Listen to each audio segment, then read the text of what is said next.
This is the sun. As far back as 10,000 BC, history is abundant with carvings and writings reflecting people's respect and adoration for this object. And it is simple to understand why, as every morning the sun would rise, bringing vision, warmth, and security, saving man from the cold, blind, predator-filled darkness of night. Without it, the cultures understood the crops would not grow and life on the planet would not survive. These realities made the sun the most adored object of all time. Likewise, they were also very aware of the stars. The tracking of the stars allowed them to recognize and anticipate events which occurred over long periods of time, such as eclipses and full moons. They in turn cataloged celestial groups into what we know today as constellations. This is the cross of the zodiac, one of the oldest conceptual images in human history. It reflects the sun as it figuratively passes through the 12 major constellations over the course of a year. It also reflects the 12 months of the year, the 4 seasons, and the solstices and equinoxes. The term zodiac relates to the fact that constellations were anthropomorphized, or personified, as figures or animals. In other words, the early civilizations did not just follow the sun and stars, they personified them with elaborate myths involving their movements and relationships. The sun, with its life-giving and saving qualities, was personified as a representative of the unseen creator or God, God's Son, the light of the world, the savior of humankind. Likewise, the 12 constellations represented places of travel for God's Son, and were identified by names, usually representing elements of nature that happened during that period of time. For example, Aquarius, the water bearer, who brings the spring rains. This is Horus. He is the sun god of Egypt of around 3000 BC. He is the sun anthropomorphized, and his life is a series of allegorical myths involving the sun's movement in the sky. From the ancient hieroglyphics in Egypt, we know much about the solar messiah. For instance, Horus, being the sun or the light, had an enemy known as Set, and Set was the personification of the darkness or night. And, metaphorically speaking, every morning Horus would win the battle against Set, while in the evening Set would conquer Horus and send him into the underworld. It is important to note that dark versus light, or good versus evil, is one of the most ubiquitous mythological dualities ever known, and is still expressed on many levels to this day. Broadly speaking, the story of Horus is as follows. Horus was born on December 25th of the Virgin Isis Mary. His birth was accompanied by a star in the east, and upon his birth he was adored by 3 kings. At the age of 12, he was a prodigal child teacher. At the age of 30, he was baptized by a figure known as Anup, and thus began his ministry. Horus had 12 disciples he traveled about with, performing miracles such as healing the sick and walking on water. Horus was known by many gestural names such as the Truth, the Light, God's Anointed Son, the Good Shepherd, the Lamb of God, and many others. After being betrayed by Typhon, Horus was crucified, buried for 3 days, and thus resurrected. These attributes of Horus, whether original or not, seem to permeate many cultures of the world, for many other gods are found to have the same general mythological structure. Attis of Phrygia, born of the Virgin Nana on December 25th, crucified, placed in a tomb, and after 3 days was resurrected. Krishna of India, born of the Virgin Devaki, with a star in the east signaling his coming. He performed miracles with his disciples, and upon his death was resurrected. Dionysus of Greece, born of a virgin on December 25th, was a traveling teacher who performed miracles such as turning water into wine. He was referred to as the King of Kings, God's only begotten Son, the Alpha and Omega, and many others. And upon his death, he was resurrected. Mithra of Persia, born of a virgin on December 25th. He had 12 disciples and performed miracles, and upon his death was buried for 3 days and thus resurrected. He was also referred to as the Truth, the Light, and many others. Interestingly, the sacred day of worship of Mithra was Sunday. The fact of the matter is, there are numerous saviors from different periods from all over the world which subscribe to these general characteristics. The question remains, why these attributes? Why the virgin birth on December 25th? Why dead for 3 days in the inevitable resurrection? Why 12 disciples or followers? To find out, let's examine the most recent of the solar messiahs. Jesus Christ was born of the Virgin Mary on December 25th in Bethlehem. His birth was announced by a star in the east, which 3 kings or magi followed to locate and adorn the new Savior. He was a child teacher at 12. At the age of 30, he was baptized by John the Baptist, and thus began his ministry. Jesus had 12 disciples, which he traveled about with, performing miracles, such as healing the sick, walking on water, raising the dead. He was also known as the King of Kings, the Son of God, the Light of the World, the Alpha and Omega, the Lamb of God, and many, many others. After being betrayed by his disciple Judas and sold for 30 pieces of silver, he was crucified, placed in a tomb, and after 3 days was resurrected and ascended into heaven.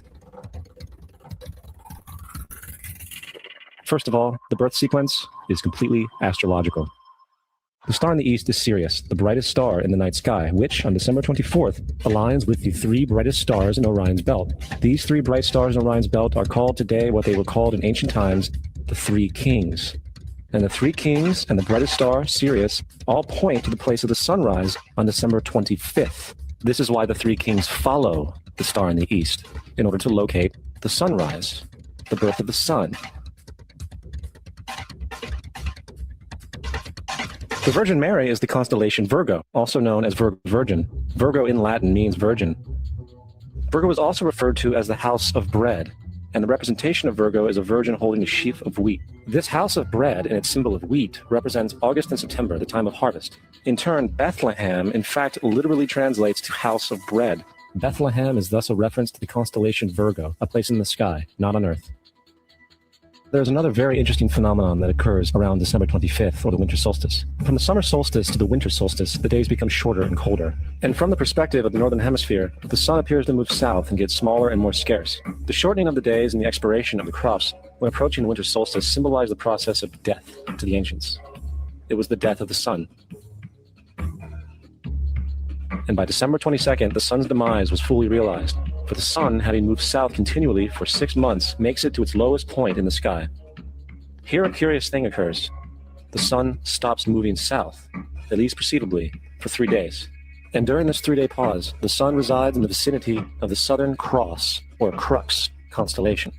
And after this time, on December 25th, the sun moves 1 degree, this time north, foreshadowing longer days, warmth, and spring.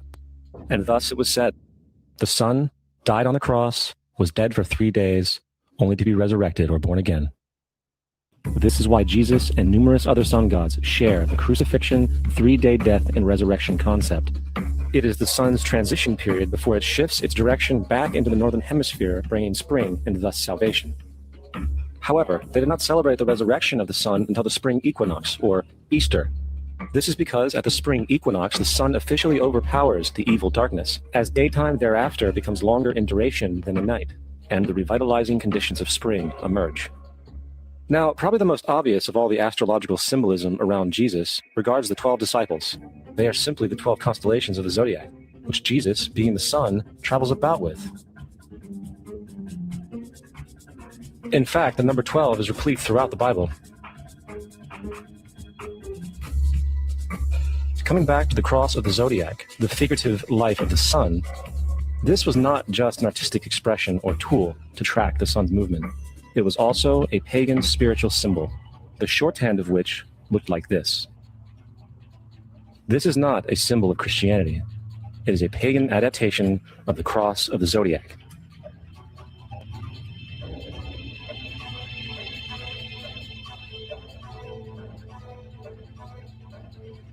This is why Jesus in early occult art is always shown with his head on the cross, for Jesus is the Son of God, the light of the world, the risen Savior who will come again, as it does every morning, the glory of God who defends against the works of darkness, as he is born again every morning, and can be seen coming in the clouds, up in heaven, with his crown of thorns or sun rays.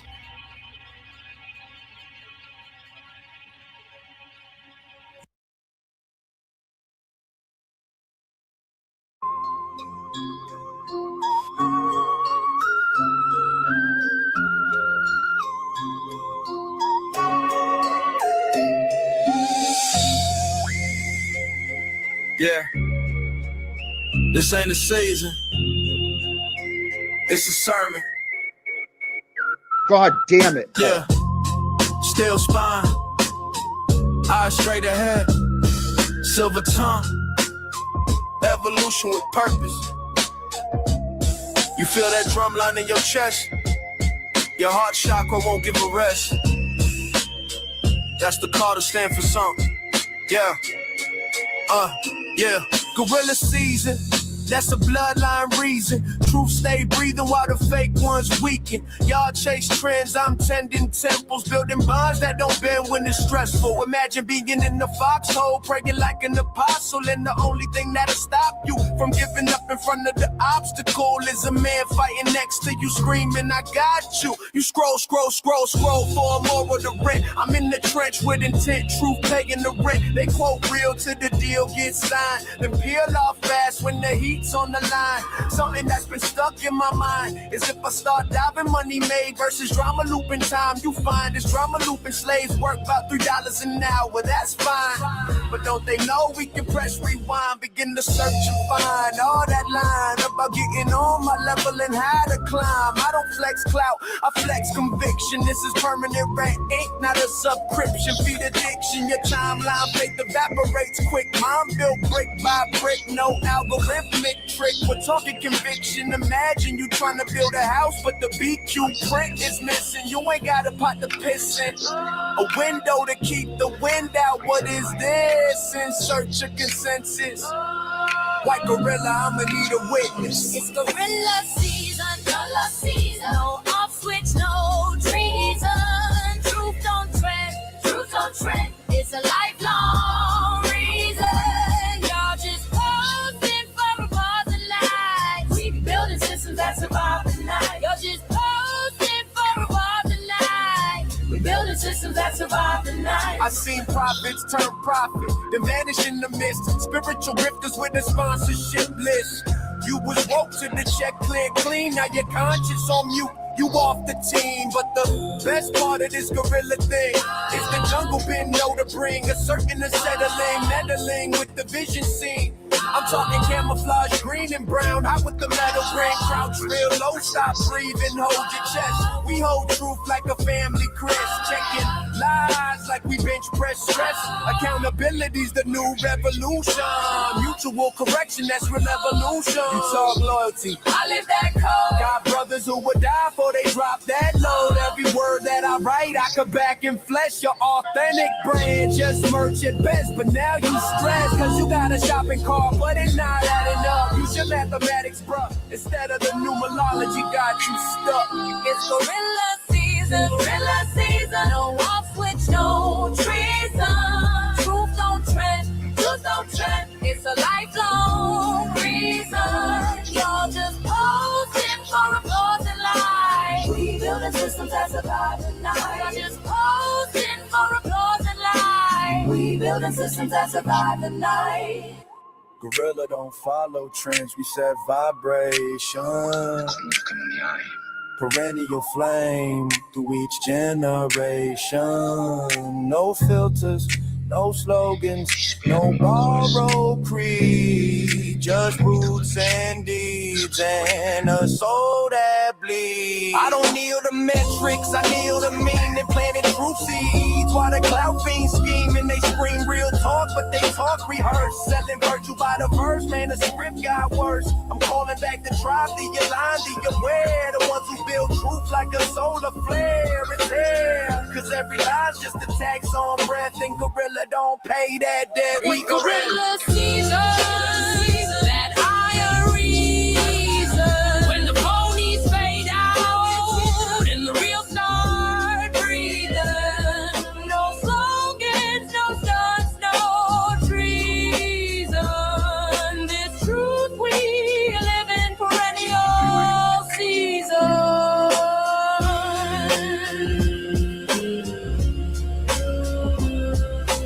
God damn it, Paul.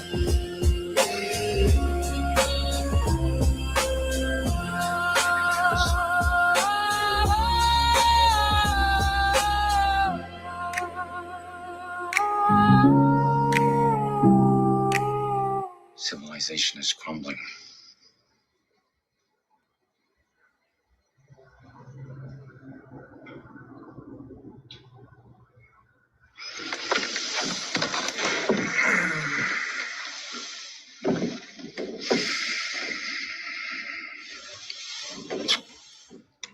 God bless you. I'm more than happy to take a peek at the title if you're willing to give it to me. Yeah, I'm sure you are, but that's my thing. I'm not trying to give up My information. fault. I just thought you said you were willing to show. Right. It's important to get every single person and piece of property registered and identified with a state of and a corporate entity. You just gotta do it. It's gotta happen. Questions like why I do what I do, why I am the person I am, and how you can't see that by coming up to a man and trying to identify him. Like a piece of plastic doesn't identify me. That's not me. I am me.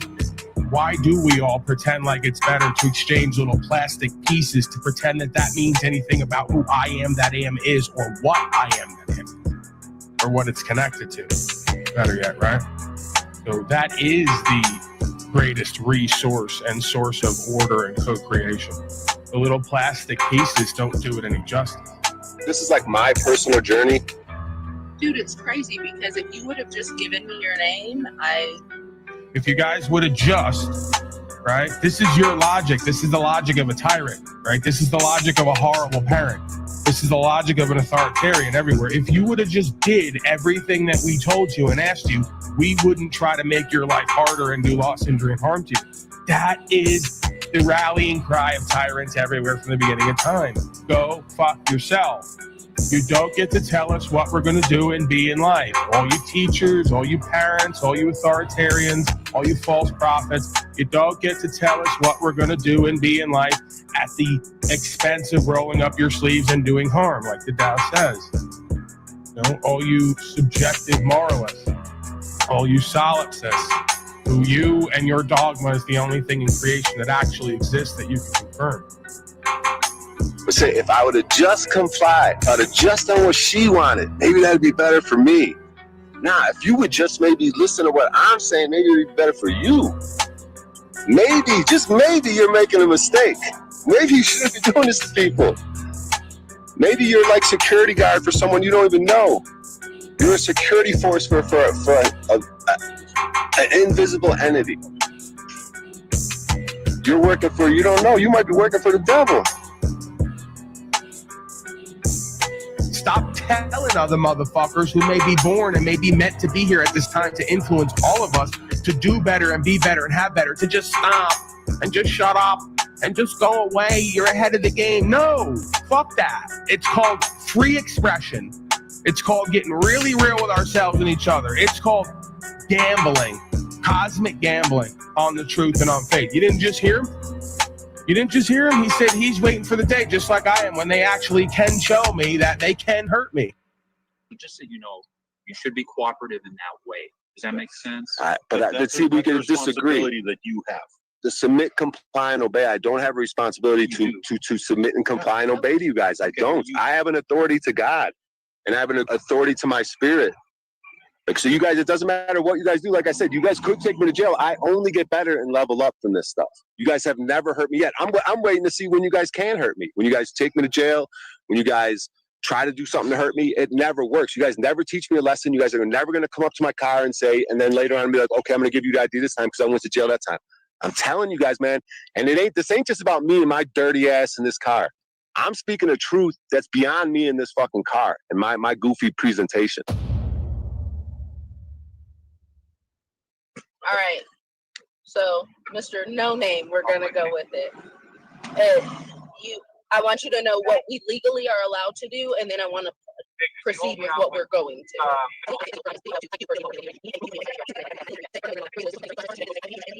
And today we're gonna serve you by just calling it good as is and leave it alone and hope we don't have any later run-ins. How's that sound?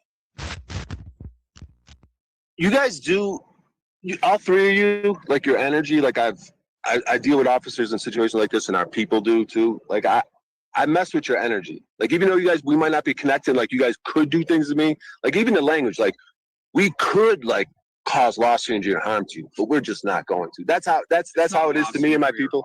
It's us enforcing the laws thereof. Yes. Right, but we as human beings to one another, yeah. Like we all come from families, we're all brothers and sisters. Right. That's the kind of how I looked at it. Like we don't even get along with our own families a lot. So we're at the dinner table and we're having a discussion about something. That's how I look at it. And you guys are saying we can legally do this, we can legally do that, but we got to get back to the spirit of our gut instincts. It doesn't matter what's on all these papers.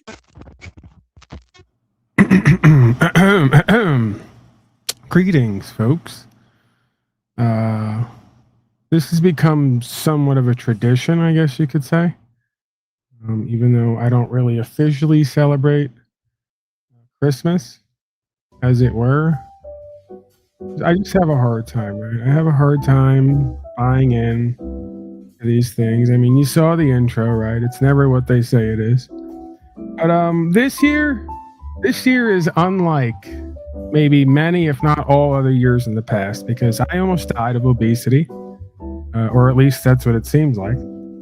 I'm still on the mend, but I'm being positive, trying to manifest a healthy outcome.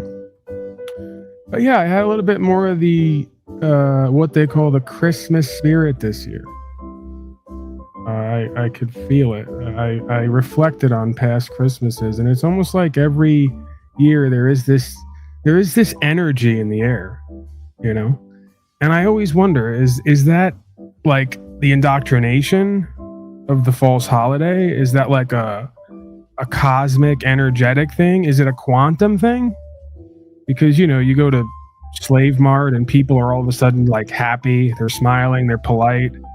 They want to interact instead of just try to run you over for a turkey. See, Thanksgiving, they run you over for a turkey. Christmas season, they're a little bit more peppy. There's a pep in their step. Everybody's kind of giving eye contact. They're smiling. Like I said, they're polite. And I always wonder what that is. Do you guys experience that? And if you do, what do you attribute that to? Like I said, is it an indoctrination thing where we just carry it over from our childhood, right? We're all expecting like presents and good cheer and figgy pudding, whatever that is. Is it a holiday thing? Is it a cosmic thing, right? Where they just made the holiday at a time of year where we would kind of feel this energy anyway because we're going into a cold winter and we're reminded of our death. So therefore, we're a little bit more present, conscious and aware. We don't take as much for granted. Is it a quantum thing? Because there's just so many of us in this reality and we're all connected. I got an article today, by the way, where the scientists are confirming that, and this is already supposedly, theoretically been confirmed, is it because we're all connected. And around this time we have positive expectations and positive energy, so that just kind of transfers over. I haven't made up my mind yet about that. Is he dead? Me? No, not yet. Which is a reminder. For you folks who remember Razvan, he sent me a, speaking of good cheer, he sent me a message. Oh, and this is Ned. Which way is it? There he is. Ned. This is Ned. We call him Uncle Ned. He's part of our Trailer Trash Christmas this year and every year because he just kind of hangs around on the land. We don't really know where he comes from. It doesn't seem like he's leaving anytime soon, so we just kind of adopted him. We've accepted him into the fold. And let me know if my audio is good. My music is good. We got some holiday season music in the background. I invited Brian O'Shea to be here to sit in. That's become sort of a holiday tradition. Even though we don't celebrate officially Christmas as it were, we're in good cheer. We're meeting here. I figured I'd turn up to be here with the people, be a part of whatever's going on, and invite Brian O'Shea down because why not? Herb is the healing of the nations. This guy in the chat's been like on a whole thing about weed. He's the boy's on the wacky weed. I'm going on about 2 months now, no reefer. So, part of me would like to imbibe a little bit, light up, but I'm on a run now, healing my body. Smoking, no matter what it is probably not good for the body and the lungs. So I cut everything out, and I'm on such a run now that I think let me just keep going and see where this goes. I know, it's not cool. I'm not cool. I'm not a part of the hip fun and the party and all the rest of it. But my health at this point, maybe I'm finally growing up and maturing, like they all say. Somebody commented on my original channel last night. Why don't you just grow up and get the license, registration, and insurance? Maybe I'm getting there. I considered it. With all of my pain and tests and challenges over the last year, I have considered maybe I just ride the fence a little bit. My thought was, I'll get a Mexican license. This way I'm not in the jurisdiction of United States Corporation, but I still technically have the license if I have to present it. But it just seems like I'm giving up at that point, I'm very prideful and egotistical. I've learned that about myself through the internet. They've helped me learn. I just find it so difficult to compromise in life in a lot of different ways. When I have a feeling about something that's right or what it should be, it's very difficult for me to just kind of overlook that and do what everyone else does. The Christmas thing is another example of that. For years, people have told me, why don't you just fucking give in, overlook the history and the pagan rituals and the blasphemy and all the rest of it. Just put the damn tree up, get out the mistletoe and engage in the festivities. Don't be such a Grinch, Paulie boy. I don't know, maybe we're getting there. Like I said, I'm approaching 40. If you can believe that. I'm 36 now. Time's flying by. My father was right. He used to tell me, next thing you know, you're going to wake up and you're going to be this old, and you're going to go, where did the time go? And I go, yeah, right.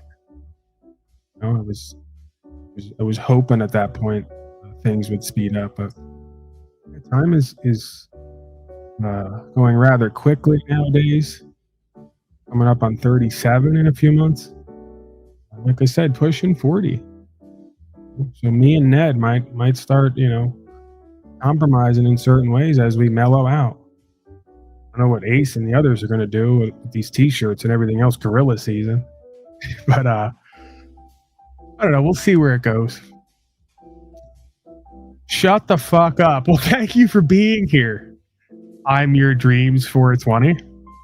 Another person like Razvan and many others in good spirits.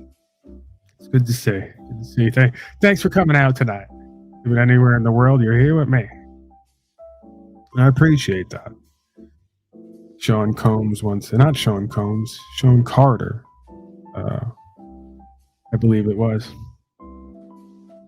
My cat loves all the holidays. Little freeloader. There we go. We got cat people in the chat. All right, questions, comments, concerns. I have to turn my music down. We might have to get to business here. I always feel a little bit weird. Doing the broadcast on days like this. Because if I get into what I have up there, it's almost like I'm a party pooper. I'm really negative. I got chemtrails on radar, where the radar shows the plane flying in circles, taking off, flying in circles, and then landing back where it took off at. I got Donnie Trump funding terrorists and being open about it after calling people terrorists.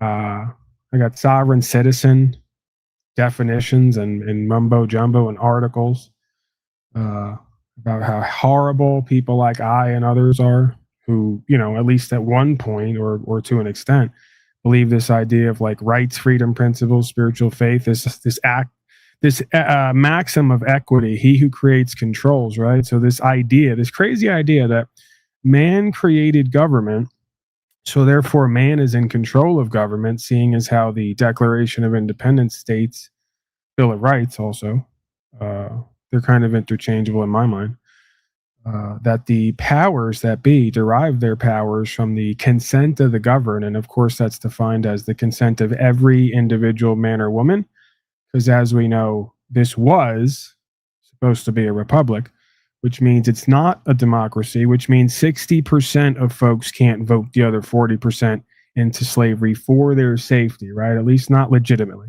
Again, this is backed by the Constitution. But who really gives a fuck, right? Like I said, we have figgy pudding, we have mistletoe, pumpkin pie, amber waves of grain, and other stuff. And we just might have to pledge allegiance to the flag today as well. Got something on that.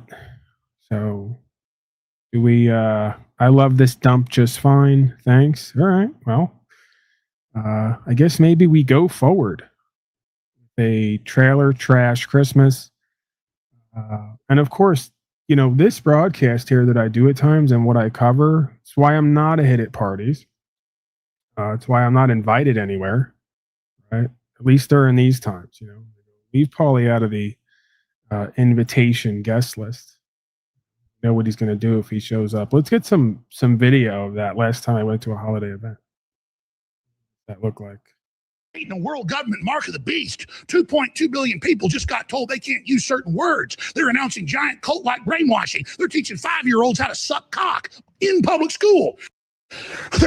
See, you know, that's a perfect example.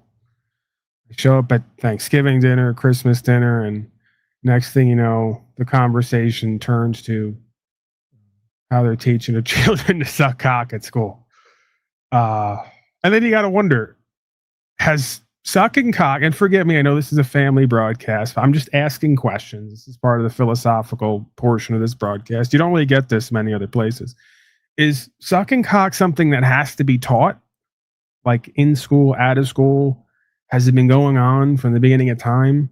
Kind of like the Isis Horus Set myth. Is it just an innate quality of beingness? Right? These are the tough questions. You know, we're not afraid to ask them here, regardless of how we're looked at.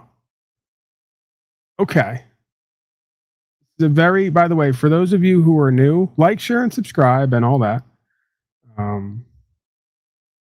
You're going to see that this broadcast has a very low budget, and that reminded me of something I came across recently. The 1966 version, little nostalgia here for all you folks up there in age. Believe it or not, a large contingency of my audience is, I believe, 60 or over. It's the weirdest thing. You'd think it would be, mostly younger people. But no, the boomers check in here. This is a place for boomers. So shout out to you. A lot of folks born prior to 1966, believe it or not. This broadcast reminded me of the 1966 version of the Batman and Robin series, as far as funding goes and budget.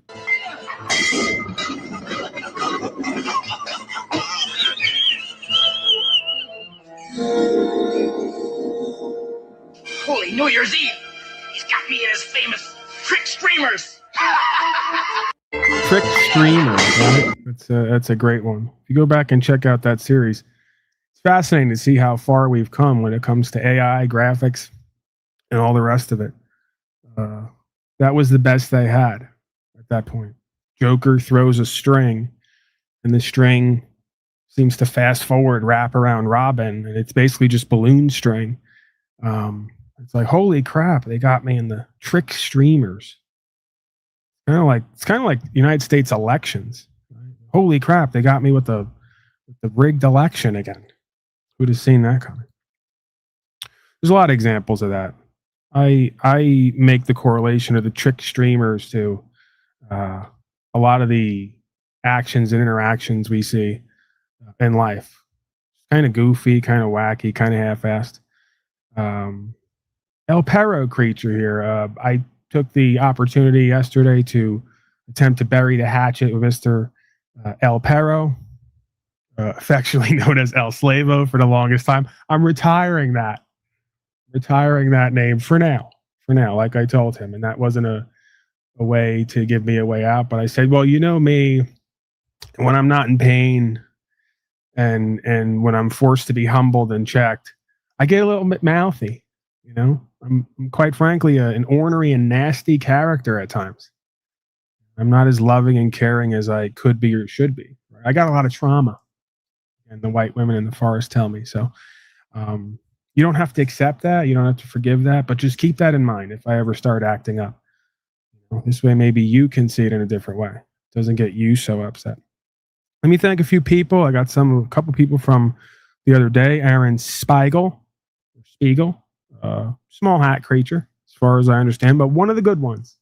Very few, but every now and then you run into one of the good ones. He's one of the good ones. He says he's a Jew that celebrates Christmas, right? It's a big thing on Long Island. You know, a lot of the Jews celebrate Christmas. You know, we all kind of grew up together and we all do the same stuff, and we don't know why, but you know, makes for an inclusive environment. No menorahs over there. Paul G, of course, is checking in. Hope all is well. Salute. Thank you, Paul G. And Scott B, a very generous man, early this morning. By the way, my apologies. A lot of folks came here between 12 a.m. last night and 6 in the morning because I mistakenly had the schedule over here set to 3:30 a.m. like the dunce that I am at times. You know, it happens to the best of them, even a God of all media, right? I'm just a mere God of all media, nowhere close to the God of creation. I'm extremely imperfect. We know that. We've seen that. So yeah, turns out we're here now. That's what matters, right? Better late than never. But I didn't plan on that. You guys got that notification. My mistake. I thought I was being slick, right? I'm like, let me set up the notification like 24 hours in advance, so everyone gets reminded of it. They show up at 3 in the morning. What are you gonna do? So Scott B says, "'Tis the season, brother. Blessings." And thank you, Mr. Scott. That's very generous of you. Scott's been a very generous man. A lot of folks, very generous contributors and supporters here. And I am eternally thankful and grateful for you and to you, because why wouldn't I be? And he might say, I don't deserve a damn thing the way that I've been speaking and acting for how many years. I mean, you had a guy just in here earlier said, "You are sick beyond belief." Thank you for noticing, sir. That's part of my allure. Part of my edge is the appearance that I just might be mentally, emotionally, or spiritually sick at times. It can draw a crowd as well, so somewhat good for broadcasting. Not so good for interpersonal relationships, at least with the normies, as they call them. Man said earlier, only normies celebrate the holiday season. So questions, comments, concerns, the Christ Mass season, the spirit is here. I believe it should be here every day. If we're doing things right and correctly, I would think it would be an everyday sort of season. You know, you got guerrilla season and then you got Christ Mass season. But during the holiday seasons is a time where I'm a bit more forgiving and allowing, right? You remember you had the year and a half where I would open the link every day and bring folks up, and it would turn into essentially a circus fuck show, is what I call. That is actually the name of the broadcast, Circus Fuck Show, unofficially. I don't do that any longer, at least as much as I can help it. I like to kind of carry the thing and set an intention and, you know, see if I can do the broadcast, right, as a broadcaster and not lean on everyone else and not turn it into either a asylum here or a social hour. But during these times, I let up a little bit, right? A little bit more allowing. It's like, oh, hey, it's the holiday season. We're supposed to be like familial as a family broadcast, that whole thing. You know, maybe we check in with each other, where folks just hang out, they sit in, you know, if they so choose. I'm a little bit more open to that during these times than I would be normally. If not, we move forward. Okay, I'm not gonna lose sleep about it. I don't need you guys to be here. Hey, you don't love me? You know, you don't want to be part of the trailer trash Christmas with me?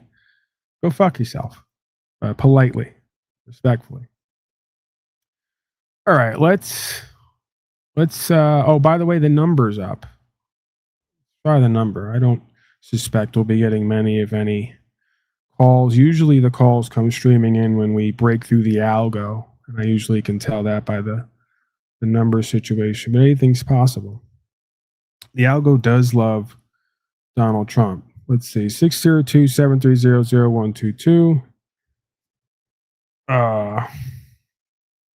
I'm vomiting just because I'm imagining calls about Donald Trump, and it tends to happen. Okay. We're up and running, and I more importantly got the notification. A lot of times when the number's there and they call in, I don't get the notification. All right, let's get into some of what I've had up there. You know, kicking around a little bit. You know what? I want to go to Dick Marple, I think. Well, first, public service announcement. Hopefully, you folks are not using any seed oils this holiday season and no 3D printed meat. You may have heard that Campbell's, one of the associates, got caught. I don't know how these people get caught. It's almost like they want to get caught. It's like part of criminology, right? Like you do bad, wrong, evil, guilty shit often enough. Eventually, you almost want people to know about it.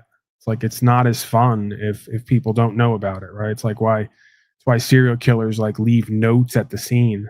You go, ha ha ha, you can't catch me, but seriously, can you catch me? That weird subconscious thing that goes on. But yeah, so Campbell's associate got caught over a phone line basically saying that they're using 3D printed meat. And it's not like we couldn't figure that out. Like, if you're at this point and you're watching or listening to me and you're here and you can't figure out that pretty much 95% of what's in your local supermarket is probably washed, sprayed, injected, poisoned in some shape, form, or fashion, you might be a little retarded. Okay? I'm saying that like as a clinical term. I'm not insulting actual retarded people. I'm insulting normal people who should know better and do better, who choose not to because they just don't care and won't do what makes sense. And that's why they get allowed to be called retarded, right? We don't actually call really retarded people retarded. We call normal people who should be smarter and do better retarded. Try to remind them of what their obligations are, to be more responsible and accountable, do the right thing, you know? And we all could use that at times. You know, a little wake-up call, right? So let's go to that. Campbell Soup VP was caught on a secret recording saying Campbell Soups are for poor people, which is true. I don't think anybody here is going to deny that. It doesn't sound good. We don't like to say that out in the open. You know, we don't like to hear that, but it's true. Campbell Soup is for poor, stupid people who can't spend the extra $1.50, just make their own fucking soup. You know, and you probably make like, if you probably spend another $2 or $3, you could probably make a gallon of fucking soup instead of one of those tiny little cans. And it'd be less poison, not completely unpoisoned, but probably way less poisoned and way less table salt, right? For all the pre-diabetics out there. And it also says that they use bioengineered meat, aka 3D printed meat, right? So for all you 3D printed meat eaters out there, this is for you. Former Campbell Soup Company employee is taking legal action against the food giant, and he's making some explosive allegations about one of its top executives. Good evening, and thanks for joining us at 6. I'm Ty Steele. I'm Kimberly Gill. Those allegations are now at the center of a lawsuit claiming the company's vice president went on an hour-long tirade attacking the company's products and employees before taking aim at its customers. And the former employee recorded it all. Eric Erickson shares that recording and what the company is saying about it. We have shit for poor people. Who buys our shit? And that's just part of an over an hour-long rant, says former security analyst for Campbell's, Robert Garza of Monroe. I don't buy Campbell's products barely anymore. It's so healthy. Now that I know what the in it, even in a can of soup, I look at meat, bioengineered meat. I don't want to eat a piece of chicken that came from a 3D printer.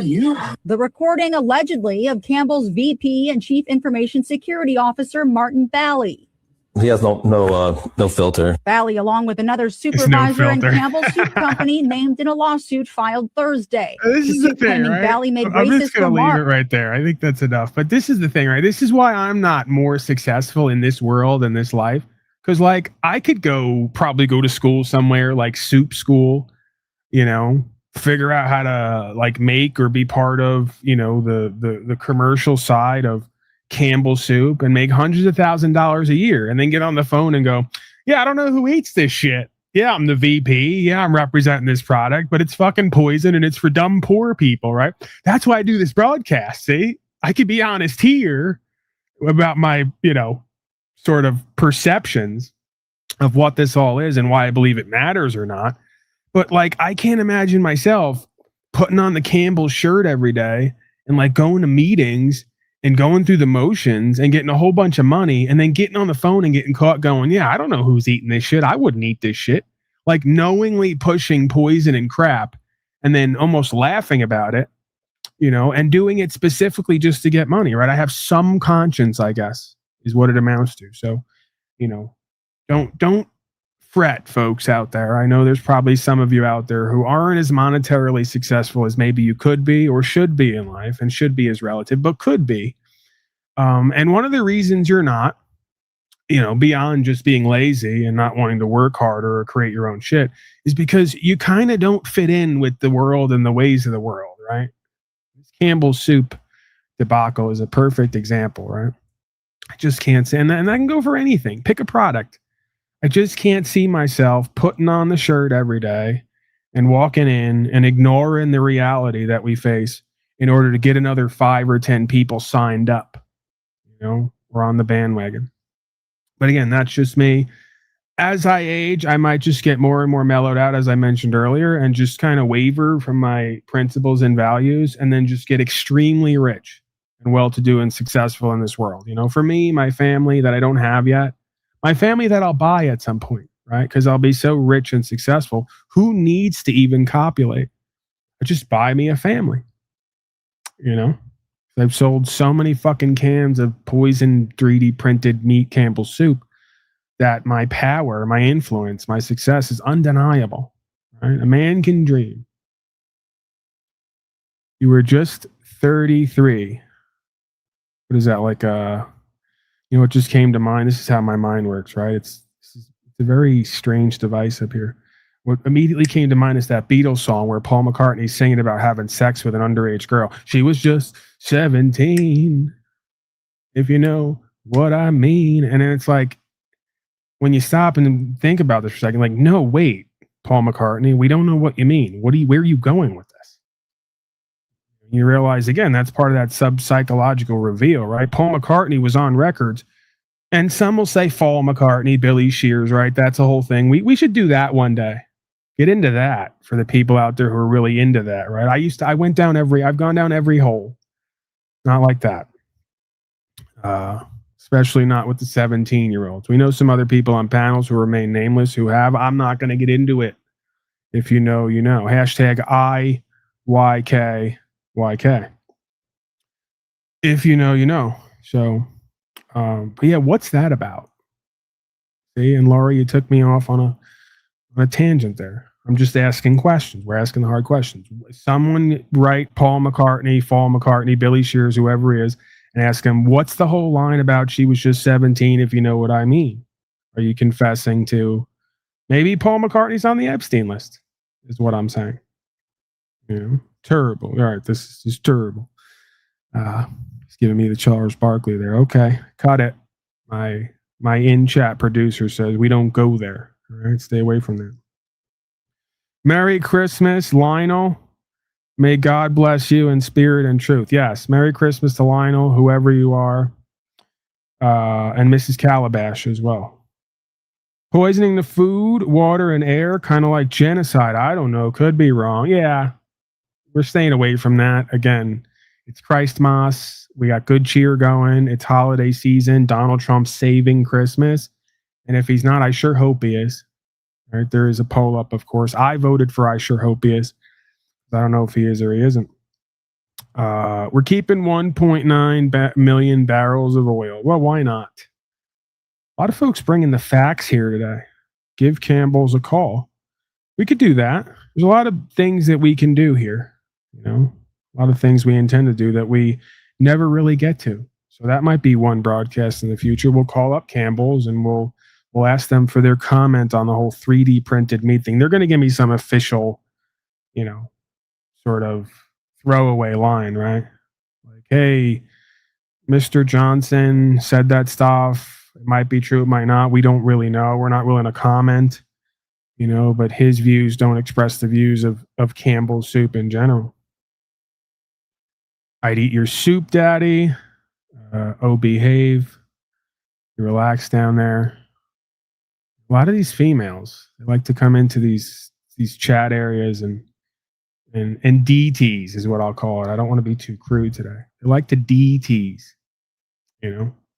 And I get them alone and I tell them, bring the goods, right? Really come with it. And you know, now it's a different story, right? So, like I've told many of you, you come here and you hit on me, be prepared to fuck me in private. I get it's an undertaking, right? It's a heavy task, unintended. You know, seeing me naked is nothing pretty. But again, if you're gonna hit on me in public, you have to fuck me in private. That's part of the rules. If not, you're just a mean person. Okay, don't do that. It's important to be charitable, especially during these times of the season. Okay, so, all right, let's stay away from that. I got off there. That's what the chat does. Chat is a very unruly creature. It was a monolithic creature. Very unruly creature. They open up a can full. That's another broadcasting idea. We can call up Campbell's soup while drinking Campbell's soup and eating 3D printed meat here and see what kind of tumors it creates on my body. You know, seeing what kind of god-awful disease emerges. Or if it emerges, you guys can vote on that. You know, it is an attention economy, and that may garner some more attention. Will the untimely death be today as a result of Campbell's poison soup? Tune in and find out.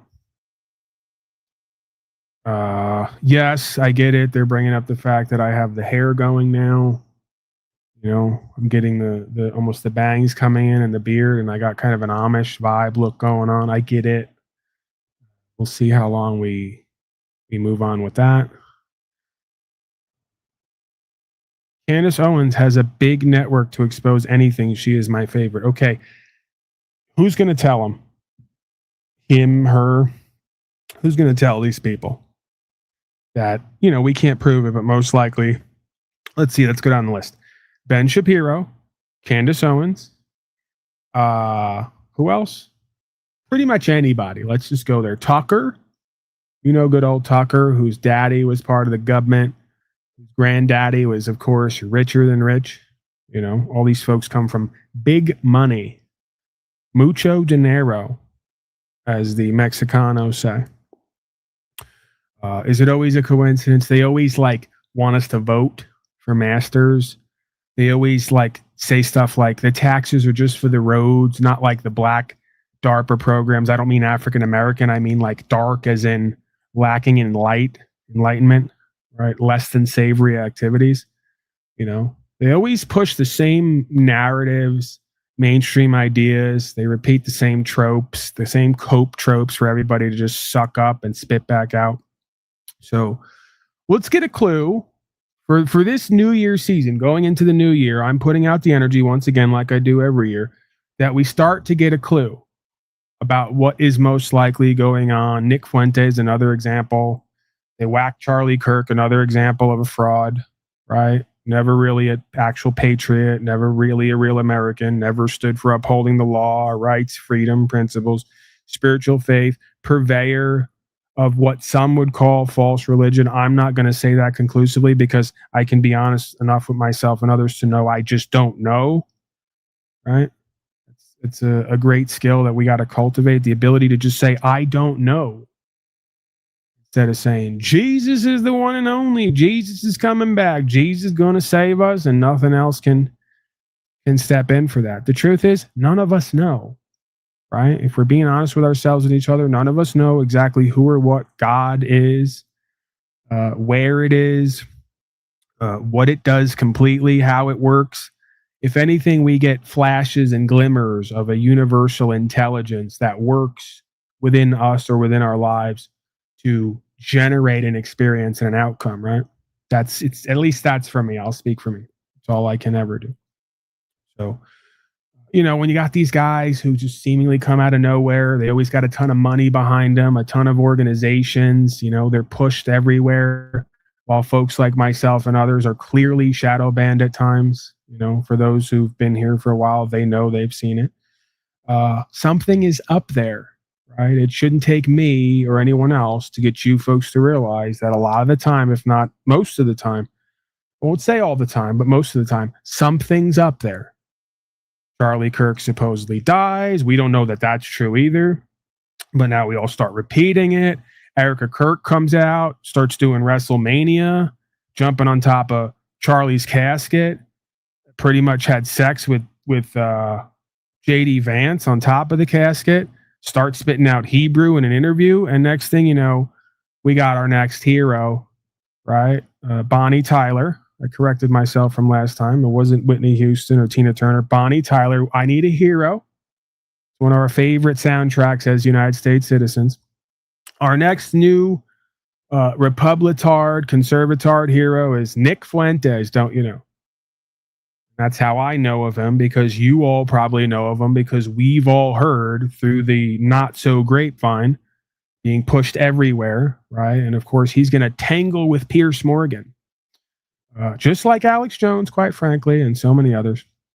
These are all either direct agents who are there to fraud and push certain narratives and keep us all engaged in certain ideas and on certain treadmill loops, or they're unwilling dupes, right?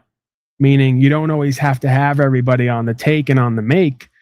You can just give platforms to and push people who are foolish enough to buy into and repeat certain things because they've grown up in this world. And when you grow up in this world, usually the lie rubs off on you. It's very difficult to let go of certain people, places, things, and ideas and move toward new information, right? And another reason for this is, let's just go ahead and say it. The majority of folks, when we poll, I'm not saying this audience here today. Of course, this audience here today is an exception. Okay. But, you know, by and large, the majority of folks just not too bright on an IQ, EQ scale, you know, and there's many examples of this being proved, right? Slavid-19 was a perfect example of a simulation that proves that the majority of folks cannot muster an IQ above room temperature, right? They're lucky if they can hit that 75 to 95 area of IQ. They're not great with the critical thinking and making connections. They just kind of look around and listen to other people and kind of repeat what they've heard or what they've seen. And when you bring them a scary, challenging, testing idea, they bury that because the EQ is not really that functional either, right? You got the IQ, intelligence quotient, and the emotional quotient, right? Anything that scares slave no listen. Right? Slave no want to hear that. If slave hear that, slave have to change and do something different. Slave don't want to be accountable, responsible, right? That's slave speak. I'm talking in slave speak. It's a lot like caveman speak. For all the troglodytes, miscreants, mongoloids, and mongrels out there, okay? Not the Unslavians. We know that that's a different group. That's a different breed. I love me some Ice Baby. Now I'm wondering, is that the white guy with the hair, or is that the Immigration's Custom and Enforcement? Because if it is, you're a perfect example of what I was just talking about. Because see, you'll say my Constitution, even though, you know, let's pull it up right now. Because I always say this, and I got to thank somebody. Jimmy Shively, of course, another generous man. He says, appreciate you and all you do, sir. Thank you. No, thank you, Mr. Shively.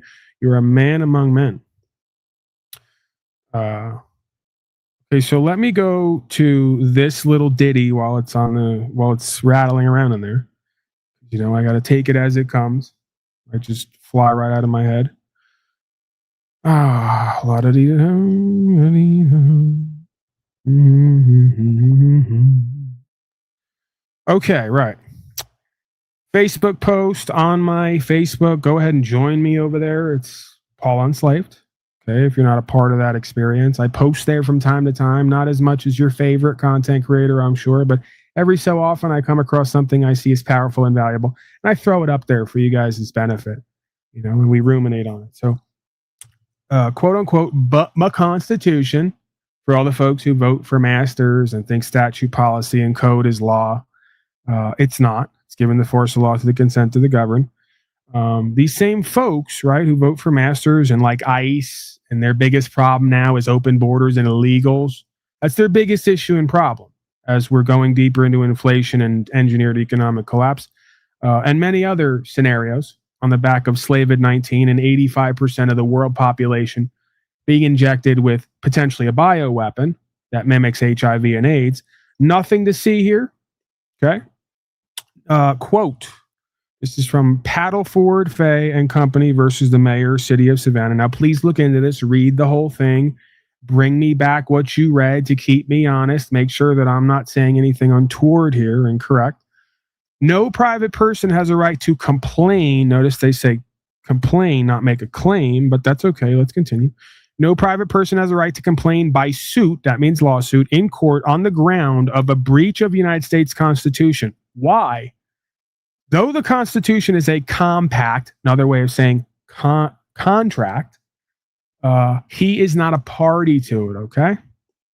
So you have to ask yourself, well, if the Constitution is for all men and women of the people to uphold the law and their rights, why would a private man, according to this administrator, not be able to bring a claim before the Supreme Court citing the Constitution for where they get their rights? Well, because as I and others like Carl Lentz have brought up many times before, we, as men and women of the people, are not a party to the Constitution. The only people who are members of the corporation self-defined as United States Corporation.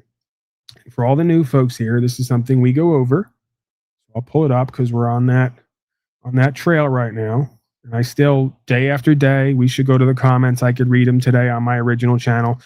Last night, the night before that, they're still streaming in, asking stupid questions that I've already answered, not doing the research.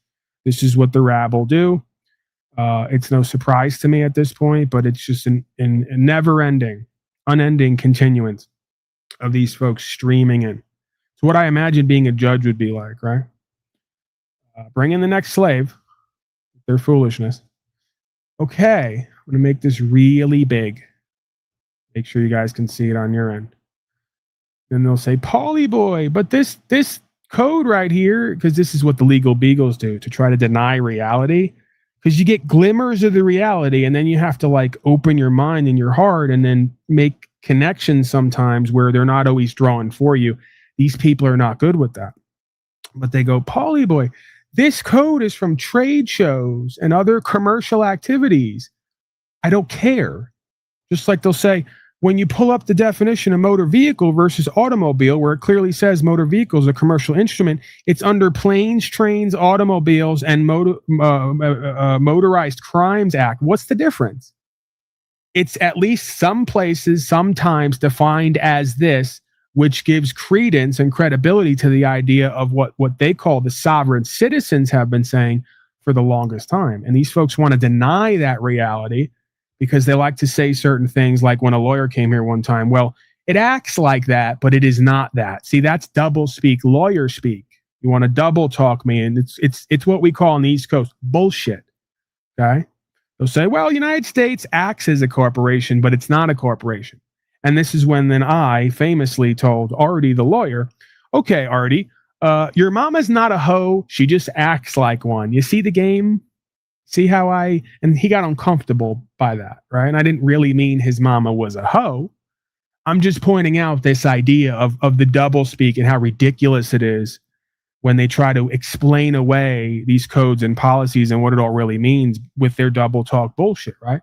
So it's not that, it just acts like that. Well, where I come from, what you act like is what you are on some level, right? You know, you act like a slave, you're a slave, and they're going to treat you like one. So let's go here real quick, as we have many times before. United States business defined as the term United States business means a United States citizen. Wow. Can we stop right there? Yeah, we could, but we'll continue on. Why not? We'll read it out. Because they'll say, well, maybe there was more there, Pauly boy. You don't want to read the rest of it? B, a corporation, partnership, or other association created under the laws, codes of the United States or of any state, including the District of Columbia or any Commonwealth territory or possession of the United States, foreign corporation, partnership, or other association. More than 95% of which is owned by persons described in some paragraph. Okay, so at least some places, sometimes it's right there in black and white. Go tell grandma. under the mistletoe. Go inform grandma and others that some places, sometimes in the code, they're going to define a business instrumentality of the United States as a citizen. Okay, and that makes sense because we're going to go to the next one, as we have many times before. Get it on record once again for all the folks who keep streaming in and asking the same questions and don't want to get it. It's not that they can't get it, they don't want to get it. Because the implication becomes now that, oh my gosh, there's multiple constitutions. They've amended those constitutions. They've created a dual jurisdiction, common law constitutional versus administrative commercial, and they've deemed all beings who are self-ascribing or describing themselves as citizenry and 14th Amendment persons as business entities perpetually in commerce, therefore creating the jurisdiction for Congress, legislation, and other corporate bodies to regulate these beings and everything that extends off of them, okay?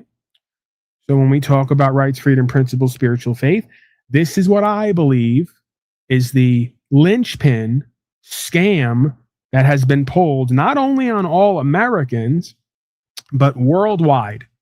The same system, and again, woe unto you lawyers and bankers, says in the scripture, because this is a banking legalist scam fraud that has been perpetuated from the beginning of time, arguably. If you even go back into scripture, it's right there. Okay. And it's being done worldwide. I don't care what country or land you go to. They've renamed that land a corporation, and they've claimed a charter, a compact, a contract is over and above all the people who are under it, who are described as persons. And when you go into this code, you find out a person is a legal entity.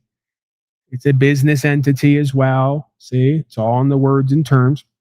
So again, these people have used double speak and double talk and double meaning words to enslave the whole human race. And I believe, as crazy as this sounds, it's very well possible that it's because this is a spiritual dynamic, not just a physical dynamic. There is a spirit here that seeks to control and enslave and potentially even alter, abolish, or create abominations, as the scripture talks about, using mankind. And the way it does it is it convinces all of us that we are something different than what we are supernaturally under God with natural law, and gets us to call ourselves that, live like that, act like that, and then therefore be treated like that. See? Tries to get us to manifest and generate our own karma through these words and terms and phraseology games, right? That's why politics is referred to as political science. It's essentially the science of getting all the men and women who are born free, who have natural rights, to forego their protections under the law for privileges, benefits, and sometimes immunity. You know, because if you sign up to be a house slave and you put on the uniform, well, then they exempt you from a lot of this stuff, right? We're now at a point where this is so far down the line. We're on a common law land where man created government. He who creates controls. That's a maximum of equity. But our servants are now dictating to us what we will do and how we will live and be, while them themselves being exempt from the same statutes, policies, and codes they're pushing on to us. And of course, policy, like statute and code, was originally meant for corporations and corporate activity. That's why it's corporate policy versus rights and the law. That's why there's a legal society, and that's why there's a law society. There's two of them for a reason, because legal is not lawful and vice versa. Okay? I'm so sick of MAGA preaching, it's disgusting. Well, great. I baited you in here. I tricked you. I'm letting you know, so it's not really a trick. I'm even better than your government. When I trick you, I immediately come out and remind you that I did it, and then I tell you why I did it, because I wanted to push myself in the algorithm today. I wanted to get a lot of you to show up so you get access to this understanding that I just dropped on you. You'll call it sovereign citizen nonsense and go off with your fluoride-addled brain activities for the day. Most of you, 5 or 10 of you, it will stick in your craw. You'll go, maybe there's something to that. And you will then progress on a decade-long journey or more of studying legal versus lawful, statute, policy, and code versus the law, looking up definitions, going to the CFR and all the various codes, and starting to realize the hoax that's been perpetrated on you and others. So I'm walking you out of the slavery genocide matrix in my own little way, is what's going on there. So turns out, I know that a lot of you, again, you're a perfect example. Many who will be here once we hit the algorithm, you're a perfect example of just repeating shit, going off presumption and assumption, not knowing what you're talking about, and being easily led, manipulated, and suggestible, right? I just did it here right now. Just a quick simulation showing you how it works. I'm not a MAGA person. Interestingly enough, ironically enough, I'm above and beyond MAGA person when I do my activism because I uphold the law and the principles, the philosophical principles. Yes, the foundation of law is philosophy. That's why I used to be, I had to study logic, morals, ethics, and philosophy to even become a law major. No longer, because they don't want people who can think. They want people who can follow orders and repeat. So it keeps the system flowing smoothly. So I am, in fact, at least some places, sometimes, especially when I'm active in my activism, I am a true Republican or conservative because I actually stand for and speak and uphold the original foundational principles of the philosophy of the law that not only governs the universe, but is codified in the Constitution and stands for the law of this land, right? And essentially, if we were to boil that all down to what it comes down to, it's we pretty much on this land, that's why America was exceptional, because most other lands that aren't common law lands never conceded to the idea that man gets to do whatever they want to do as long as they don't cause loss, injury, and harm, threaten the safety of others, or breach the peace. Very simple criteria there. And if you go to the maxims of law, the maxim is defined as a principle in common sense that directs the interpretations of law, right? So common sense is a thing, philosophy is a thing, principles are a thing when it comes to making arguments at court and winning when it comes to upholding the law. That's all of what court and law is essentially a bunch of people arguing using common sense and principles, logic, morals, and ethics to make a determination about what should and shouldn't happen, okay? In case folks didn't know. So I'm not a MAGA person. I'm not a leftist. Okay, because leftist is communism and collectivism and socialism. I'm not a right-winger, fake Republican neocon who votes for masters and is a federalist, right? Which, again, interestingly and ironically enough, most of you people don't even understand supremacy clause and the fact that states don't have a right to do a lot of the things they're doing because in the federal code, it says you can't. And there's a thing called supremacy clause. When inferior code, which would be state code, conflicts with superior code, you have to err on the side of the superior code as long as neither is in conflict with the Constitution and the foundational principles. So you actually don't get a right to tell men and women what they can and can't do with their private property.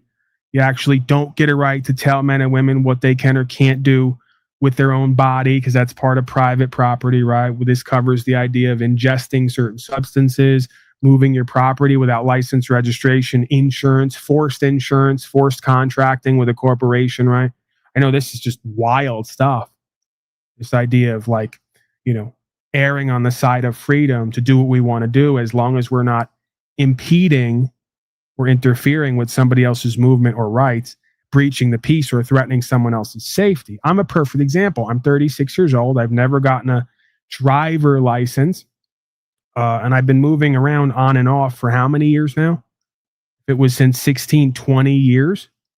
So after 20 years of track record of not causing any loss, injury, or harm or having any issues on the roadway, do you think that I should still need to follow the letter of the code rather than the spirit of the law? If the spirit of the law / code is not to do harm to your fellow man and keep the roads safe? Well, of course not. The average dyed-in-the-wool slave will say, no, Paulie boy, everyone's got to follow the code unceasingly, unwaveringly. There's no way out of it. It doesn't matter what the purpose is or intent for it.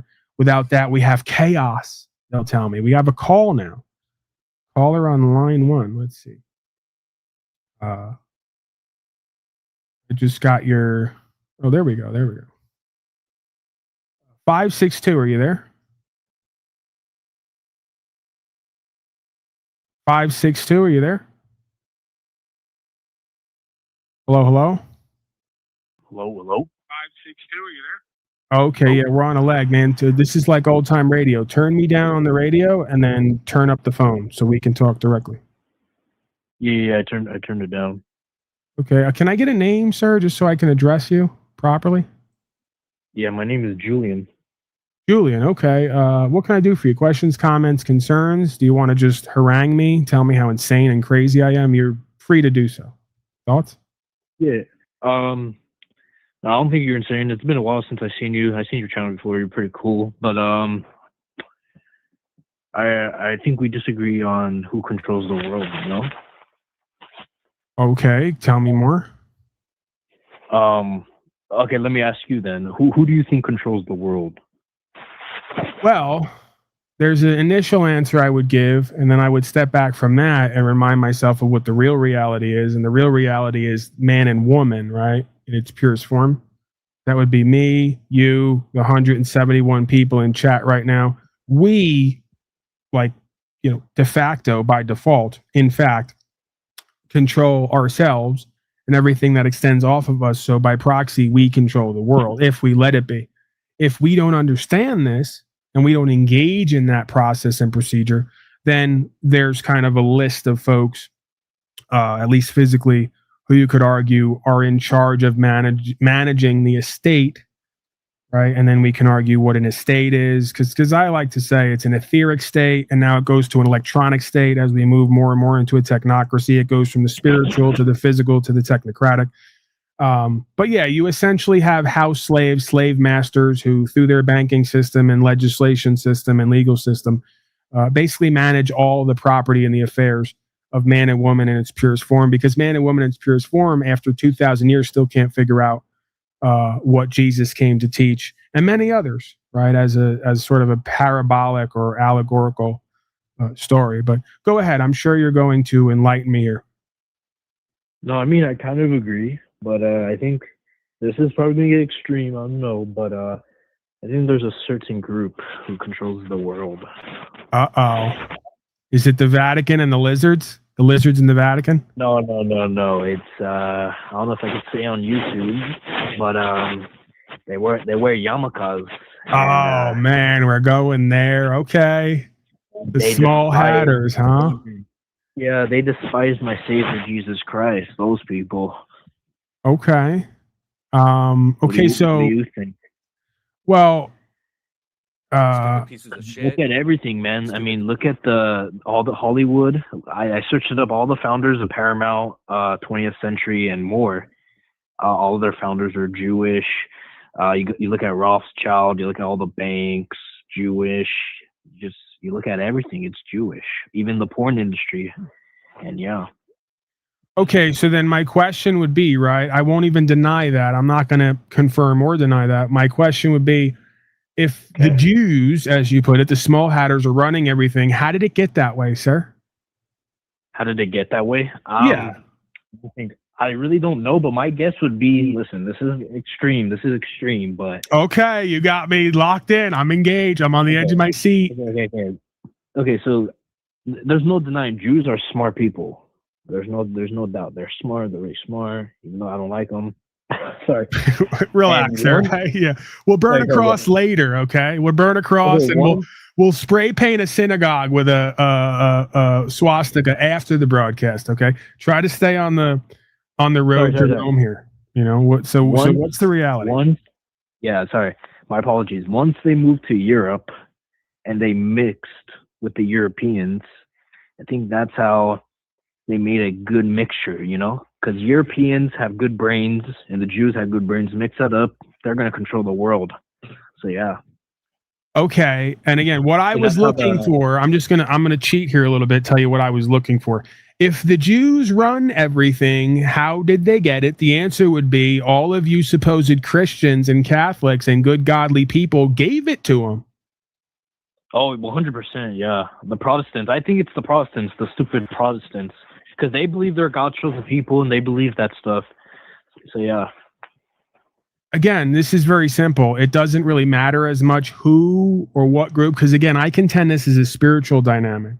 That there is a spirit, whether it's Christo, as you put it, or Antichristo, working through man. And if you want to boil it down to this or that, well, then the only way that the Antichristo could run this whole place is if all the people with the Christo neglect that, deny that, and prioritize something else other than that, right?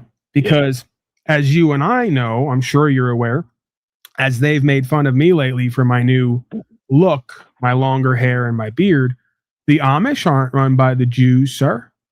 They're a self-regulating, self-governing community of folks who adhere to their religious/spiritual principles and to some extent are above control and manipulation, right? Because they prioritize their spiritual, at least they did as a principle. I don't know if all of them do, all places, all times. Part of living in this world, in modernity, whatever time frame you're in, is a lacking or a sort of a lackadaisical, for lack of a better word, attitude toward keeping the faith, keeping your principles alive, keeping your traditions alive. We forego that to be a part of the modern world and to engage in the modern privileges and benefits of living in the modern world. See, and this is always the road to hell is paved with good intentions, right? That's just how I see it. So I'm not going to confirm. I'm also not going to deny. The important part of the statement is whoever, whatever, as a physical group of people runs the world is inhabited by a spirit, you could argue. And the only way that that spirit could get each and every man and woman from all four corners or the whole globe, if you believe it's round or flat, there's an argument over everything, to forsake the Christed spirit and the idea of rights, freedom, principles, and spiritual faith is if they give up that spirit over to the Antichristo, right? So again, I put the onus on the individual and groups of individuals to either decide to do activism at times, question and challenge, and engage in that Christed spirit, as you put it, or suffer the consequences of neglecting that and denying that and giving over your body, your mind, your emotions, your spirit, everything that's proper to you, your traditions, your faith, over to this Antichristo spirit that is inhabiting whoever, whatever group of the time, right? Because if you look back far enough in history, it seems there's always a group that comes to power. That group has the same ends as the last group who was in power. They call themselves something different. They say they're a radical change, but it always winds up going the same way, right? That to me is proof of the spiritual dynamic. Doesn't matter who the people are, where they're from, what they call themselves. They always have this same perspective. They always do the same actions, and they always wind up leading themselves and humanity to the same place. I've never seen something like this before, though, where a group of people that is 0.2%, you could double check it, it's that small, control like 90% of all things. I think that's weird. I think that it makes perfect sense if what I just said is true, which we know it is. The only way that Slavid-19 could happen. I don't know if they still, I really don't care at this point. I've said whatever I wanted here. I've been shadow banned on the other channel. I've been stricken dozens of times, and I always get my channel back. And I still have access to the algorithm to some extent. So I can really say whatever the fuck I want here, and oftentimes do. The COVID-19 scam was only pulled off because 85% of the slaves cared more about their job and making money and what their stupid family thought than what was true and what's right and their own damn health and what God has revealed. Okay? Yeah. And they were more than willing to crucify me metaphorically, metaphysically, allegorically, when I tried to tell them all on the social media, what I call the anti-social media. They were more than willing to tell me, shut up, fat boy. Shut up, Republitard. Shut up, leftard. Whichever side they were on, right? They called me the opposition, their own countrymen, the opposition. And they told me, shut up. How dare you try to tell us what's true and what's right and reveal to us that we're all genociding and enslaving ourselves. That's the only way that this can continue, sir, and has continued, is when you have people who show up with some light in them and some revelation from the Creator. The majority cries out in one voice, as they did in the time of Jesus, give us Barabbas. We don't want the Christo. We don't want the Christed spirit and energy. We don't want consciousness and awareness. We don't want enlightenment. We don't want rights and freedom and self-government. What we want is a convenient and supposedly safe reality and lifestyle. And that is always the entree into suffering and death, right? Because behind that philosophy, what it really is the same thing talked about in the Garden of Eden. Eat of this fruit and you will become as God, right? Not God-like, in place of God, okay? So that's all the philosophy of putting shots in your system is that somehow, some way we can get a bunch of clowns in a factory to produce some kind of serum that's going to overwrite what naturally is meant for all of us, right? See, and that philosophy is hand in hand with we are going to replace God and God's system. So, of course, it makes sense philosophically why we physically see the results that we see and why we see societally where things are going, because this is all a spiritual, metaphysical, philosophical conjuring. I have to urinate, sir, but go ahead and take over and give us more about the Jews and whoever else, whatever else is running the world. Yeah. I'm scared.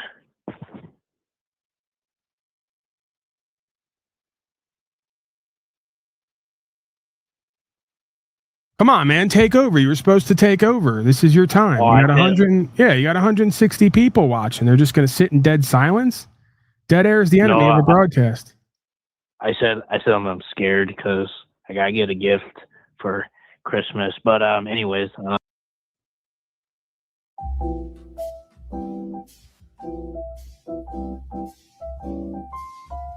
Well, also, another thing we need, someone should gift me a catheter for this Christmas so that I can urinate while I'm in the seat and I don't have to leave. But go ahead, continue on with the musical interlude. I don't know if you can hear that. They can hear it on their side. A little bit of Christmas jazz. Feel free. Whatever you got, spill it. Spill your guts.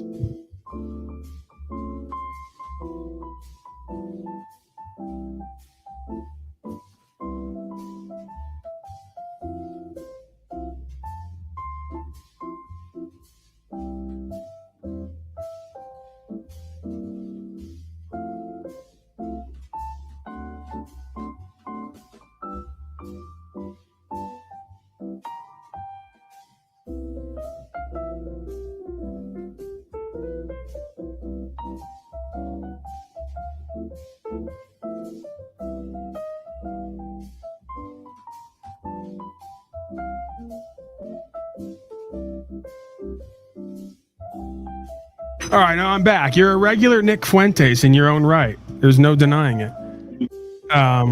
You're the next big hit, man. You're the next big hit.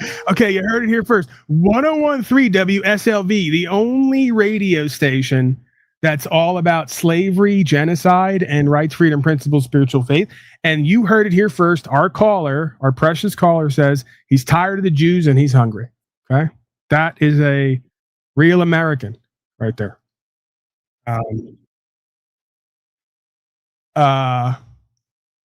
Yeah. So again, a lot of rhetoric, even this whole America first thing. America is a conceptualization like all countries are. It's an idea. You can't point to it. You can't hold it in your hand. You can say there's land that we're all on and borders that we've made. But ultimately, it's another conceptualization. It's another philosophical projection in its own way. And again, America is only America if we stand for what made America great. I'm using the verbiage. What made America great was this idea of upholding universal law, conscience-based universal law, using logic, morals, and ethics, and certain standards. Why it used to be called American value, American standard. So we need to put universal law first. We need to put consciousness and awareness first. We need to put logic, morals, and ethics first. And we need to put the idea of inherent human rights first. This way, we can create a new world order. I'm using their verbiage. Not a new world order as we are being shown, where we suck down cockroach milk, and chew on roots. A new world order where the majority, imagine this is radical. You talk about radical. Oh my God. I can't even imagine I'm going to say this, where we actually have a world where the preponderance of the participants here understand the idea of right from wrong, the idea of freedom, as I said, The idea that the whole point of going from child to adult used to be they'd say, one day, Junior, you're going to grow up and you're going to be able to do whatever you want to do. As long as you pay your debts and you keep your hands off people and don't harm anyone. Those days are over, right? According to the collectivized masses. So you can only do what you're told you can do, and you have to consult thousands, if not hundreds of thousands, if not millions of codes to figure that out, right? So a real new world order would be a reality where we all just woke the fuck up one day and realized that statute, policy, and code is not law. Nobody has a right to put on an outfit like a clown and start telling us all what to do and writing it down and then saying, well, it's got to be real because we wrote it down and signed it. Yeah, all are equal under the law, another maxim, which means no other man or woman in or out of costume, especially a public servant, can tell me as a man what the fuck to do legitimately. That's called self-governance. That's called responsibility and accountability. That's called what used to be the common law as an ethic, not what it's become. Because if you look it up now, they'll say common law is a body of law where a bunch of clowns made decisions and you study case law, what they call case law, which is just a determination made by a bunch of individuals or collective of individuals, right? It's got nothing to do with law. Law is an objective, inherent ability to use consciousness and awareness to come to an objective understanding of right from wrong, and then at best codify it in these statute, policies, and codes so we don't forget, because we have a tendency to do that, right? The whole ego pride thing. I'm going to do whatever I want, including causing loss and harm to others, stealing property, lying and cheating, and all the rest of it, because I can. Okay. I mean,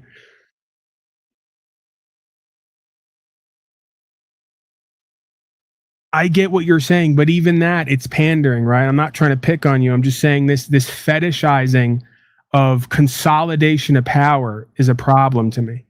This Americans have been,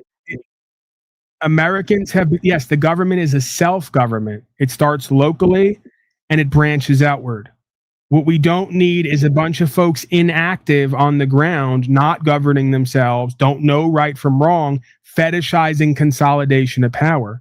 Because if history has taught us anything, it's that you can kill anyone at any time and get away with it. We don't need leaders. We need to stop listening to the misleaders and become our own. Well, this is where I was going, and become our own leaders, right? Where we You mean not indoctrinated? Because when you use these words, other words come to mind to me. Educated to me, traditionally, if you ask an average member of society, means they went to school, they got taught what to think instead of how to think. So most of them don't know how to philosophize, don't know how to use logic, morals, and ethics and interpret law, universal law. So when you say education, to me, it's synonymous with indoctrination, which is based on mentality and repetition.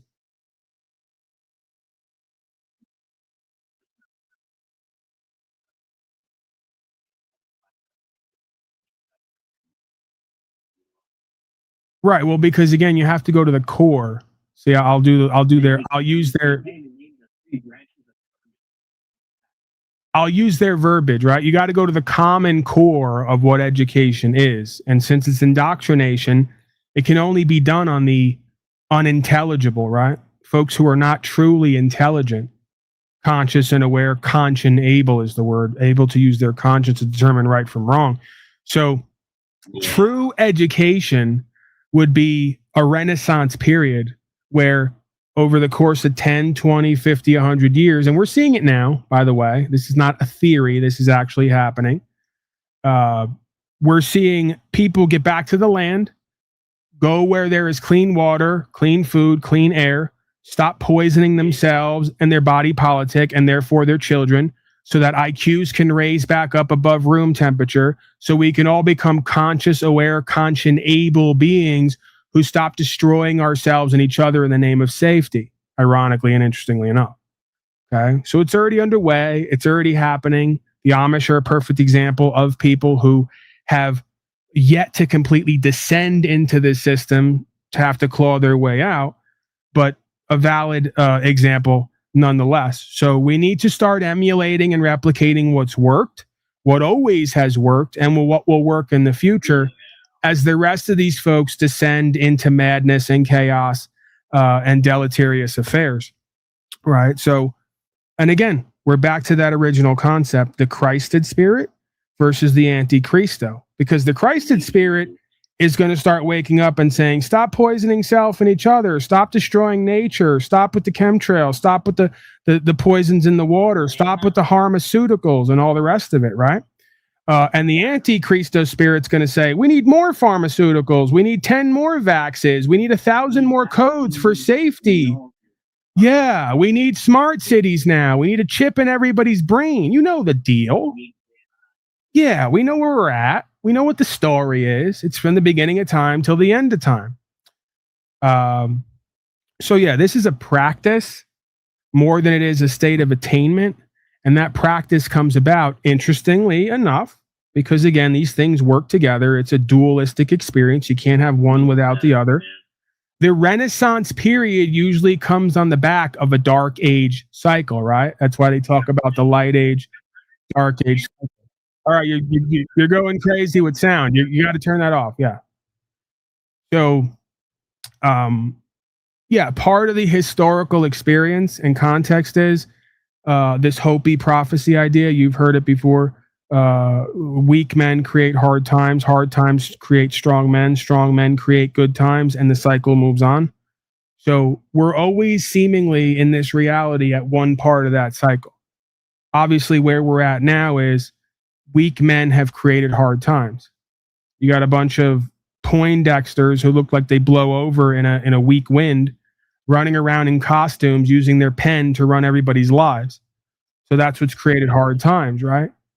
Through these hard times, you're going to see strong men and women born out of these hard times, and they're going to build and create, as they always do, a prosperous civilization that's going to lead to good times.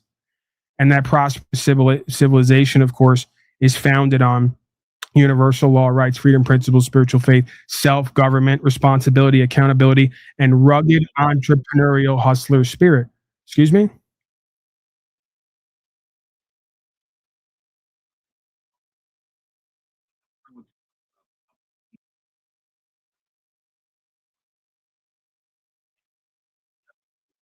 All the same idea. John Locke is just another incarnation. Chile de Castro will know him, I'm sure, and all about him. I know some of it. I'm far from a... Right. John Locke didn't corner the market on these ideas, just as I have it, right? This is any mind that is conscient able, that can look and experience and see what's going on and deduce the cause and therefore the effect and therefore the solution, brings forth these certain ideas that have been true from the beginning of time and will be true to the end of time. Okay? So, all right, we got someone else in the back. I'm going to encourage some more callers. You got any final words? We had a great exchange.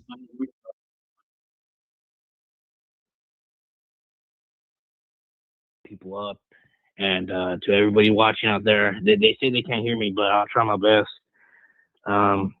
Love your country, put America first, and fight back. You always have to fight, and be a believer in Jesus Christ, and eat some Italian food. It's really good. But yeah, God bless you here. Italian food's the best. But yeah, God bless you, and yeah, God bless. All right, thank you, sir. I just realized they told me in chat they couldn't hear the caller, man. That always happens with this system. I get sidetracked on my tab system up there. The caller gets cut off. I can hear him. You guys can't. And then it's almost as if I'm having a conversation with myself. Hey, it happens to the best of us. All right, call in now. Questions, comments, concerns, or just to tell me that I'm a crazy, lunatic, sovereign citizen, magatard, leftard, depending on whatever form of indoctrination you currently reside with or under. It's the funniest thing ever, right? It's fascinating. I will always appear as the opposite form of whatever you believe you are. So if you believe you're a leftist, I'm a MAGA Republicard. If you believe that you're a MAGA person, I'm a leftard communist.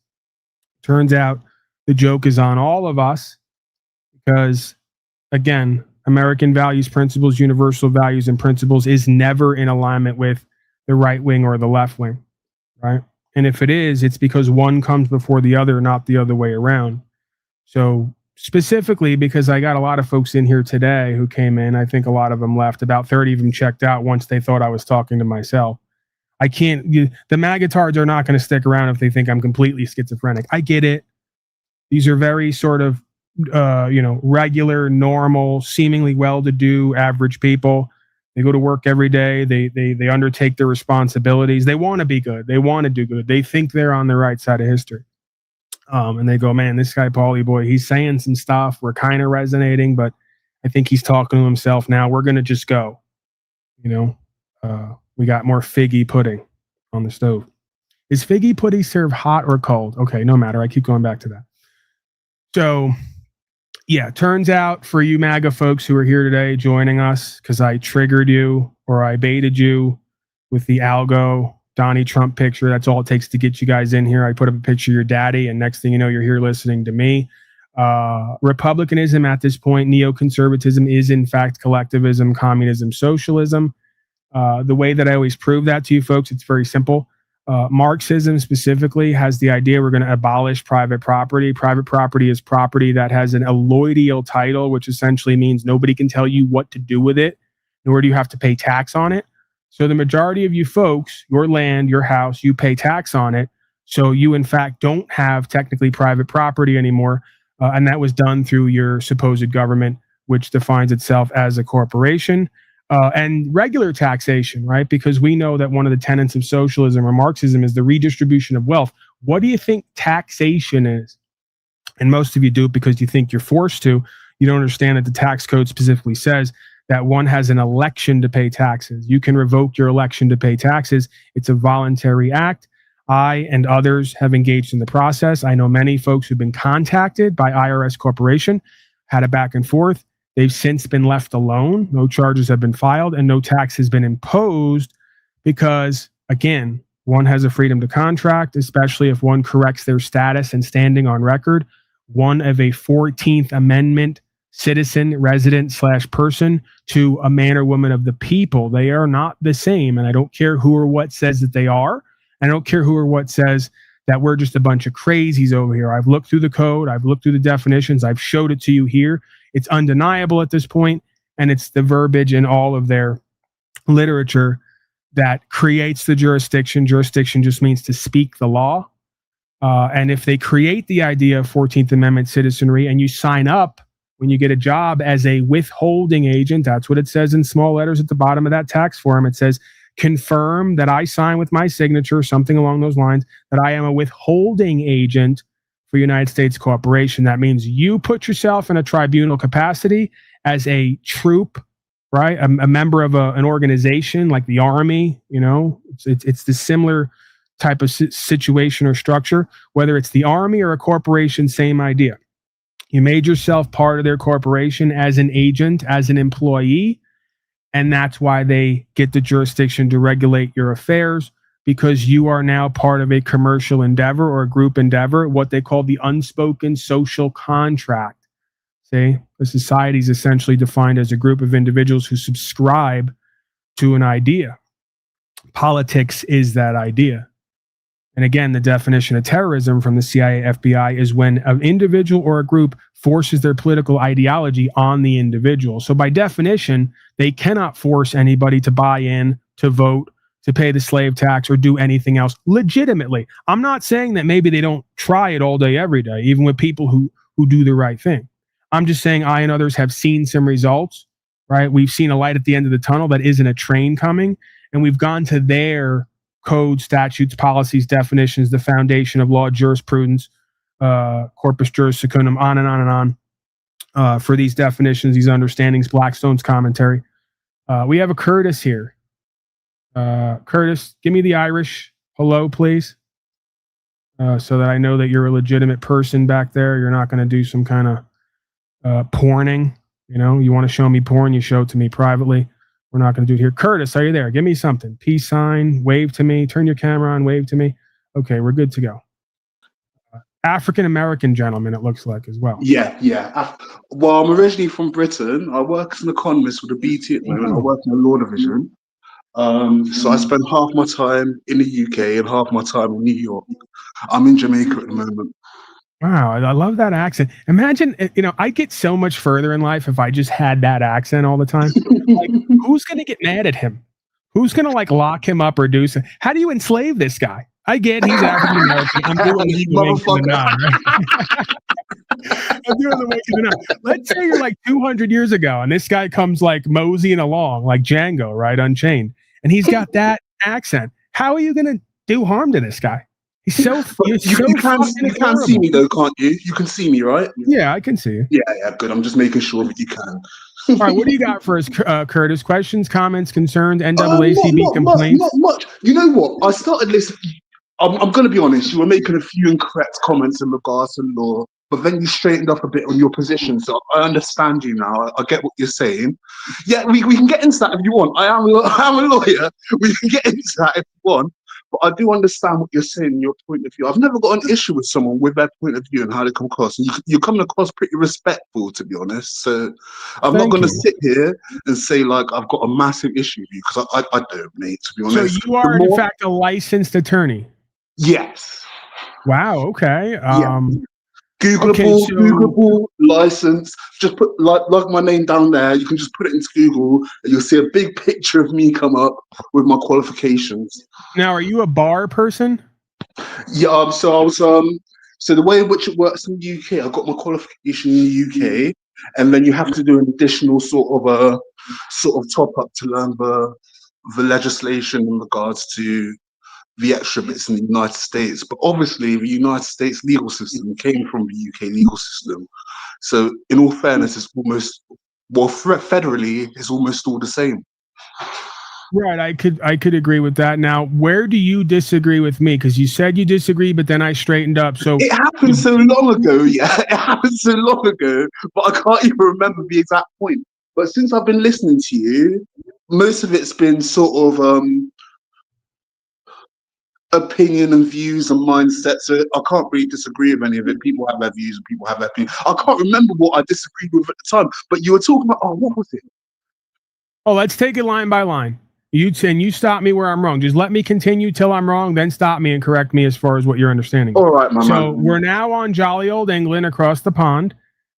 Similar system, right? A democratic republic. The only supposed, we'll call them trustees instead of authorities, are in place to upkeep and maintain civilization for the people, right? They're not there to dictate to the people.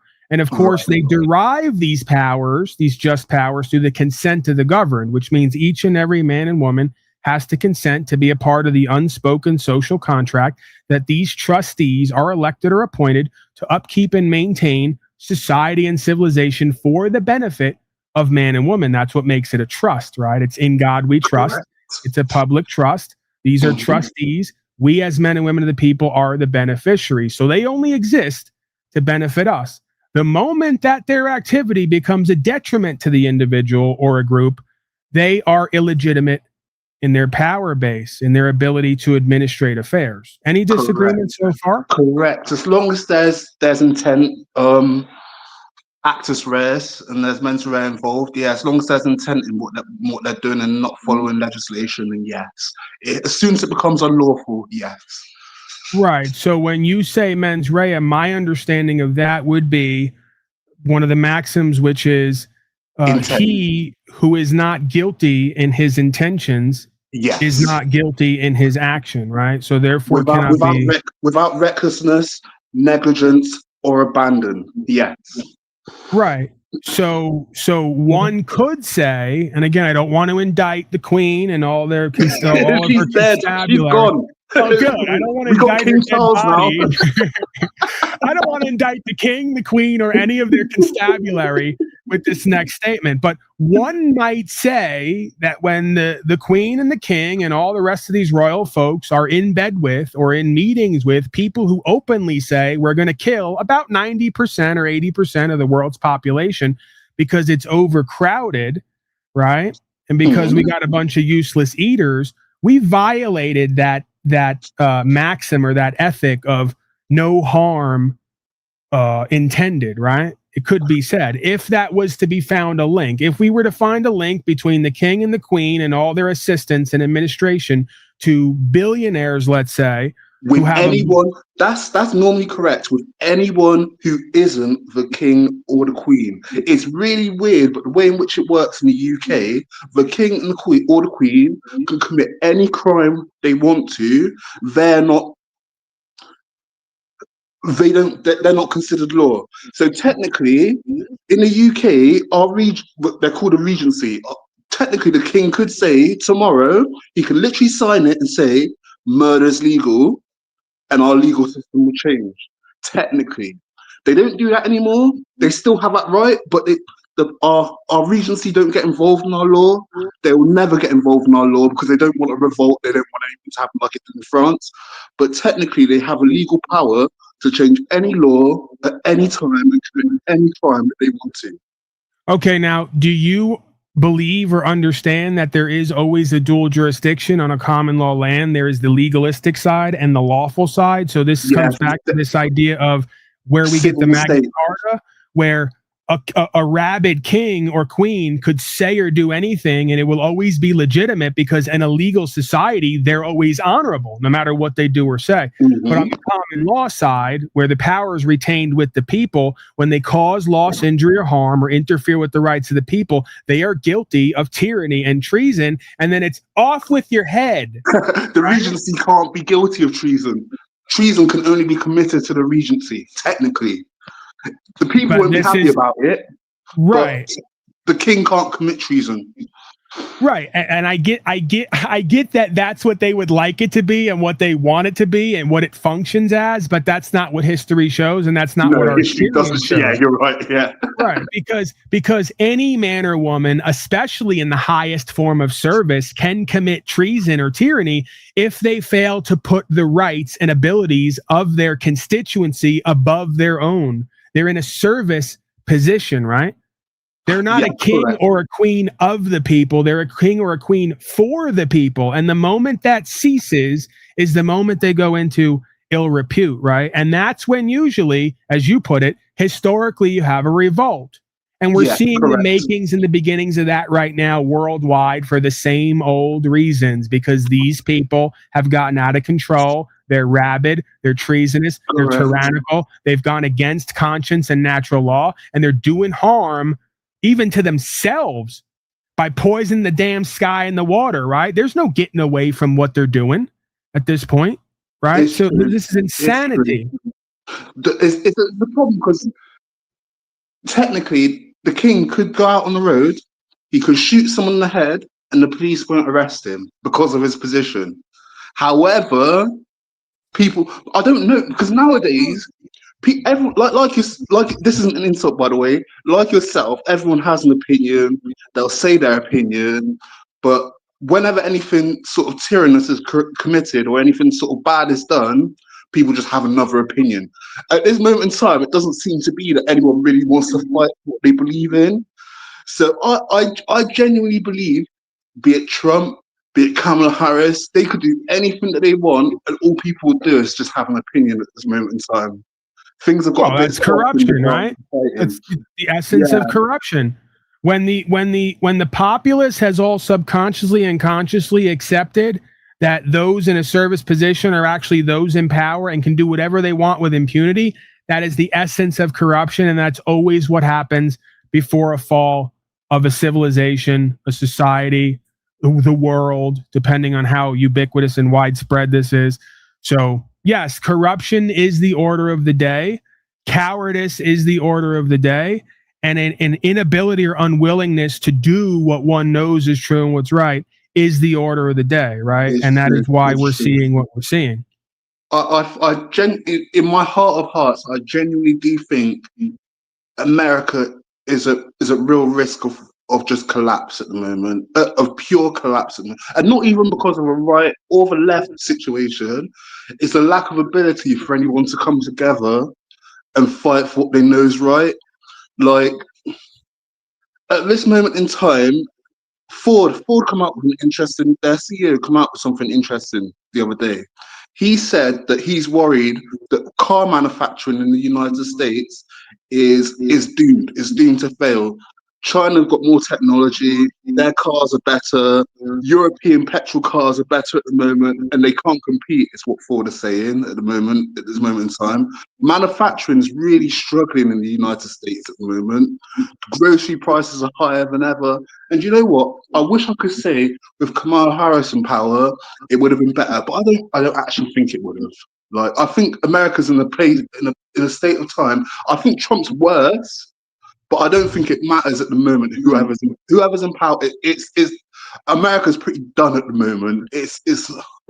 I would say that's a worldwide dynamic right now. That, again, because we've seen an extreme decline in ethics, logic, morality, faith, and this belief that we can all just do whatever we want to do because we can, right? And there's nothing to hold ourselves to as a value or a principle. You're seeing a decline and a decay into corruption worldwide right now.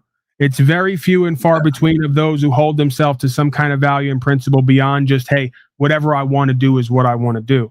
So, and you can't honestly believe that any kind of service, quote unquote, power structure is effective if the preponderance of the people who are being served have abandoned their rights, freedom, principles, spiritual faith, logic, morals, and ethics, right? That's the way that this all happens. Right. The lack of checks and balances, right? So we've given it up.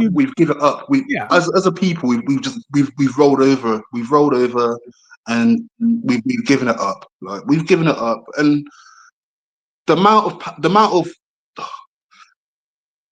time, like, what it will take for us to bring ourselves back on keel will take an incredible amount of almost force now, isn't it? Of almost force. Like, especially with the UK, you get more than just a Republican and Conservative Party. With the US, is a two-party solution. So when both your parties are shit, what can you do? This is where you've seen the emergence of folks like myself and those who orbit me or orbit the idea. It's not about me, it's about I am that am. This is where you start to see the proliferation of a whole grassroots movement of folks who've been called by the conscience and spirit to engage in their rights with impunity and to say, you know what, I'm done listening to the average rabble slave. I'm done being told what to do by my servants. It's not a rebellion, it's a resolution, right? This isn't a revolution, which means complete circle, it's a resolution. I have complete faith in you, but how do we make things right? How can we fix that sort of situation? What can we actually do? Like, you have to be involved.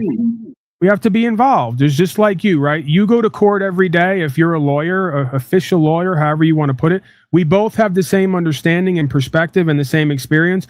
It's just you have an official perspective and seat at the table. I'm unofficial, but the idea remains the same.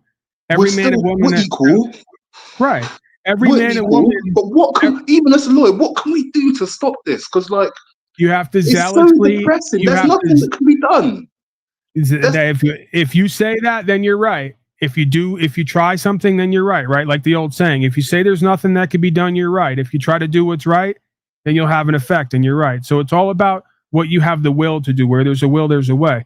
So it starts small, right? For someone like you, it starts with actually advocating zealously for your clients and teaching your clients the law and actually giving up business. See, this is the opposite of what got us here. Instead of you making deals with the court and your client and making them feel like they got a break. No, if you don't have the goods, if you don't have the corpus delicti, if you don't have anybody with an actual valid verified claim, then it's dismissal city all day, every day. And you let them know, here's the rules of court. Here's where they need to move a court. Here's how to move forward. And you know what? Going forward in your life, sir, I would encourage you to present yourself instead of hiring another man to do it for you.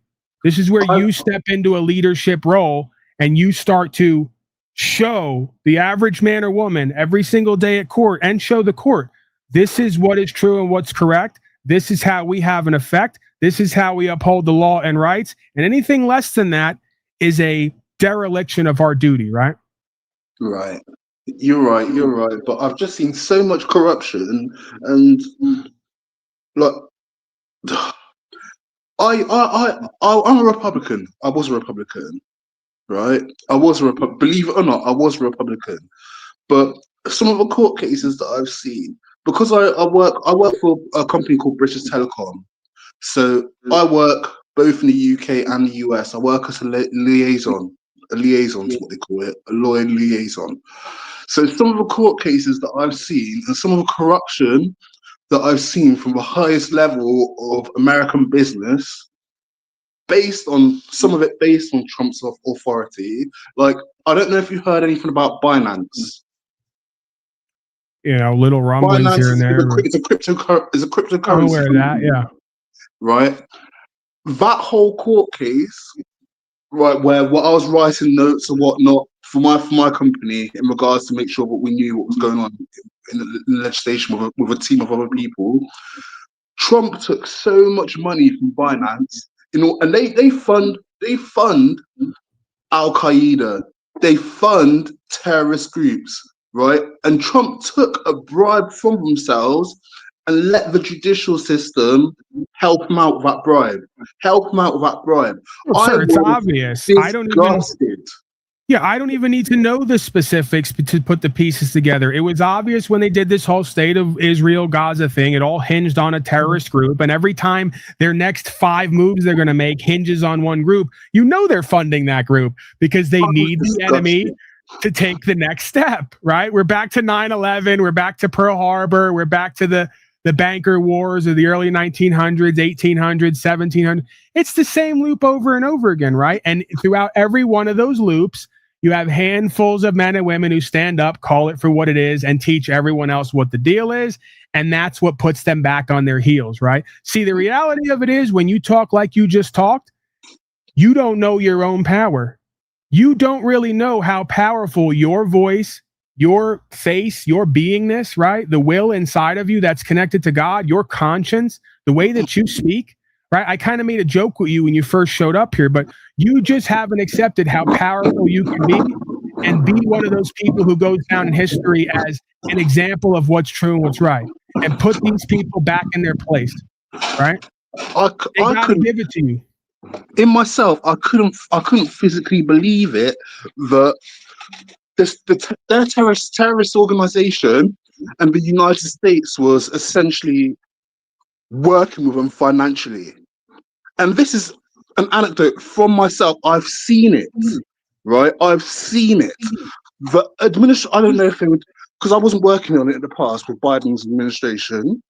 I don't know what they were probably doing the same damn thing.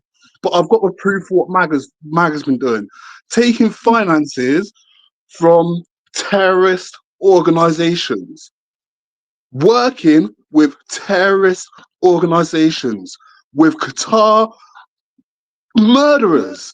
They work with murderers. They take money from murderers. And at the same time, they turn everyone to hate all Muslims whilst taking bribes from them. I've seen it firsthand.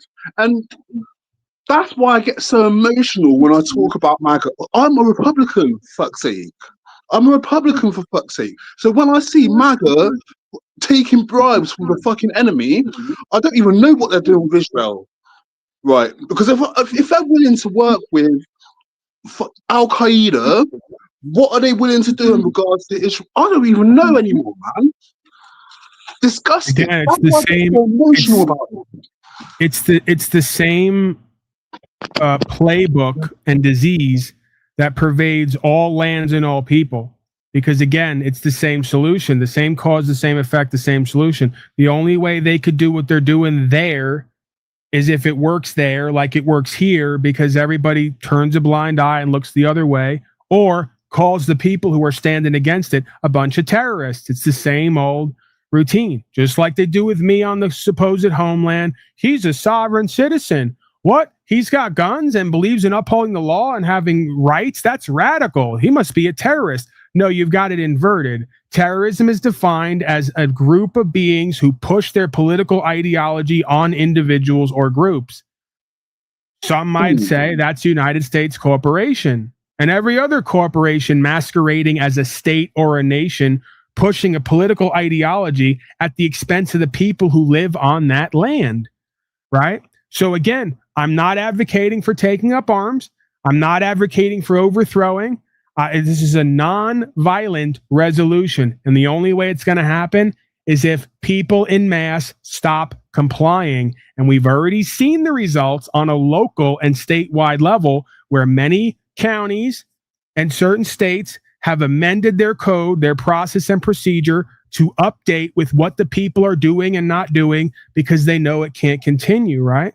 So we got to make the move first. We have to stop complying and cooperating first. We have to put our asses on the line and get skin in the game. After enough of us, I'm known here, for those who've been here, I've been to jail 6 times in 5 years. I've gotten dismissals on every case. I don't hire attorneys. I don't sign paperwork. I speak for myself as myself. I invoke the maxims of law. I question jurisdiction. I uphold the law of this land, and I've gotten results. That is proof positive. No one can tell me we are not powerful and inspiring and can't have an effect. Now, the question is, where are the other 200 people in this room right now? 2,000 viewers to 5 to 10,000 after the fact. And where are they from every other platform who orbit me, not orbit me specifically, but I'm surrounded by, who talk about this stuff, but don't want to put their ass in gear and get in the game, right? So again, it's going to happen one man and woman at a time, one interaction at a time, one dismissal at a time, and one lawsuit at a time. Because now my next stage of this, I've had some health issues the last couple of years, but I sued them at court to get compensation because the only way Mammon and Molech's going to get back in their box is if you hit them in the pocket. So when you have 2,000 people, all you need is like 2,000 across America who say, I'm out, I'm not complying, I'm giving you the statement of facts, the notice of intent and understanding, a claim of right. This is who I am, what I'm going to do. Stay away from me respectfully.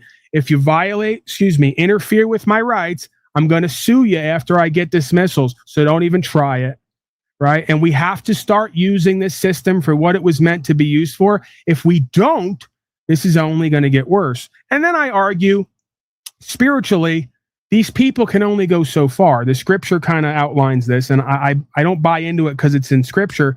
I buy into it because intuitively I've kind of meditated on this, and what I get is that on some level, God, whatever created this place, is allowing this to happen. It's testing all of us. It wants to see who and what we are, what we stand for, what we allow. And then at a certain inopportune point for these people, the hammer's going to be brought down on them.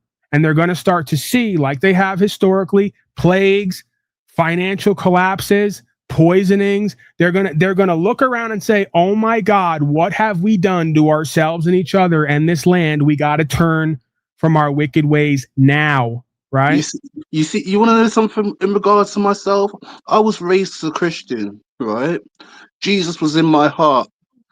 But ever since I was doing some notary work in regards to that Binance case and seeing how far terrorism has sort of invaded the United States, right? I've seen how MAGA use what I used to consider my religion as a tool in order to keep the terrorist actions going in regards to taking the money from AIPAC. That's the one positive that I've got at the moment. I am not against Jewish people. I'm against the fact that their Jewish government is bribing our officials. Zionists, sir. There's a difference between Jews and Zionists, right? We have to make the differentiation. And of course, religion from the beginning of time has been a tool to keep the masses doing the will of the state, right? That's why it's the merger of state and corporate powers and the merger of what they used to call the cross and the crown, right? So that's what fascism, not as much as historically communism, whatever, but fascism, socialism, these are all interchangeable terms because they all seem to be inhabited by the same consciousness to the same ends, right? There's a little bit different in their function, but all have the same ideas, beliefs, it seems, to an extent, and the same actions, which is most important. So, that's the other side of it, right? We're going to have to get back in alignment with some level of true God or true force, true creator of this universe, and leave behind the false indoctrination presentments, right? State of consciousness and beingness. The state of is a false state of beingness. That's why it's called a state of. It's a state of mind, right? Like you can't actually show it to me. It doesn't actually exist. It exists on paper, and you all believe you're standing on it and that you're a part of it, right? So we have to give up all these false conceptualizations of what is and tune back into what really is, and then go from there, right? And yes, it's going to be throwing off this idea of the state, throwing off this idea of corporations running our lives as the state, throwing off this idea of false dogmatic preachers and religionists telling us what God said because they got a book from a king and it must be infallible. Come on, right? Where are we at here? This is the Renaissance period. You and I are just alive at another period. We're coming to an end of a dark age cycle into a light age, Renaissance period, where people are going to start to use common sense again. They're going to stop buying into frauds and corruption. They're going to start to think for themselves and work locally on the ground with their communities and just opt out and say, and again, that's when God, whoever, whatever runs not only this place, but these systems, says, hammer them a bit, see what they're about, and then give them their reprieve. Because you got to be tested here. We don't get to just come here and exist, it seems. This is a proving ground, this place. We will be tested. We will be challenged. We will have our spirit cry out to do and be and have better. And if we don't follow that impulse, right, that premonition, we will be broken. We may be broken anyway, right? But we have to go on the journey. We have to take on the journey and the task, it seems. If not, there's no point in living here. There's no point in being alive here, right? If you have to live in opposition to what your soul cries out for what your conscience reveals is true and right every time. And I've struggled with it lately with these health issues. I go, maybe I just, get the license and not continue to travel a certain way and keep getting arrested and whatever else. I waver with that, because it wears you down. Getting arrested over and over again, having to go to court, even if you get dismissals, it starts to wear on you over the years and the decades. But again, I know that this idea will never die, regardless of what I do, and where I'm active or I'm not. This is an idea whose time has come, and more people are going to be filled with this spirit and this understanding, and they're going to opt out, with the taxation, with all of it. And they're not going to be belligerent and combative, because that's going to get you hemmed up. They're just going to respectfully, honorably declare who and what they are and ask this system to prove itself to them. And that's all the servant needs. I don't care if it's the demon or the servant, is for you to get back in line with who and what you are, who and what we all are, right? And ask of it what is required. You want bondage and rights over me? Show me and tell me where you get a right to do that. Right? I'm not fighting you. I'm not overthrowing you. Just point me to what you're using as a delegation of authority to do what you're doing, because 9 out of 10 times it doesn't exist. And whatever they point to is some codification of an original idea that they've twisted and perverted. And it's very easy to show that, right? It's a hell of a test, though, isn't it? It's a hell of a test we're going through. People are starving. People are losing their lives. People are... I want the best for everyone. That's why I get so emotional. That's why I was like, "Oh, you're not MAGA, are you?" I shouldn't have made that assumption. I'm big enough to apologize when I'm wrong. You're not MAGA. I assumed you were MAGA, so I'm big enough to apologize. Like, that's the first sign of intelligence. You can admit when you were wrong. I shouldn't have assumed you were MAGA. But it's this internal, after everything that I've seen from them, is this internal. I get so emotional when discussing them, because they've ruined my party, man.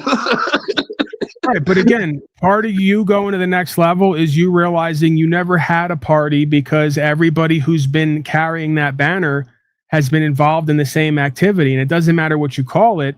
It's what it is, what it does, and what the results are that matters, right? So I don't care if it's George Bush. I don't pick somebody.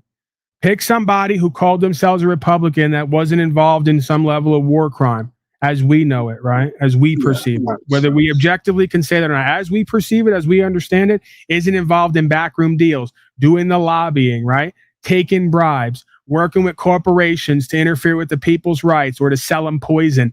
They're guilty. If they're not guilty on all of them, they're guilty of 1 out of 5, right? You can't find one of these people who didn't look the other way and take money, knowingly having a corporation poisoning people when it comes to the water, the food, the air, military industrial complex. Pick one. They're all guilty. right? And the reason they're all guilty is because really the story nobody wants to hear is we're all guilty because we've all looked the other way. We keep voting for it. You keep saying this is your party and your representatives. You keep saying that they're doing your will while none of us are doing God's will. That's our fucking problem, right? So we're all guilty of it. We're all guilty of it. These levels of greed, they accumulate, don't they? They accumulate from person to person to person until it reaches the top. We're all guilty of being greedy in our time at one point or another. Like, and it's all culminated into like this horrible system at the moment. Democrats take APAC money too. They're greedy as well.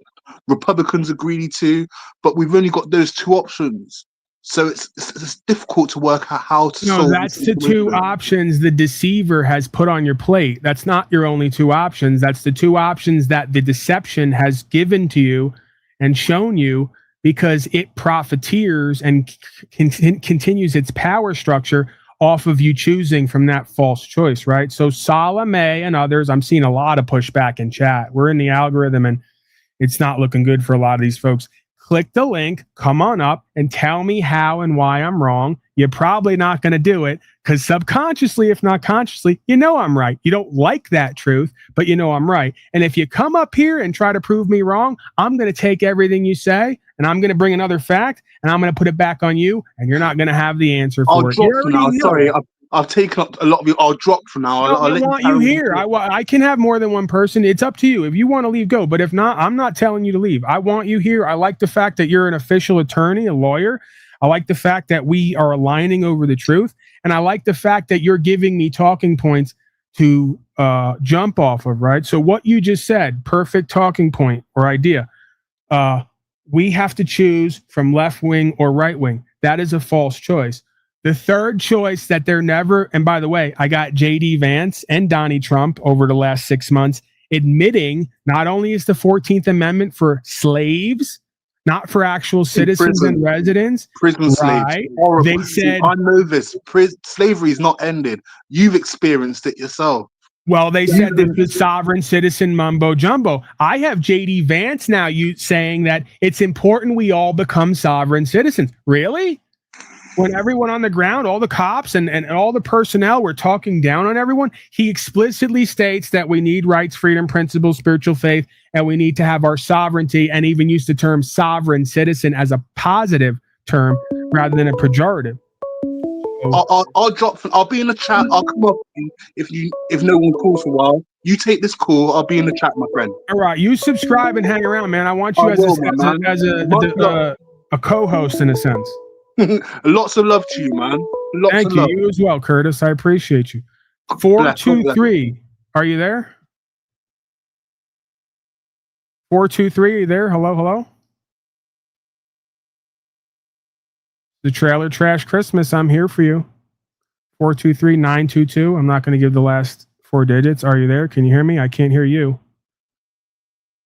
Going once, twice.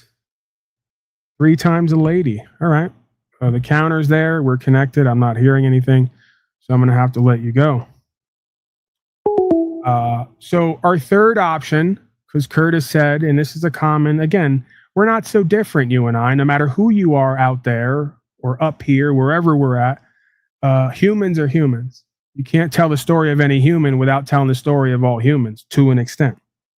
So it's a common cope trope that, hey, we only have these 2 parties to choose from. That's our only choice. That's our only choice as children of the lie and the deception. The third choice that 9 out of 10 times they're not going to put on the plate and give to you is the original foundational principles of law, right? This original idea of logic, morals, and ethics, responsibility and accountability, freedom and rights. Okay, so again, you always know where the true power and value is by what you're not allowed to talk about or what is marginalized. See, you talk responsibility, accountability, rights, freedom, principles, spiritual faith, logic, morals, and ethics, common sense, right? Maxims of law. They're going to tell you, oh, you're one of them sovereign citizens. See? So just like when they give you a label like conspiracy theorist, they give you a label like sovereign citizen. I don't care what the label is.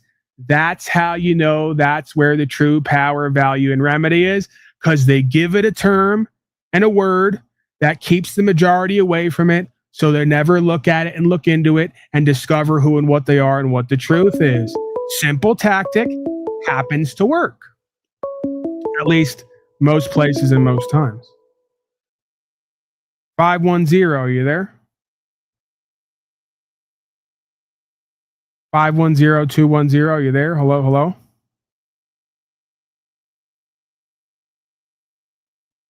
All right, so it looks like we have somebody who's going to use the automated calling now to try to interfere with what I'm saying, probably because they have some kind of a hang up spiritually with who I am and what I'm doing.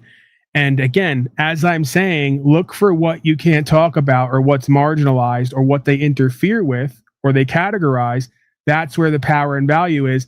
The spirit is showing up right now in that form, right? See, it's showing up in the form of the disruptor. Okay. 613, are you there? Hello, hello. We're connected. Are you there? Don't be such a coward. If you're going to play these games, come out in the open, show yourself, speak to me directly, put yourself on record. Why are you such a coward? That's the question. See, I'm out in the open. I'm on record 10 ways to Sunday. Folks know my name and all the rest of it. They know what I do, and they know that I have success and results, at least to a certain extent. You would think for such a powerful, demonic, and dark spirit, with all of its legions, it would be right out front, be willing to show itself, expose itself, go on record with itself. But that's not the case, because again, another reconciliation and revelation of what this is the dark one and all of its forces and legions are supremely disempowered in the face of God and God's truth. See? Likes to make itself big and powerful and be able to interfere, override. But when we get right down to what the truth shows, time after time, eternally, on a long enough scale, it only has the power that we give it, we allow it to have, right? Okay, so I'm going to hang up on you. If we have to, we'll just shut the phone line down. It's fine. I still have the panel. Folks like Curtis, who had a great conversation with I'm already an hour over. I was just going to do an hour. We did 2.5 already. So we've already done overtime. I'm pleased with the conversation that we had and what we covered. And if I have to, I just turn the phone line off. That's fine. And then we can go back to the panel where you'll have to show yourself who and what you are, instead of using the modern day technology to be a disruptor, intervener, and to play games. I got to thank a couple people. Alan Vance says, great seeing you back. Prayers with you, sir, always. Thank you, Mr. Vance, for your contribution. And these are non-taxable events from extended friends and family. That's Uncle Alan Vance, as far as I'm concerned. Julian Barbary says, he writes rather, peace and blessings, Paul. Same to you, Mr. Barbary. Cousin Julian. I have such a huge family and so many friends who like to gift because they resonate and align with what's inspirational, what's powerful, what's motivational. Oftentimes, it's even hard for me to keep track of them. Is this a friend? Is this family? What's the difference ultimately, right? The one truth, the one life, the one way is what really binds us all together, and or the deception, right? It can be either or. We're back to that Christo, anti-Christo idea. One or the other is what binds us all together, it seems. Only I wasn't such a simp. I've got things I could tell you guys. Well, Curtis, man, you're here now. We've met, right? The stars have aligned. We've crossed paths. I'm sure I'll be back again. I was on here 7 days a week, over 1,000 days straight at one point. Now I took about a 1.5 break. This is my second broadcast within a week and a half. So I'm sure I'll be back with some level of regularity.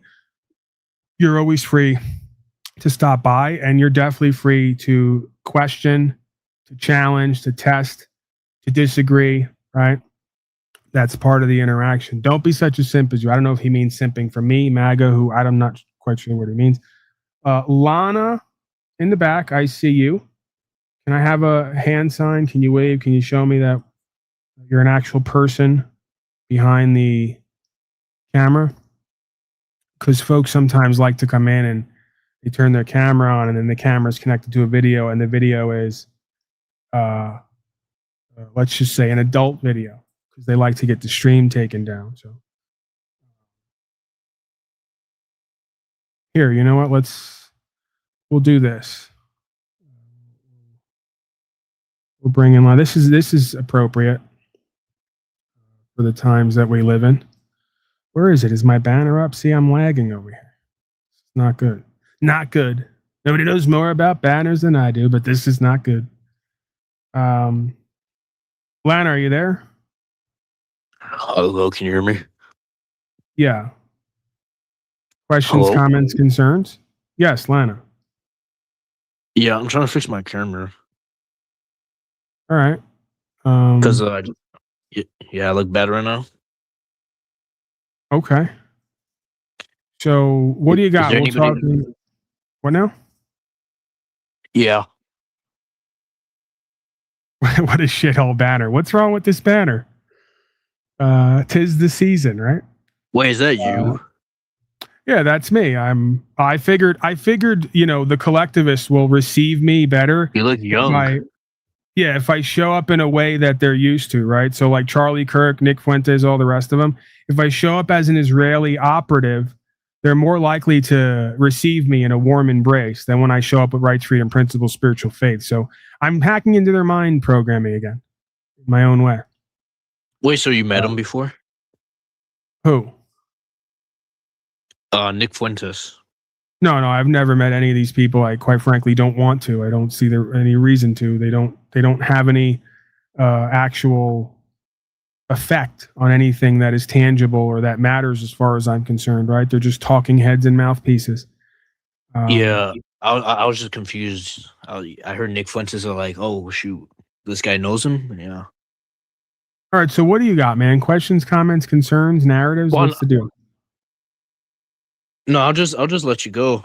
I mean, I'm gonna stay here, but I thought there's more people. Like we're all gonna have a conversation about the prompt, but I'm just trying to fix my camera, so I guess I'll just sit down and just be a good little listener. I guess I don't know. Okay, well, I mean, you came up. If you have something to say, now's the time. If not, I'm going to put you to the back and, yeah. Well, wait for me at some point if you got something. Weapon. I'm going to put you off the stage in the back because I'm going to err on the side of caution. What do you? Oh, okay. So yeah, you are a porn bomber, right? Come on, dude. Think that I don't know what you got? He just undid his camera and he doesn't realize he can't be seen on stage, and he's showing pictures of adult films, right? So again, I'm a pretty perceptive being. I'm pretty decent at reading energy and kind of picking up on what's going on at certain times and places, not only in the world and of it, but on stage here, right? So your name is Lana, right? Then you come up and then I kind of cajole you and then you reveal your voice is that of a man. Then I ask you what you got. And in pure fashion, like a collectivist slave, you can't even think on your feet. You can't even come up with a lie or anything to entice me to bring you up, right? So I bring you up with only audio and no video. And then you can't even figure out anything to say. And then you go ahead and reveal yourself. You got women blowing guys on the video there, and you were going to put that up on the screen if I would have let you up, right? But you didn't, because you can't, because I knew what was coming, right? So thank you for playing. You got to boost your IQ a little bit, right? In order to get one over on me. It's happened. There's been a few times in over 3,000, however many broadcasts, 2,000 broadcasts, maybe one or two times where I didn't err on the side of caution. I just let people up and they got me.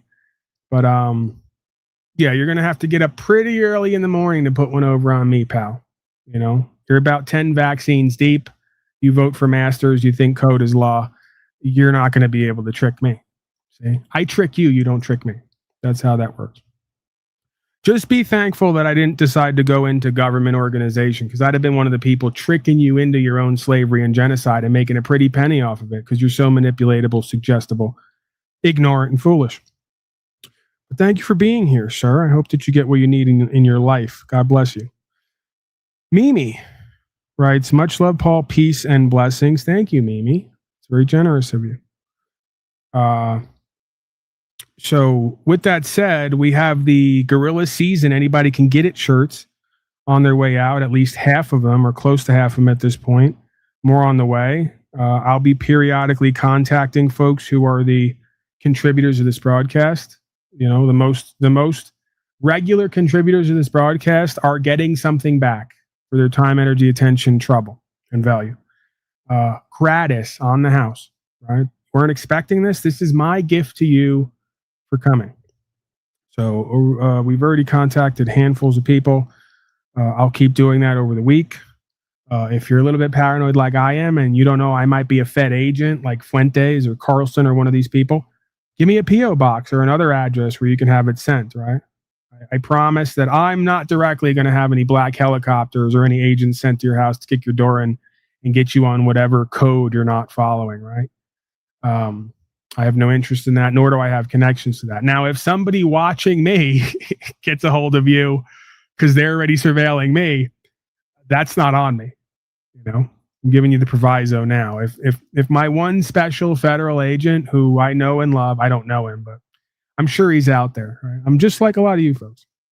Because usually when you do what I do and you're working with a whole bunch of people and you're on record and on the radar, someone's watching, someone's keeping tabs. And we know because one example of that is the Welsh people from Wales, right? The ex-government agents who do a broadcast, they got wind of me and they went and pulled up all of my record of every interaction I've ever had with a cop, and it was written up by a federal agent. And part of the reason that happened is because I called the FBI myself. I actually have reported with the FBI multiple times when it comes to state and local governments doing corruption, forcing contracts and securities on the people and attempting to hold people for ransom, right? Imprisoned without conviction, innocent till proven guilty. Just last week, I gave a tip to the Justice Department about a local official who believes that they're a judge, some kind of administrator over here, who put one of my friends in a box for 8 days without any conviction, held him on bail conditions without any of the bail conditions being met. He wasn't a flight risk. He had no criminal record. And the administrator said, quote, "I'm going to set your bail so high that you'll be motivated to make more money the next time you get arrested." That is judicial misconduct. There's no other way to see it. So yes, I'm going to report you to the Judicial Council. Yes, I'm going to report you to Justice Department. Yes, I'm going to make claims with the FBI, CIA, Secretary of State, Attorney General, and pretty much anyone else who will listen to get you all on record, right? So I'm sure in the course of my duties and obligations or within my rights, I've put myself on a record with a fair bit of intelligentsia, let's say, right? So I wouldn't be surprised, especially after, like I said, those ex-government agents from Wales came out with a stack of paperwork. And I said, who the fuck did all this reporting on me and everything I've ever done? And they went and revealed that it was, in fact, a federal agency. So there's a very good chance that that's why I keep getting dismissals at court and the cops jump on the phone and go, how is this happening? Why is this happening? Because I'm on record with them now, and they're probably keeping tabs on all of at least my official proceedings and procedures. And they're stepping in when necessary to let these people know you don't have a right to do what you're doing concerning because I'm on the record now. And I encourage anyone else who believes as I believe and see as I see to do the same thing, right? We can't run. We can't hide. At this point, modern day technology, watching and listening is happening. Records are being kept. There's no point in denying it. You'd rather use it to your advantage, right? So we come out in the open, we create record, we put everybody else on record for their crimes and their dereliction of duty. And we gamble a little bit. We see where that goes. Because believe it or not, I am a dreamer. And I have this dream, like Martin King, that there are, in fact, white hats. A lot of the MAGA folks, QAnus folks like to say the white hats. I really do believe there are some white hats in government. When DHS famously interviewed me, it's famous to me, maybe not to everyone else in the world, of course. I haven't achieved that status, presuming I ever will, presuming it's an achievement. DHS came in, Department of Homeland Security, and, during a state case interrogation, And they told me, oh, we're watching you. We watch your YouTube. Actually, we kind of agree with you. We just want to know what you're doing with all these guns and body armor and thousands of rounds and all the rest of it. And I said, well, what are you guys doing with all your guns and body armor and thousands of rounds? And they said, well, we're just keeping everyone safe. And I said, exactly. Okay. You know, because the state patrol took all that equipment, that property, and tried to stack it up in the corner along with a bunch of reefer and say, this boy is a terrorist sovereign citizen and he's got masks, right? They took a sheep mask. I did a whole broadcast on this at one point. They took a sheep mask because my buddy and I, we both had multiple guns in 2 different cars. No plates, no license, no nothing else. Thousands of rounds, body armor. We were moving all of our property from one state to another where we are domiciled, as some have said. And we both each had a sheep mask, full face sheep mask in each one of our cars. So they took all this property, stacked it up in the corner, put the mask there and said, we believe these boys were going to go on a mass shooting because they're sovereign citizen terrorists. And I had to break the news to them.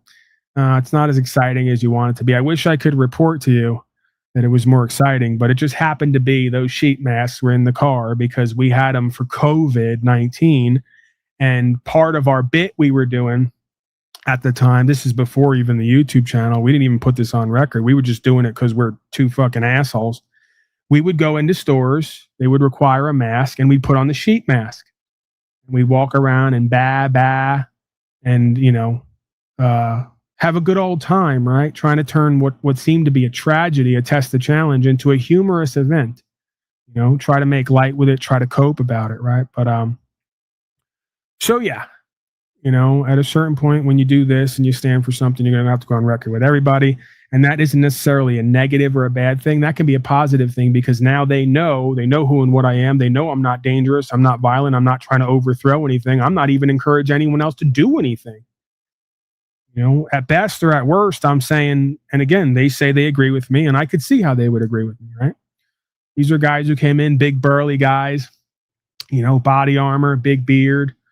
You know, probably Republicans in name only, I'm sure, but, you know, believing they're Republicans and conservatives. And I just laid it all out to them. Boys, this is who I am. This is what I'm doing. This is why I believe it's important. And I think you guys should do the same.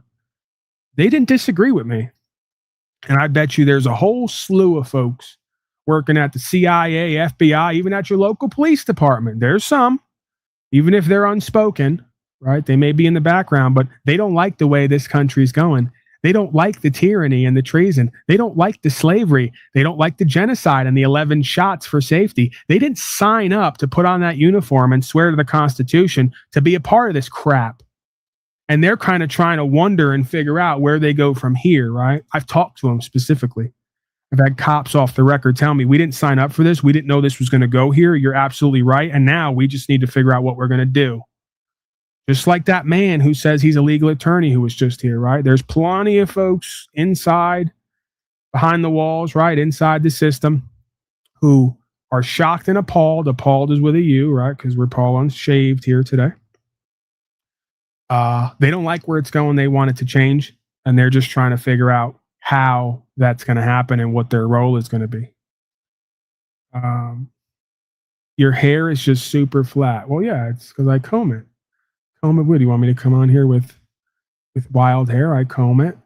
It's like the guy said earlier, it's a Middle Ages haircut. That's what someone in the chat said. Middle age looking ass. One of the black people got on me. You know, they're clowning me for my middle aged looking haircut. But hey, I'm European. I'm Irish and Italian. You know, when I grow my hair out, this is what it looks like when I comb it, and it harkens back, right, to an earlier time, to antiquity. It's like Maximus in the arena, right?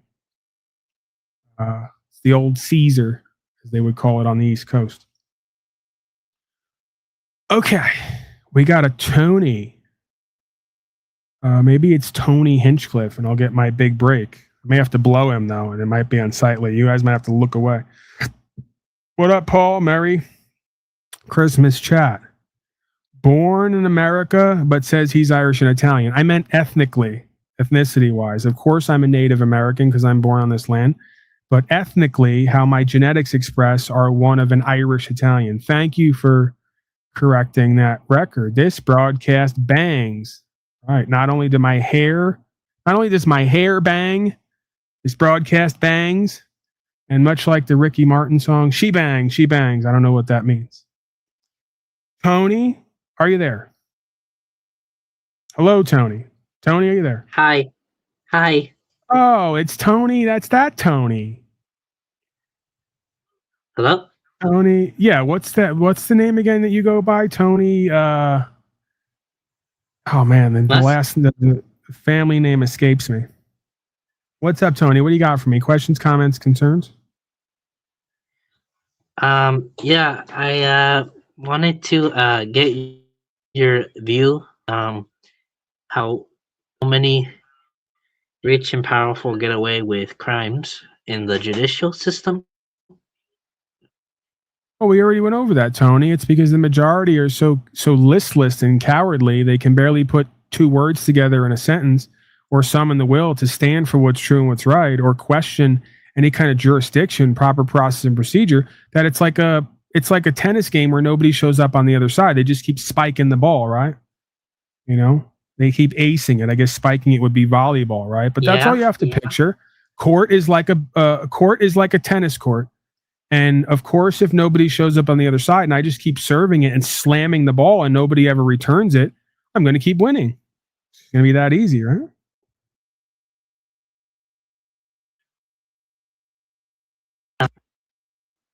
Did he care to get 40 years, but he got 11? Say again? You're breaking up, man. You may have to fix your equipment. The P. Diddy case where he was supposed to get 40 years, but... Hello? Yeah, you're breaking up. Something about P. Diddy. Hopefully you didn't appear at one of his parties. He didn't get a hold of you, did he? Yeah. P. Diddy didn't get a hold of you, did he? Well, no. No, but I was mentioning that P. Diddy got 11 years and he was supposed to get 50, you know? Right. Well, that's because he has a lot of money. And as the average slave will tell you in this life, if you have more money, it's that much easier to buy everyone off, including your counsel, who will go up there and fervently advocate for you and question everything and get things reduced, right? The more questions you ask, the more you force them to prove their allegations, the more you hold them to certain standards, the less likely you are to get convicted. Yeah, Money I don't talks, know. man. And I don't know if you... What happened? Money talks. That's the bottom line for that one. Hello? And I was also going to bring up in 2008, they were looking at Jeffrey Epstein's case, and they already knew what he was doing, but he got away with it, you know? Well, yeah, because the speculation goes that Jeffrey Epstein was in fact an Israeli operative who, by that point, had gotten a large contingency of public officials in his pocket by taking them to the island and getting them on camera doing things that they'd rather not have other people know they were doing. Bribery, right? Bribery goes a long way. That's allegedly. I can't confirm or deny that. Yeah.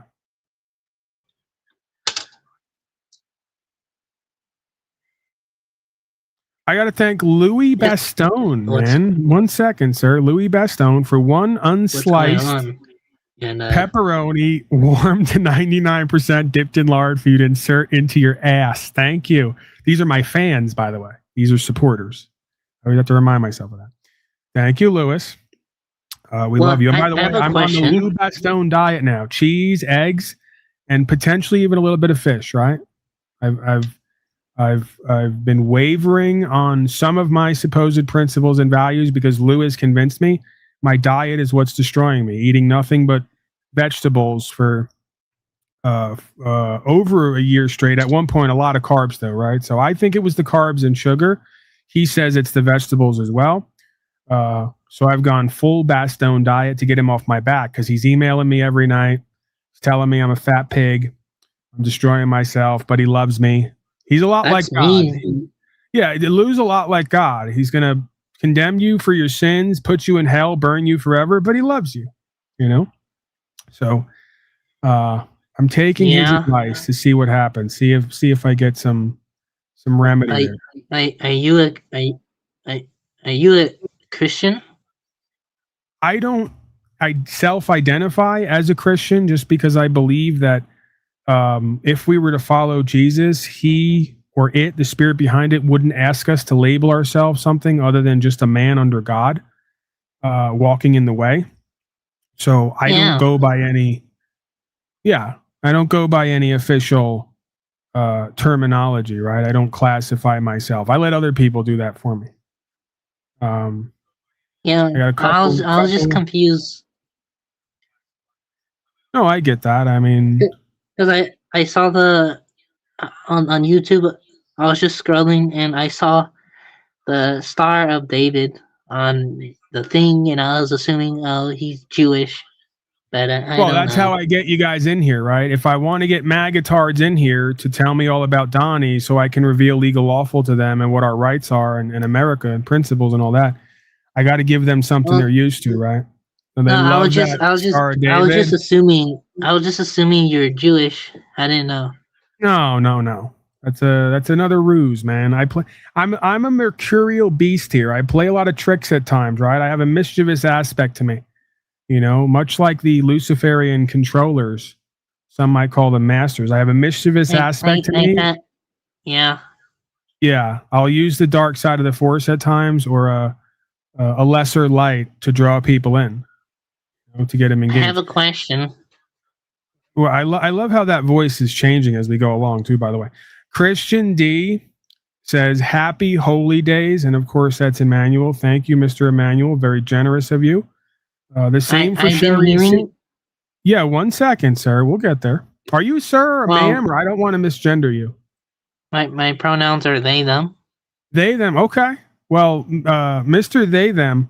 Wait, that's not how that works. But I don't mind. You call me. Okay. So, yeah, sir, I'll be right there with you. Sherry C says, for all the value and you give freely, peace. Well, thank you. And of course, contributions where folks get value, right? If you got some value from this broadcast and you want to engage, you want to stick it to the man, non-taxable event. Gifting is a non-taxable event. There are links up top. And of course, there's an email up there. Right. So if you want to contribute and support in a different way, feel free to send me pictures as a Jew. This comes from the audience, me as a Jew with the hat on. Someone made that for me. Right. Send me some videos, clips, who made it? News articles, legal lawful stuff, songs you've written. We're open for all that here, and we'll play it. We'll showcase it on the broadcast. Right. This is a audience participation encouraged. All right, what do you got for me, Tony? Give me some final questions, comments, concerns. And then I think I'm going to put you to the back and I'm going to move forward here. I think I'm going to wrap up toward the third hour. Yeah, my final question, because I've been hearing a lot of debates on this. What is your view on Christmas? Is it a pagan holiday or is it a good holiday? Or like what do you think about it, Christmas? I wouldn't say that it's good or bad, but yes, it does seem to be another deception. I could put forth an argument that there are a lot of holidays that correlate with the 7 deadly sins. Valentine's Day would be lust. Thanksgiving would be gluttony. Christmas would be greed. I could go on here, right? So I could take the approach that if this Valentine's is what? Lust. Is love, right? Lust. Love, as far as I know, is not a 7 deadly sin. I thought you said lust. Yeah, that's what I said, lust. No, lust. L-U-S. Yeah, that's what I'm saying. I'm saying that as much as we think that Valentine's Day would be associated. Hold on, I got a call here. I don't know if you hear that. My phone's ringing. It could go that way if I wanted to. I can make a case for that. 903, you there? Sorry. Yeah, I'm here. You're all right. Oh, hey, I'm going to take this call. Yeah, I'm going to take this call, Tony, all right? 903, give me 1 second. I'm going to mute my mic. Yeah, I'm going to put you in the back. I don't know, Tony, I want to believe that he's the real deal. I want to believe he's here for the whole thing, but I'm getting a vibe from him that he's going to spring something on me. 903, you there? Hello. Yeah, go ahead. Questions, comments, concerns, 1013 WSLV, your home for all things slavery, genocide, sovereign citizen related. Go. Hey. Yeah. You talking to me, dude? Absolutely. You're on. Okay, cool. Yeah. No, I think Tony did a pretty good job the last guest. I could see him being your permanent sidekick, you know? Who, Tony right there? Yeah. Yeah, he's got something. The kid's got moxie. Yeah. I mean, it's all about being unique in my anyway. No, I was just probably, you know, I haven't really checked the show out a whole lot, just in passing, and but what's the purpose of the they were making you have to be what, an ascetic Jew or something? Or I don't get that. Yeah, I like to trigger sometimes and play games and be a little bit mischievous and okay. I got you. So yeah, like I said, I've explained it a couple times. This thing really gets people hung up, this whole Jew thing. So, no, I mean, I was just curious. I thought you were. I didn't care if you were Jewish or not.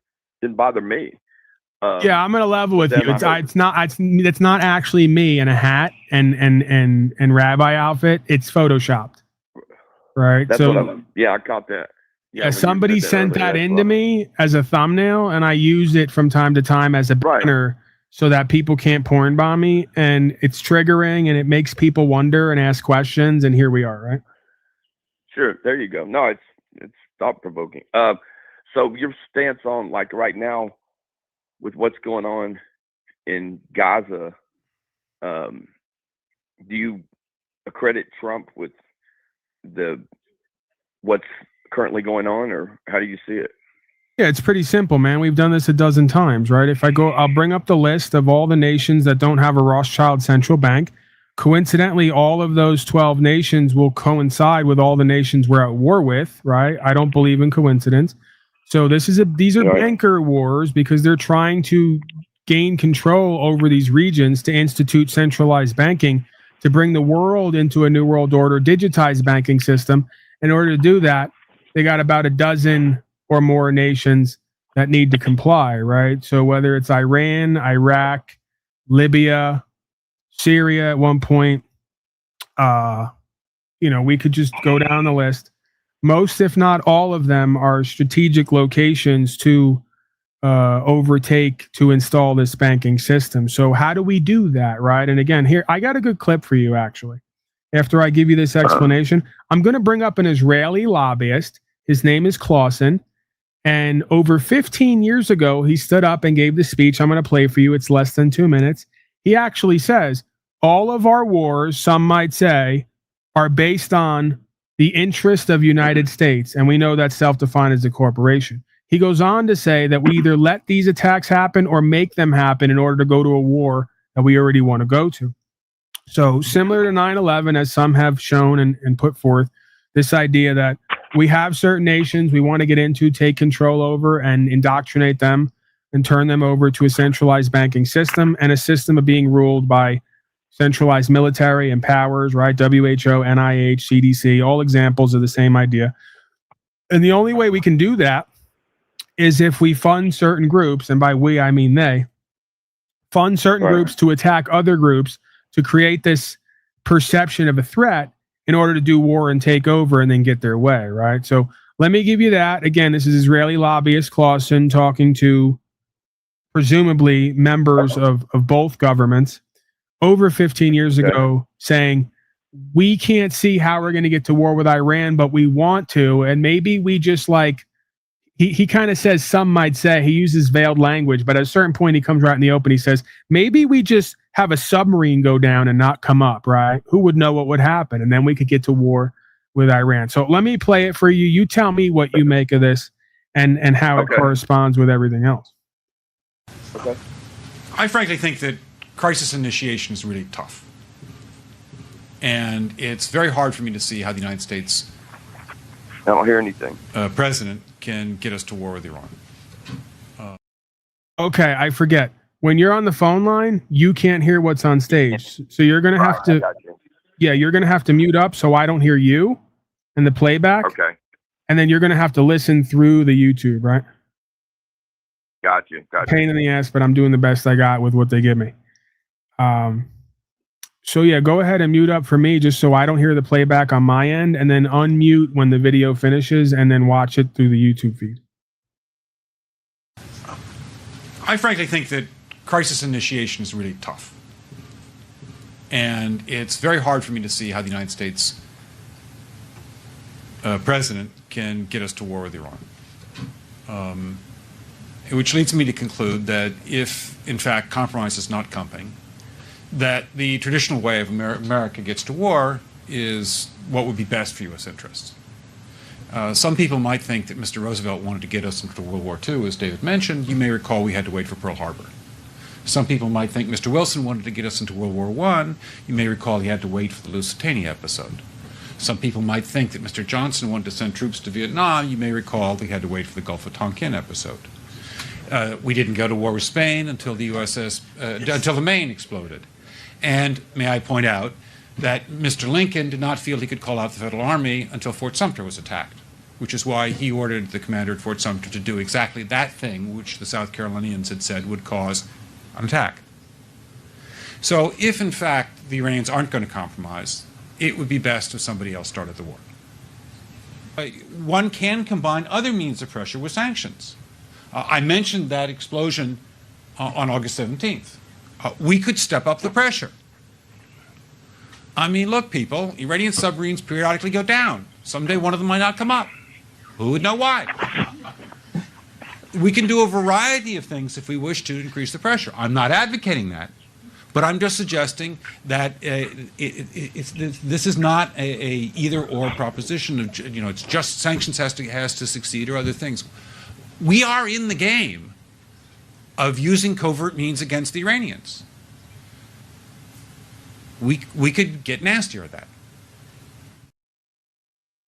Right, so he spells it out. He couldn't be more open and direct about it. Crisis initiation's kind of tough. How do we get to war with Iran? Then he talks about the Gulf of Tonkin, Pearl Harbor, same deal, 9/11, the towers. It's all the same playbook over and over again. You can go back to the beginning of time in the scripture. They did the same activities, attacking, bringing down walls, doing certain activities to get everybody into conflict, to initiate crisis, to make themselves a victim, to create an enemy, to go and take over without them looking like they're doing expansionism and imperialism, right?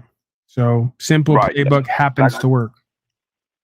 Okay, I got you. And I understand what you're saying, and I'm not saying I disagree totally, but this is why I think makes it a little bit different, okay? I get everything you're saying about the Rothschilds and all that, and I've got a lot of belief in what you're saying. The reason I think this is a little bit different is economics, and here's why. First of all, I think wholeheartedly the Israelis do have, they have had a problem. Everybody's had a problem since the 70s with Iran. Not just, there's been serious conflict. It has nothing to do with banking, and that's just their what they do in the region. And this goes back thousands of years. You know better than I do, Shia and Sunni. The Saudis, for example, they have completely changed their whole thing. I don't know if you talk to anybody that's been to Saudi Arabia in the last 5 years.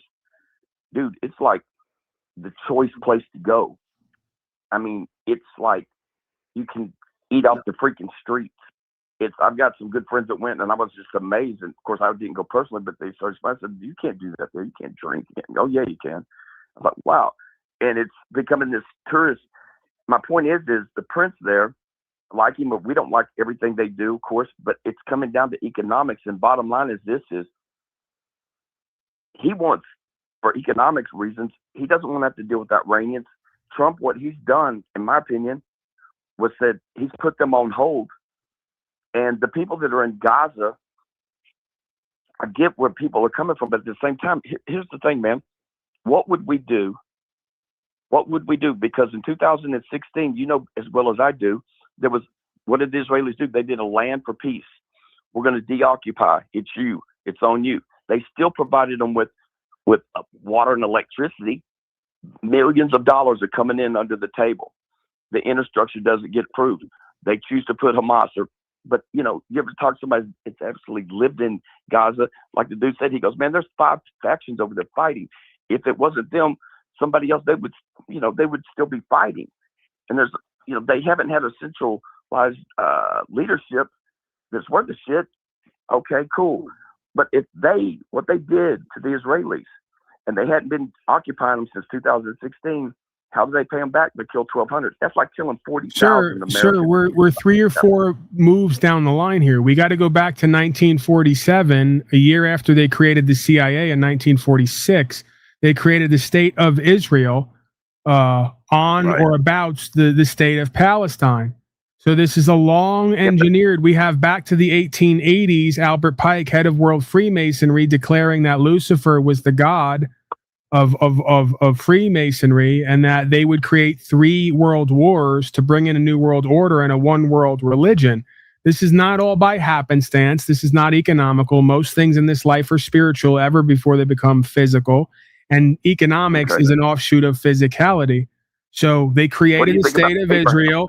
They populated it with a bunch of people who would be at odds with the people already there. They manufactured dissent and conflict in order to, over a long enough time, bring in another imperializing force and then create another world war, to do economic depression, to get the people in a position to accept a rollout of a one world religion, economic system, currency, and centralized authoritarian system. So I get what you're saying, and I'm not saying that there's it's like saying you know, I'm a Crip and I went over to the Bloods neighborhood and I decided now I'm going to set up shop in the Bloods neighborhood, and then when they attack me, predictably I'm going to say, well, I just got to defend myself. The first question would be, why did you come over here to begin with? Dude, you have to understand something. This is where there's a fundamentally difference. I also, by the way, I won't deny the idea of attacks on the State of Israel or its allies to an extent.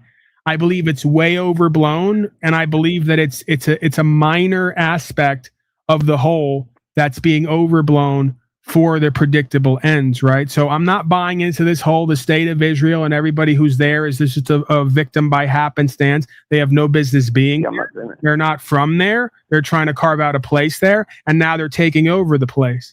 Okay, okay, hold on a second. Can I make one point? They're doing it on the back of 5 other banker wars concerning the United States corporation, where they went into places where the terrorists weren't from. They claim the terrorists are from here. They went to 4 or 5 other places to take over because they want a foothold in the Middle East so they can do expansionism and imperialism. And the only thing that's threatening them is the major power in the area, which is Iran. And it believes it has its own sovereignty and can do whatever it wants, just like United States Corporation believes that. And I got to tell you, sir, America, you could argue, is one of, if not the greatest countries in the world, because America was great for its principles. We've lost that or are losing that. And quite frankly, as far as I'm concerned, Iran hasn't been going around the world starting wars with everybody for expansionism and imperialism. United States Corporation has, and they're going to war with Venezuela now, okay? So at a certain point, if it looks like a duck, quacks like a duck, it's either a duck or a guy in a really good duck suit. So right, and I understand what you're saying. The point I'm trying to make is fundamentally you're wrong in this aspect. What was, you call it Palestine? It was Judea. That was the name. I'm not interested in what it was. I'm not interested in. I get that. Okay, I will concede that. I don't even agree with you, but I'll concede that. See, I let you talk, but you won't let me respond. Go ahead. I thought we were going to have a respectful Go ahead, dialogue. sir. Go ahead. What I'm saying is the land historically, if you believe in the Bible, then that land historically has been given to the Jews before you and I or anybody else have anything to say in it, period. The name Palestine comes from when the Romans conquered Judea, and they outlawed everything that had to do with Judaism. You could not practice Judaism. If you were a Jew, you wasn't doing that shit when the Romans occupied them, period. Okay? Now, fast forward, there are no Palestinians. It's a made up people. There are literally Arabs. Arabs were nomadic historically, even going up to World War I. You had tribes. You had people moving around. Really, the truth is the people in Palestine, you don't really see them moving in until after between World War I and World War II. And the only reason they're doing that is they mostly were exiled from Jordan. That's a fact. So to say they have this historical right to the land and the Jews just showed up. No, the Jews were already there, dog. They just got expanded. And that's why the UN set in and said, not for some banking reason, they said, hey, these people, the Holocaust, everything, this historically is their land. We believe it. We're not going to deny it. Boom. It's only they weren't given shit. They were helped to realize what was already theirs. Now, displacement of people, I'm not cool with. If there was people living there, the Israelis are the only government that you can be somebody practicing Islam, and they have actual people in their government. They actually have judges that are Muslims. They're the only ones that allow a pride parade. They're the only democracy. I get what you're saying overall, but here's the reason it doesn't hold true in this sense. We're past that.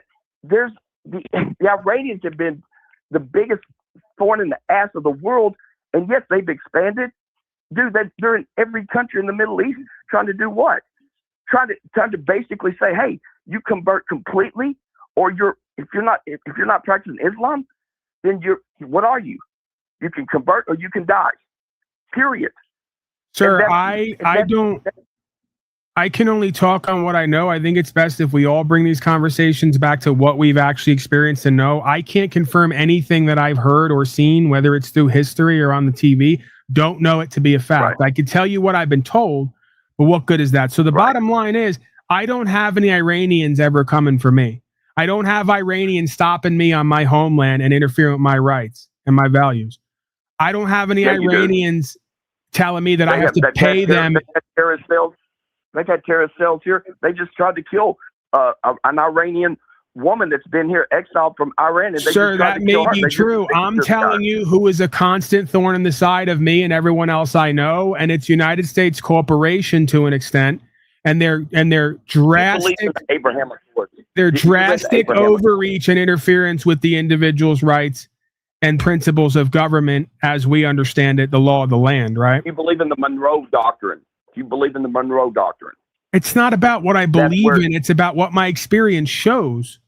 Okay. No, I'm saying as an American, I don't know anyone who can honestly say that Iran is the biggest problem for America right now. What I do know is I thought we were going to talk. I thought we were going to talk and go back and forth, sir. Do we have Christians in the Middle East? I'm not. You're bringing me in the discussion over there. I'm keeping it local and within the purview of my experience to avoid not speaking on something I can't confirm. Do you want peace in the Middle East? Quite frankly, I'm not interested in what two nations and or groups of people choose to do with themselves and each other. As long as interested in peace in the Middle East, and for the first time through economic reasons and suppressing. Why are we focused on a place that we've never been and have no idea what's going on there, rather than what we have been there, dude? There's a lot of people that have been to Israel. I haven't been there. I don't live there. Well, I don't know anyone. You're not the only person. That's fine. Then you and everyone else, I'm anti-Semitic. You just showed me that you're a propagandist. There's 13 types of Semitic people. Don't keep talking over me if you don't want me to do it to you, because I have obviously an ability to do it better here. So go ahead. You can't call me anti-Semitic without showing your propagandized feathers. There are 13 types of Semitic people. You can't even call it what it is. If you want to propagandize me, I'll teach you how to do it better. Call me anti-Israeli. I'm not that either. But when you use the term anti-Semitic, you're showing that the government has its hand up your ass like a puppet, because there are 13 types of Semitic people, including the Arabs. Dude, so if I was anti-Semitic, I'd be anti-everyone in that. Do you think the Israelis have a right to exist? Period. When did I say they didn't? This is pure propaganda. I never told you to the river to the sea. You say they have no right to I be there. don't You say, believe hey, why that would they you have a be there? legitimate right to be there. They were installed there by powers that be that engineered World War II and declared 150 years before what they were going to do. I don't support They it. were there 2,000 years before that. And if you don't That's believe in the fine. Bible, That's equivalent to saying the Mexicans should ride over the border and take back California all the way up to Kansas because the Louisiana Purchase or whatever it was, was there and then it wasn't. We took over and then we didn't. We're here now. well, guess what? Everything's but here's the thing. established the way that it is. We're But here guess now. what? If you can't keep it, it was never yours.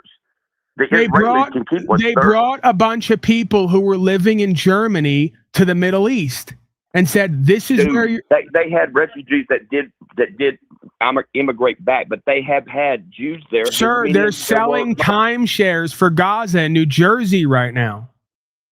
They're capitalizing and monetizing. That's a good sign that maybe Gaza's going to actually be put into a state where people put profit and peace over warring. Right. So let's go in using fraudulent legal claims and spurious at worst spurious, if not at best questionable history, while you cite the Bible as a historical geographical document. Let's use a legal questionable claim to install and insert a whole group of people there that we know Legal is because going the to UN sanctioned it to them for having historical rights to the property, period. If it was illegal, then why do you believe in the UN? I don't love them, but if you go by the theory of historical rights, then every land is going to be reinvaded by whoever has had it taken from them through conflict throughout history. You're setting the stage to create a legal claim. Then right now we wouldn't have the state. We wouldn't have America. This is great. Watch how I'm going to get you with your own bullshit. Are you for open borders and all the Mexicans coming in illegally to live here? Absolutely not. Of course you're not, because you're a fucking bigot. And I'm going to do to you now what you just did to me, and I'm going to point out your hypocrisy. Don't talk over me now. Sir, you are anti-immigrant. You are anti-immigrant, and you're going to use legalities to keep the people out of here. You're talking over me now. You're talking over me now. You're talking over me now. You call me a bigot, I'm going to park your ass. You because you're a just liar. called me anti-Semitic. I'm holding. I'm going to have to let you go if you're not going to let me speak. I'm going to let you go if you're not going to let me speak. I said, go ahead, please. The Mexicans who used to live on California and Texas and New Mexico, it's called New Mexico because it used to be Old Mexico, have a historical claim to this land. Why don't you want the Mexicans to get their land back they have a historical claim to before the Roman Empire? They oppressed my people in Texas. I'm sixth generation. And we there you go. Right out of your feelers. Right out of your feelers. Because you got a feeling of why it shouldn't happen. Right. They chose to give land grants to the United States, and then they turned around and said, hey, I'm taking it all back. Tough shit. And guess what? The United States didn't even get involved until we whipped their ass. You want to have it your way, and your way is not your way. It's the way of who uploaded you. My way is the American way. You don't know about any of this. You know what you've been told by your masters who propagandized you because your logic. You know what? If you don't even know basic Texas history, then you're not a real American, dude. I don't even need to know basic Texas history to know that you can't. The Mexicans got their asses kicked out because they chose to go to war and they got their ass beat. It doesn't matter. You can't use a logic and then not be consistent with your logic. By your logic, the Mexicans declare war on the Republic of Texas, yes, and they lost. And when you lose, the victor goes the fucking spoils. End the fucking story. As you put it, did the Roman Empire declare war on Israel or Palestine and win? In ancient times. And they have the claim to that land. See how logic works? See how logic works? Yeah, and guess what? That doesn't change the fact that that land was historically the Jews. Doesn't change the fact that New Mexico and Texas and California are historically the Mexicans. Why are you against them coming back to reclaim their historic land? I don't see the difference. I would say roll the dice and take your chances, but they sure as shit don't have their shit together. UN sure as hell didn't sanction it. Maybe if it was sanctioned by the UN. You also don't care about the fact that the Constitution says doesn't say anything, but it reads that all Well, guess people. what? The UN fucking said after World War II, the Jews get the land. They didn't say the Mexicans get to have New Mexico and Texas. And I guess when the UN says it, it's as good as God himself coming down to declare it, ain't it, Bubba? Well, homeboy, after World War II, somebody was going to have to put it together, and it sure as shit wasn't the people you're talking and it's about. going to be your daddies in uniform who know just the right thing to do because they're always infallible and honorable. You know, going for personal slurs just shows that you can't. You can raise your voice. You don't strengthen your argument, dude. I'm hitting you with facts. I have to raise my voice to talk over you because you want me to be quiet when you speak, but want to talk over. Then you get respectful again, and I won't talk into you. Call me an anti-Semite, and I'm going to hold the mirror up and show you exactly what you're doing. Israelis have a historical right. You're a cherry picker, just like you'll say, McConk's. I'm not a cherry picker. You're talking. I'm going to have to let you go, sir. You're talking over me, and you're destroying the integrity of the broadcast. Well, no, that would be your opinion. I go, then you go. I go, then you go. That's what has to happen. And don't speak when I'm interrupting, because I'm the host. I get to interrupt if I want to. There's special you follow rules. your own rules, and I'll be cool with it. I'm like the UN. Sometimes I follow my rules. Sometimes I do whatever I want, and you got to go along with it. This is my UN here. I'm just like you and your UN. Sometimes I follow the codes and the rules that I set. Sometimes I do whatever I want for everybody's best interest and safety. That's my prerogative. Okay. Well, I'm just like you. Point. You're wasting time. Go ahead and make your point. Right. So just like someone like you, and now you did it like they all do. You called me a Democrat because you're a Republitard and you're dyed in the wool and indoctrinated. So anybody, you're talking over me again. It's for a fact. Deal with it, Bubba, or I'm going to let you go. I could just easily take you as a character and monologue off of you because you're all the same.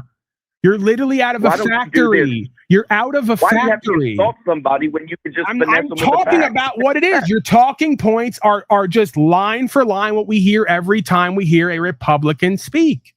I'm not a Democrat. How do you know I'm a Republican? Because you just called me a Democrat. It's that easy to figure you out. That doesn't mean I'm a Republican. That doesn't mean what do you identify as, sir? Why do you call me a Democrat then? What if I'm a libertarian? I would argue same thing. Arguably. This is my only point. To get back if I ask you how you live and what you do day to day, you'll tell me the story of a modern day neocon. I would bet anything on it. And you know what? That's the difference between you and I. You don't know shit about me, and I know I don't know shit about you other than what you just told me. And you're sitting here like a Democrat and say, "I'll tell you everything about you," which is a lie. Right. I'm saying I believe that by profiling you, I could take answers and align it with what certain people do. You called me something based on what you identify with because you think I'm opposing you. Now, we're getting off. But I appreciate the fact that you say you're not anti-Semitic. You just don't believe that the Israelis have a claim. I'll say, okay, maybe you're not. But you telling me you know me and you know exactly how I would vote and what I do. That's, man, think about it. You're telling people you know what's best for them and you know how they think and what they are. Do you vote for president? Do you vote for president? Absolutely. Who'd you vote for in the last election? Who do you think? Who do I think? You're the profile. Wait, I don't. What are we doing, sir? I'm asking you questions to understand. You think I'm going to vote for? You think I'm going to vote for? I don't care what party it was. It could have been the party from Mars. If that psycho bitch Camilla, I wouldn't vote for that bitch if she was my. Sound a lot like a Republican to me, boy. That's what I'm hearing and saying. And you sound like another Democrat that's wants to make fun of people I've never voted. Hey, Bubba, how they speak or where they live. Bubba, I've never voted. I'm talking about facts. Bubba, you're talking about bullshit. Tell me why you voted for Camilla. I'm gonna have to let you go because you can't control your emotions. You can't stop yakking. No, go ahead. I'm listening. You're chatty patty. Dude. Tell me why you voted. I never voted in any. You are. I never voted. Sorry. This is what he does. I'm going to count to 3 now. You get 3 more strikes because I keep saying it, and I'm going to have to do it at a certain point because you don't believe I'm mocking me. I'm doing an entertainment broadcast. I just jumped numbers up 50 people. You know what? You're a punk. Because you can't. Now we're going to go to the physicality and the violence, right? This is how you're talking. You're going to do violence to me, boy? You're a jerk, man. You going to come do something? What do? Go right to assault. You're not adult enough to kill them with the facts. You can't represent the facts. I was trying that. You, man. I like the accent, and I'm trying it on. I'll talk like this because he Stop said, it. shut the fuck up, dude. Stop it. You're like every other Democrat. You can't take the truth, so you fucking go to the The insult like only a bitch. problem is, Bubba, That's the truth. you voted for And guess Daddy what? Trump. This time, your guests were listening. Your people are listening, and they seen you get your ass whacked up. The guests because are you wanna listening, sit there and go, they're "He talked cracking up like this." laughing at Listen you. to how he talks. You're a fucking idiot. You dude. want me to For throw real. you out right now I'll give because you you every don't chance. have anything left. You know, You don't have anything I've got left. a So bunch you left. want to now Revive. overtalk me, hoping I'll hang up on you won't because tell you me. have nothing What's left. wrong with the Abraham Accords? That was the main reason I called. Let and you me won't answer. finish. What is wrong Let with the me Abraham finish. Accords? This is why you don't have a broadcast and I do. See? So what? Yeah, $5 in your mom's basement. Go for it. we're doing the mom's basement thing and demeaning the value today that come in. Do you really want to know the Hey, well, value you that? just told me I Sir, talk do you like a really hick, want and to I know go the back to value mom's that basement. came in You get a today little on the playlist. Lord's Now, Day? come on, I don't give a think credit. you If you're do. gonna throw it out, you got to be able to take it. Sir, I got two more because of you. I don't think you want to know See, how much we value. hillbillies are a little bit smarter than you think, Sir, dude. if you keep going, There's I'm nothing going to buy original me a new about you. GMC today. Okay? So Hey, I'm baby, do what telling you got to do. made a. I'm not the one All right, that. I'll I mean, stop the I've accent enjoyed for you I've because you enjoyed can't the handle it. conversation. I'm making an agreement with you. This isn't a conversation. No, This is a I non-conversation. love it. That's what you do. I'm abandoning Instead the of accent. sticking with the facts, Can you get to the point. can you compose yourself, please? Can you shut up? I don't want to have to throw you out. Baby, I've been waiting for you to compose yourself. Settle down, sweetie. Settle down. Go ahead. Let me tell Go you ahead. like your government would tell I'm you. all ears. You ain't in control of this interaction. You don't get Here to we go set the again. terms, and you're not in control of this. This is why I don't I'm like in the a lot more phone, control because than you panel, are. I can just shut you up and do my monologue and bring you back. Who's in the executive branch? Right now? Okay, Who's in the so- legislative branch? Who's in the Supreme Court? Who's Right, in who's right. in control I now? know. sweetie? Right. Okay. Yeah. You don't So- know one of those. And I know it hurts, but it's a fact. The Abraham I Accord is made what a I called you statement. about. Let's to get you recap. back on Let's point. recap. I made a statement that if I was to profile you, I would bet anything that whether you call yourself a libertarian or not, you live your What life. does profiling me make a difference when I'm asking you about the I'm going to Abraham have to Accord? let you Can go, just sir, tell me because you're what your cutting me opinion is off. on- I I'm don't going to care what have your to let you profile is. go and wrap Tell up me because what you're your cutting me opinion off. You won't tell me what you think about the Abraham Accords. You're not letting me That's all I finish. ask. Can you hold that Don't thought? profile me. Just answer Give the me question. 30 seconds to speak. Hold that thought, and we'll come back to it. Is that Go possible right for ahead, you? sweetie. Thank you, honey. I just said yes. So I Okay, honey. said if I was a betting man, if I had to bet, I would profile you as living like a Republican, despite what you call it. As soon as I asked you question 1 or 2, I think it's 2. You're 2 for 2 so far. You don't like illegals and them having a historical claim to this land, but you're okay with Israel doing it. Okay. And what was the second one? No, See, now that's you not got me true. off. I don't dislike illegals. I just don't want them in our country. It's illegal. They're breaking the law. What's wrong with Right. that? That doesn't mean I hate They're people. not breaking I the don't law. want They're the law to be breaking followed. legal. They're interfering with legal policy, process, and procedure. The law and legality are No, not when necessarily- you cross the border illegally, and they have not, talk about betting, most of them, they didn't even get a date, man. You got 21 million people that just came in. You don't tell me they're sucking the resources. Talk to some of the folks on the south side of Chicago, I have, and see how they feel. That's why they overwhelmingly voted for Trump. They're looking at saying, dude, you've been telling me for 40 years you don't have money for my community right here. And they're like, but you got money now to do this shit? Now Give me a you're annoying break. me because How about I the just 40,000 forgot deaths what my on the point streets was. at I night? had the 40,000 point, and you deaths on the just keep streets at night. throwing out and 5 we don't different have the things money to to get help me take off care of them. balance. What was the second No, I'm point? I'll telling you have to the go to truth. my chat now. Chat, what was the second point that I made that he's, right, he voted for his daddy Donnie and he even asked me, who do you think I voted for? As if he knows that I know that Why it's don't you obvious. just say it without all the insults? What can you say? It not be juvenile? Just say what you How say. You is it an voted for him. insult You don't by have to me be a juvenile about imitating it. your accent? I You didn't want call a mature conversation, then I be didn't mature. call you a That's all I'm redneck or whatever else. I'm imitating your accent just like I have one. I No, can't you do didn't that. have to. You mocked me. You mocked me. And I've it done doesn't matter that if you use many the word. times. I If enjoy the If I accent. mock you, then I'm still mocking. I enjoy the I mean, accent. It's not it doesn't hurt necessary. my feelings. I'm proud of the accent. And I'm it's got not me more down pussy than on you'll ever it. know. I'm not down on it. The bottom line is you voted. I asked you about the Abraham Accords. That's all I asked. Hello. You want to do profile? Or do you want to get President, to the point? Vice The matter. That's all President. it's going to call. God, you don't shut the fuck up. You're annoying. I'm listening. Go ahead. You voted for president, vice president, treasurer, and otherwise. Those are all positions of a corporation. Okay? So you want to believe that the corporation is the country. It's not. And the fact that you I don't, dude. I believe in a two-party system. I believe in a the two-party two-party system is part of the corporation. You're voting from two sides of election for representative in the corporate capacity. So no It has matter who nothing we to vote do for, the with. corporations are going to control us. That's not good There's some logic, things that are just sir. out of your grasp. Lesser of You know that, evils right? is still There's some- evil. I'm gonna have. Can you leave, please? Because you're not willing to go back I'm and not forth. talking. I'm sitting here You listening. are talking. You're talking over me and not You letting will me not finish. answer the question. You are the average You said, let me slave make who this has one no point, idea and I'll what's let you going make it. on. You don't care to be consistent and use logic, moral, or ethics, and you're yapping I'm over me very while I'm consistent. setting the I asked you, stage. what do you think about the Abraham Accords? And you have yet to answer. That's all I've done. I don't know as much That's all about I it. Shut up. I don't know as much about it as you do. Nobody's now, talking. You're not talking as you're talking? Silence. I can't mute him on my end. You can't hear me? No, I can't mute you. They're all telling me to mute you because you're a dunce and you're interfering with what I'm saying, and they didn't come here to listen to your garbage that they've heard 1,000 times. You keep trying to insult me, and I keep asking the same question. The Abraham Accord is basic. It's a basic understanding. I don't Joe have Biden as even tried much to take credit for understanding it. as you do, clearly, so tell me all about it.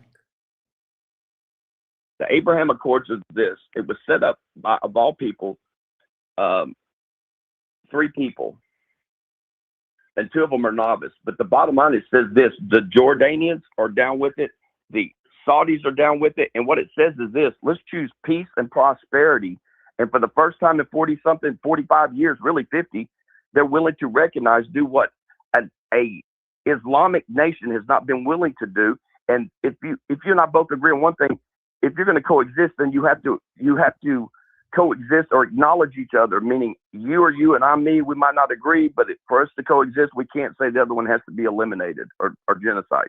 And these Arab nations, again, Saudi Arabia, now Syria. Okay, and there's a lot of work to be done there, but guess what? They finally got somebody in Syria that he's answering to Saudis, and the Jordanians, they're independent, and they're saying, we're in, man. And you know why?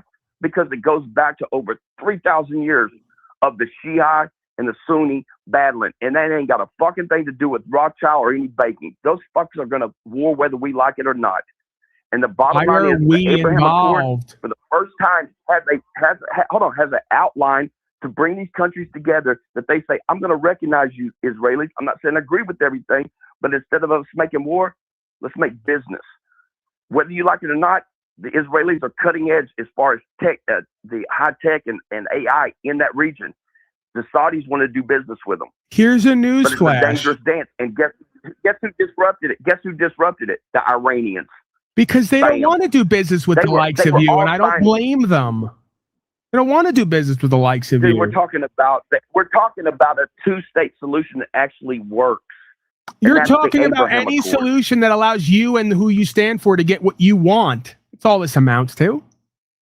Okay, and if you don't like, guess what? You have to win. Guess what? If you still get the same outcome, but you don't like the way it was done, then I guess it's wrong, right? No, I'm just not The for Rolling Stones pushing once what said, I've been you can't told that always I get what want you at the want, expense but of if you doing. try sometimes, you might get what you need.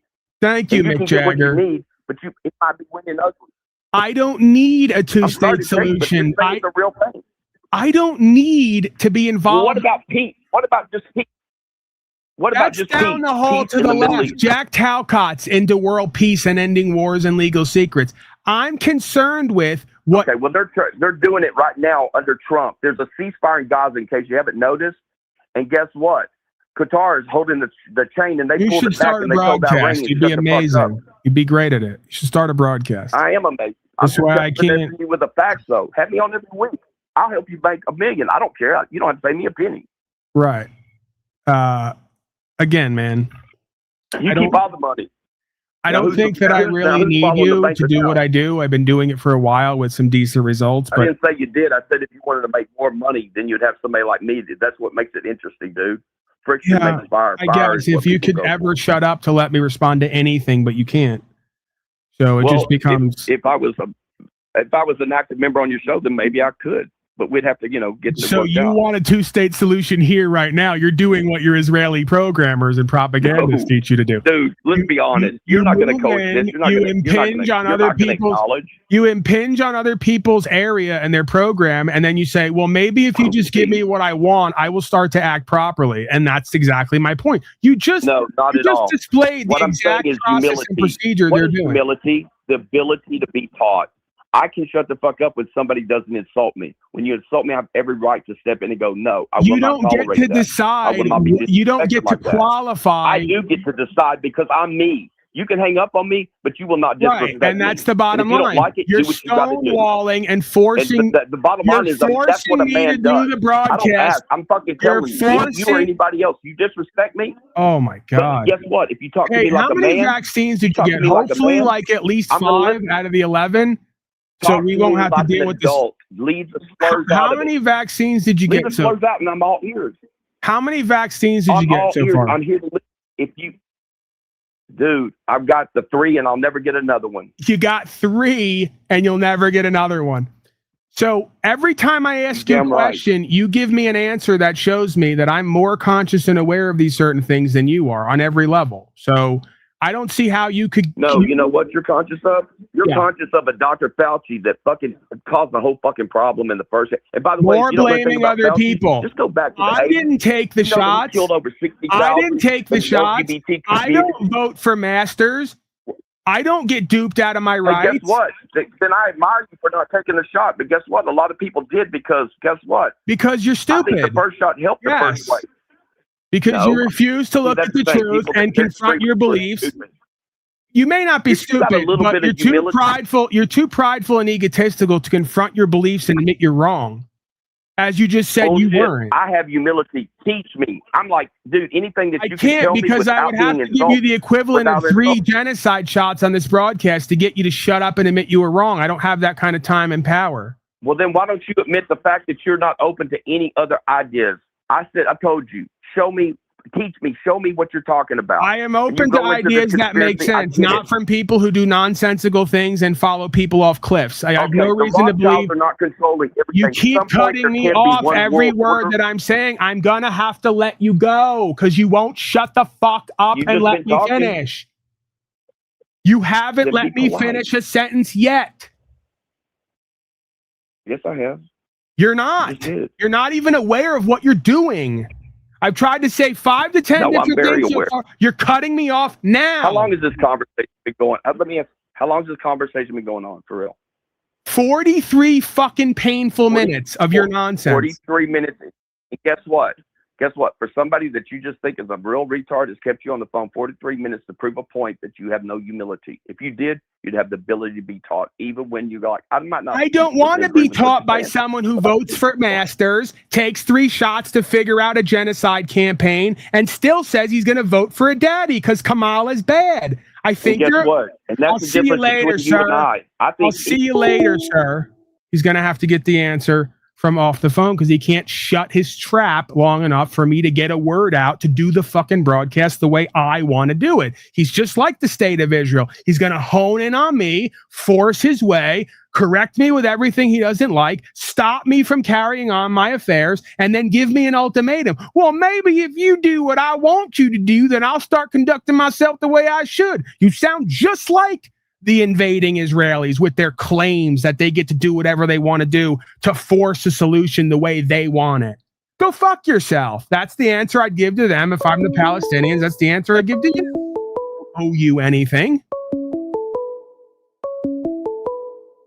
3 vaccine votes for the master who created it and then sticks by it, says he's still going to do it. And I'm going to listen to him to be taught about anything in life. You got it wrong, Bubba. You're calling Don't me be back mad, now? brother. You are Absolutely. I'm giving you a chance. hijacker. Look, I know you didn't mean that. You're a redneck Israeli. I'm going to throw you out again. You're not going to get anywhere with me forcing your will. Well, You're then why going to don't piss me off is what you're going to do. Abraham And then I'm going to Accord? invite you to me privately, and I'm going to see what you're really about. You're going to piss Talking me about off if you try to force your way with me. a viable issue, the Abraham Accord. Don't try to force your way with me. You're not going to get anywhere. I'm not forcing. I'm not battling you, bullshit. I'm finessing you I with a hung fact. up on you. That means I'm done with you. No, it means you cowered out of the 43 minutes conversation. of your garbage. I gave you way too much time. I have other health challenges from doing this, by the way. I know it unnerves you to for be told the doing truth, this but 2 all I'm years asking straight about was every the day gave me health Abraham issues Accord. along with not taking care of my body. Do you I want don't. peace in the Middle East? I want You you want to peace in fuck the Middle East? yourself. Goodbye. Doesn't get it. You don't get it. See, I'm glad he's doing this because he's showing exactly that he's like the people that he's taking up for and what their tactics are and what they do. Right? They want false peace by me conforming to their way and their way only when I'm the one who's going to set the precedent here because this is my land and my area. And I'm going to tell you what the custom's going to be. And if you don't want to follow it, you get the fuck out. And you can cry for me, Argentina, because I mocked your accent. You don't get to tell me how to do a broadcast, dummy. If you had any humility, you'd shut up and sit back and say, I'm probably 10 or 15 years older than this guy, judging by the way you sound and how you act. This guy was in his 20s and 30s, never voted for a master, never took out any of the contracts, never took the shots, saw through all of it. Maybe he's got some discernment, conscious, and awareness that I don't. As you sit right here in my face and tell me, of course, you voted for your daddy who put everyone in lockdown. You're pathetic and embarrassing. 562. Yeah, I just want to say that guy was an idiot, and you destroyed him. And the Abraham Accords didn't even work, you know? So, yeah, that guy was a fucking idiot. It's not hard to tell, sir. I'm pretty good at profiling. I've studied criminology. I don't have any certificates or graduate degrees, but I know all the same things that everyone else does to an extent. I don't know it all, of course, but I have a background in certain things because I've taken my time out to look at these certain things, and I have a pretty good intuition. So all I have to do is listen to you, take a few words of what you say, I draft up a profile, and you hit 10 out of 10 of what my profile is. If he'd have shut up, I'd have asked him 5 more questions, and he'd have answered exactly how I know he's going to answer that's going to fulfill the profile. And he could be my simulation for the day. He didn't like that. He doesn't want to be the simulation of what a dunce fool looks like who can't get out of his own way. He's choosing that. I'm not. I'm just revealing it and showing it for what it is. Yeah, it's like clockwork around here.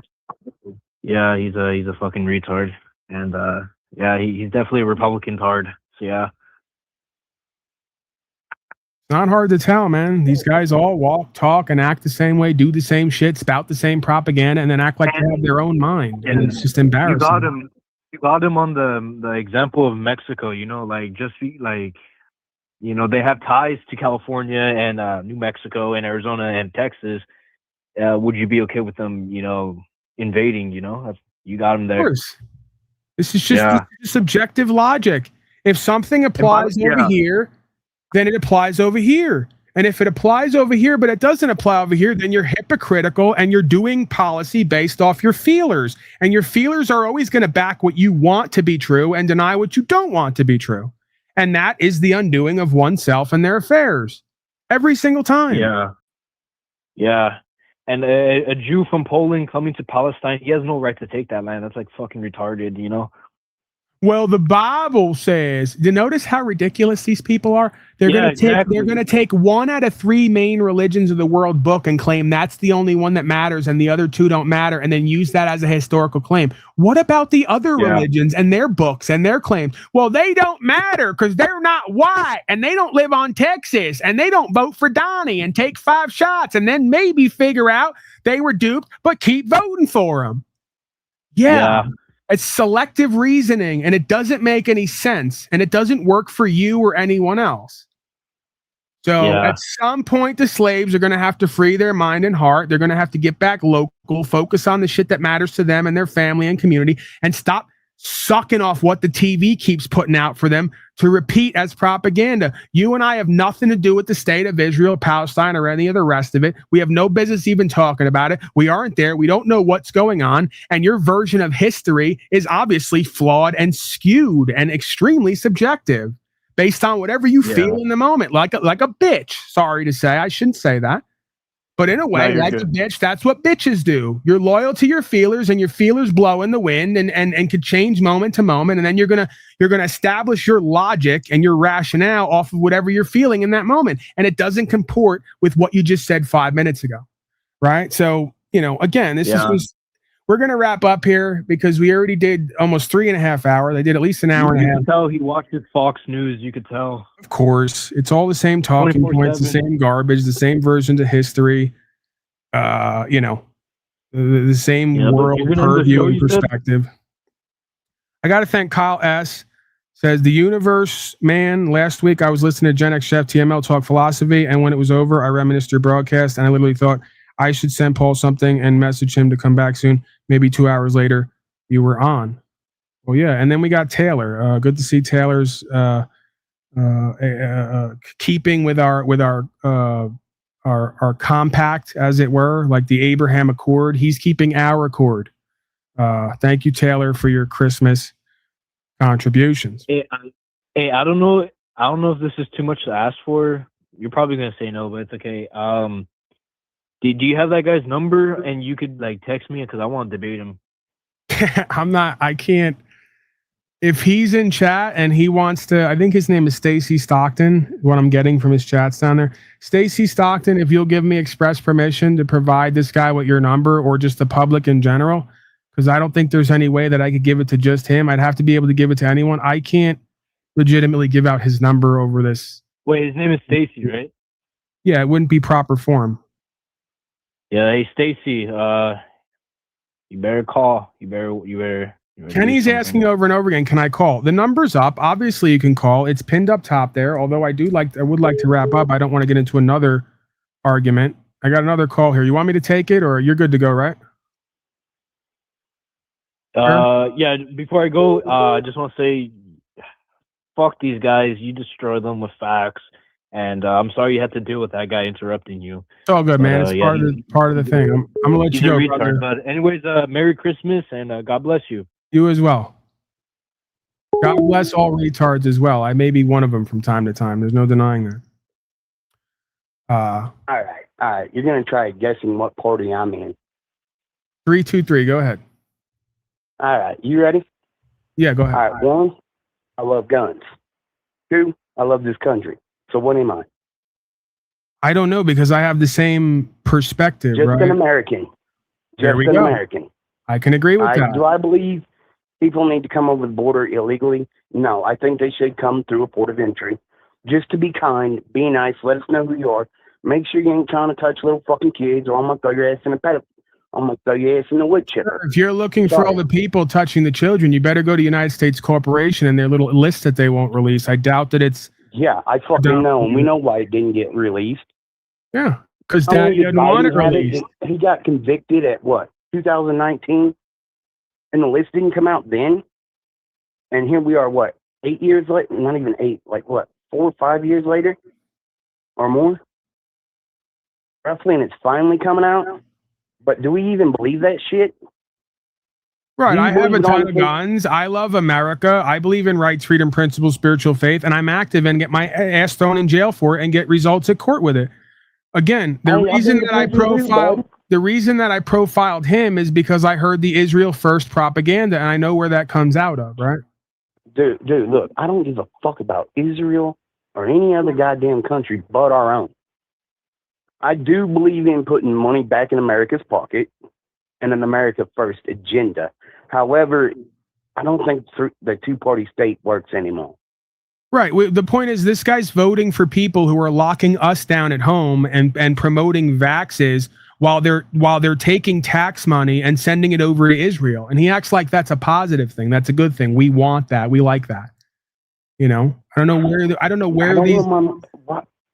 Why do all these other countries want our money? That he would rather him, and he doesn't know how to like work the tax situation to not get taxed, right, and do the paperwork. But let's just take his belief. Like, forget it, because it's like teaching a Labrador to do calculus. It'll never happen. But let's just take his worldview for reality. Taxes are obligatory. Everyone's forced to have them.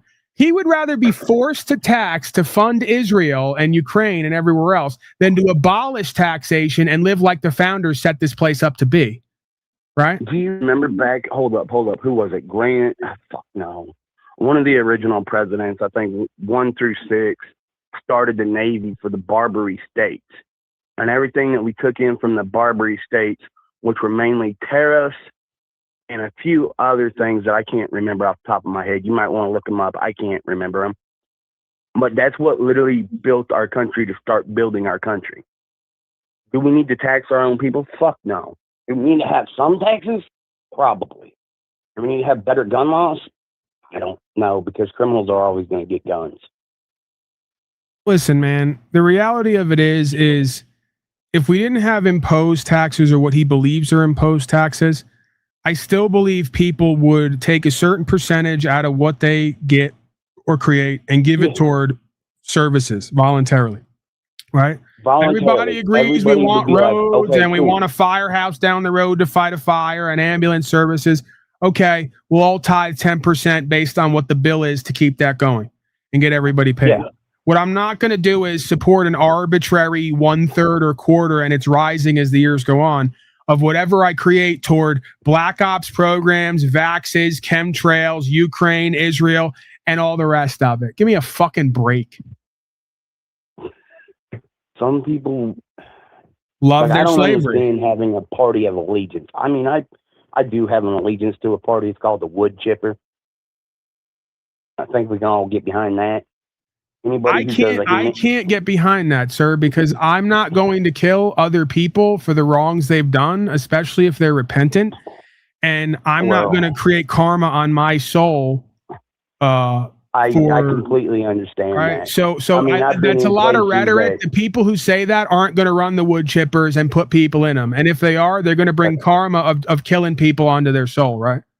Hey, look, if you touch a kid or you hurt or do inhumane crimes, as far as like what Nazi Germany did against the Jews, things of, how would you say it, of just horrific, horrendous shit. I don't mind. Go ahead, do what you got to do. Yeah, I can't support that, because in a world like that, if you're guilty of one thing, you're guilty of all of it. And if by guilt means that you get thrown in a wood chipper and get killed, well, then everybody and anybody will be for being a witch and doing magic and all the rest of it. We'll go back to an inquisition, right? So yeah, that is true. I can't support sanctioned murder especially for repentant folks who've done wrong. If you've done wrong, I don't care what it is, lying, cheating, stealing, messing with kids, whatever it is. If you did wrong and you know you did wrong and you go to God and you confess that, that's the whole point of Christianity, right? Originally was, we're all guilty at times. We all do sin. We all have to be able to go to our maker and repent and have a life after that. We all can't be put to death because we're all sinners. If we are, there'll be nobody left, right? Shit, I'll be dead too. What do you mean? Right. So if you're guilty, the least of it, you're guilty of all of it. Absolution through repentance and reconciliation has to be the way. If not, you're going to have a dead human race at its own hand. Hey, some of these people are wanting that, though. Yeah, the people he's supporting, the Zionists who are using the Jewish religion, are literally saying we need a third world war and we need to bring in the Messiah. And the only way to do that is through cataclysm and Armageddon. And this is the guy he wants to put in charge, while he claims while he gaslights and says it's Iran doing it all. No, Bubba, Iran doesn't have a dozen different conflicts over the last 20 years. Your United States corporation and the state of Israel does, because they're working hand in hand, either financially, technologically, or otherwise, intelligence-based. Hey, when did World War II start? Say again? When did World War II start? When did World War II start? Late 1930s into the 1940s, from my understanding? No. 1941 to 1946. All right. December 7th, 1941. All right, that was Pearl Harbor. The next day, Right, but Congress Congress went to hold on. Congress went and they went out ahead and they did a declaration of war. Okay, so Congress went ahead and passed the declaration of war, right? And we have been still actively underneath that doctrine today. Right. What I'm saying is there's a lead up to these events. You can't pick a day and say World War III or World War II, World War started on this day. There's 5 to 10 years of lead up to how this shit all starts, right? Oh yeah. It was 1932 when Hitler came in power. I'm just saying on the back of the Great Depression, which I believe was 1929, after the gold and silver standard was taken off. So we could literally go. Where does it begin and end, right? You can go back to the 1890s and trace a path to how that all came to the Great Depression, which was engineered, that led to another world war. And we can see we're doing it now again. We're literally coming up on 2029. They're talking about Great Reset, Agenda 2030. They're probably going to collapse the economy, 2029 again, a Greater Depression, and they're going to bring in another world war to solidify the new financial economic system and get everyone to beg for it. So this is a spiritual playbook. Spiritual playbook, or either that or it's like 5 people running the world. Right, but again, those 5 people, if you want to trace it back to 5 people, those 5 people have not been abashed. They've not been ashamed to admit that their God is someone or something, and they're doing the will of it. And it ain't. No. You know what their God is? They don't have a God. Their God is money. Their God is power. You can say that, but it's under the again, the bankers are the ones who are on the power and money quest, and the ones creating it, they are subservient to what they consider to be Lucifer. Just like Albert Pike, head of World Freemasonry, said in that book. They proclaim that Lucifer is their God, right? So I don't know what book you're talking about. 1984? Morals and Dogma. Oh, I haven't read that one. Well, I'll next broadcast, if you show up, like, share, subscribe, and all that. We come back next time. I've gone over it before. We can go over Morals and Dogma, where Albert Pike, head of World Freemasonry at the time, I'll probably just read it. Declared Lucifer to be the god, said we're going to do 3 world wars to usher in a new world order, economic and religious system. The global world. Right.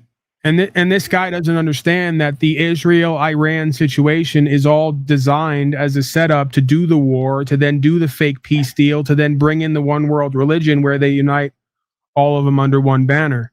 It's all a progressive. Well, I mean, I couldn't unite with certain religions due to certain people marrying underage kids. It's kind of like not my forte.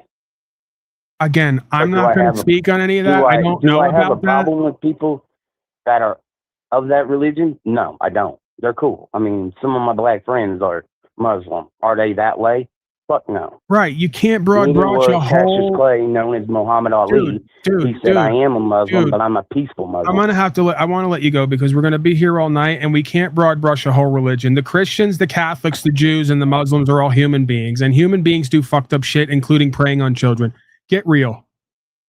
Hey, get real with ourselves and each other. So you can't stick pedophilia onto the Muslims, because the Jews are well known for that as well. If you look at the stereotype or what's propagated there as far as right, and so are the Catholics and therefore the Christians, because there's not a hair's breadth of difference between these Christians and Catholics in the modernist world. Dude, no, they're all broke off from the same religion. Right. The point is that human being is part animal, and by being part animal, there is a conflict at times between what's logical, rational, moral, and ethical versus what our body craves. And that is the inside war that leads to the outside war of all mankind. The war between light and dark, proper and improper, right and wrong, right? Lustful versus loving. Yeah. We can go all the way down the line. As within, so without, as above, so below. This is my question. How are we going to be able to get rid of the divide that they have caused? The presumption is that we can or have to get rid of any divide rather than individually focus on what matters to us and has meaning and purpose and work our practice and create a life for ourselves that is worth living. Most of us, including That me, is have true. no business focusing on the world's affairs beyond just talking about it in passing, bringing it up to make another point about who and what we all are, and tying it back in together. We have no business involving ourselves in anything. We got enough on our plate with a Renaissance period, resurrecting rights, freedom, principles, spiritual faith, upholding the law, experiencing a free country, and encouraging the people here to do the same. The rest of this crap, and then that's in between working on our vices, checking our addictions, being able to have healthy relationships with ourselves and the opposite sex, and raise children properly. We have so much on our fucking plate. It's astounding. We have no business focusing on the rest of this crap when it gets right down to it. And yet, all they care about is keeping everybody divided. I'm not interested in If you haven't today. noticed, that's what I know religion what I does. do and what I'm involved in. See, that's where the power is. What I do and what I'm involved in, working with myself and others on the ground to do community, to create a life worth living, and creating a lasting legacy that embodies an eternal truth that was true from the beginning of time till the end of time, and holding myself to that standard. I have enough work with that because I am imperfect and fallible, and I am an animal as well in certain ways. And I have enough on my plate just keeping my life and my shit together and attempting to try to put one foot in front of the other and do the right thing. Hey, look, it's sometimes hard to put one foot in front of the other. Right. You know, On I'm some sure days, that my you walk just is don't not wanna any do it. different than anyone else's, right? Life is challenging and testing and takes a lot out of us and a lot for us to do and be and have better. And that's what I believe we need to focus on. All this other crap is a way to escape from what we know we need to be doing. Exactly. It's an alternative reality we want to live out and play in and try to solve the problems of the world instead of solving our own fucking problems and bettering ourselves in our life. Nonsense. You know, I used to escape reality through narcotics, and now I don't. Join And the club, sir. I've seen both sides. I have issues with both Democrats and Republicans. And now I'm sitting here and I'm trying to love thy neighbor, but yet you got these other idiots sitting here trying to tell you what to do. We can't hit nobody. Can't do nothing. Oh, that's why a lot of the time, man, what I've learned is the gateway to power is true peace. The gateway to true peace is surrender. Oftentimes there is nothing to do, right? The more you fight, the more you do, the more you're in resistance. The more you just be what you're meant to be and focus on the next right thing, the more everything else just comes together, you know? Hey, you want to know something I found out through sobriety? That no matter what, at the end of the day, you're still home.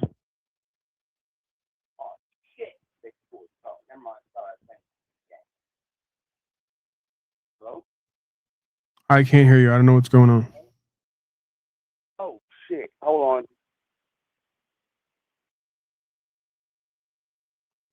Oh, you went to my watch. But no, as through addiction, I've learned that there are things that need to be fixed on both, or fixed for the good of America. And worrying about every other country is not good for us.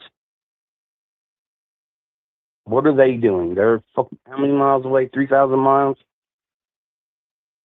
What is Right. The opinion? average 3,000 person miles? that goes to any broadcast has one of a few issues. Issues with themselves and their weight, what they eat, their diet, their health, exercise, their relationships, their addictions, various vices, an ability to govern themselves, uphold their own rights, or even have their rights on record, right? Understand right from wrong and the law. There's so much that the average, all of us, just the majority of individuals, not all, are tasked with getting right and getting in alignment that there would be no time for the rest of this crap. That's why Lucifer, in a way, is in control, because it has all of us to a certain extent focused on all of these issues and problems out there instead of working on ourselves and bringing our inner space into alignment with what the spirit calls for us. Right? Exactly.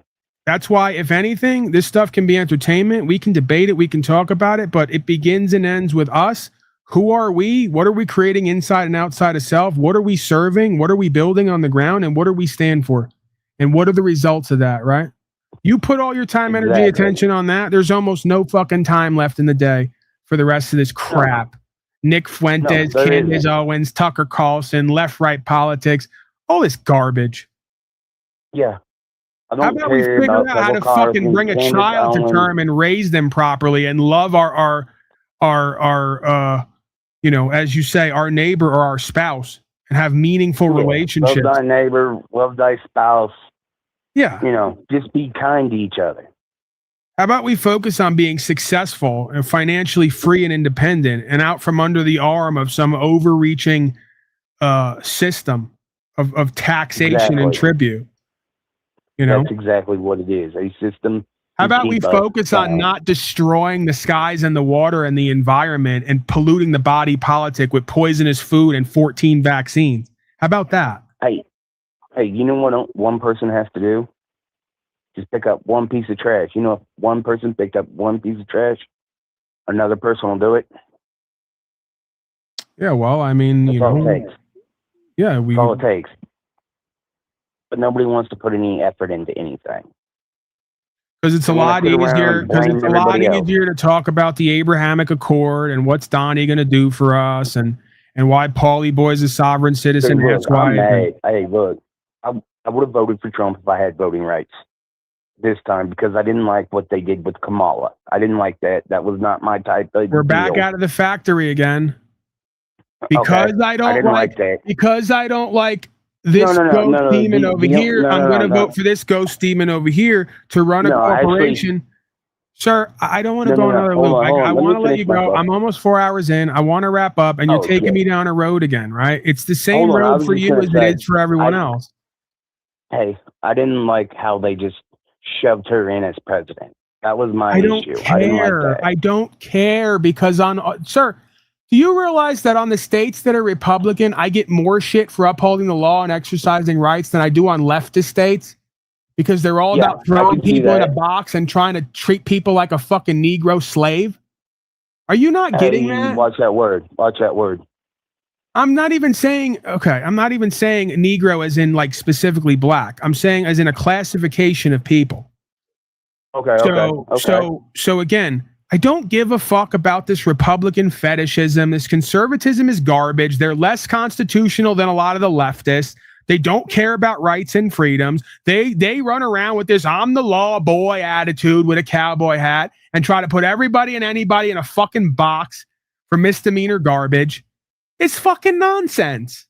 The whole thing on both sides is nonsense. I don't give a fuck who's running the corporation, because no matter who's running it, they got the same gambit. We're going to use policy and code to take your property and interfere with your rights.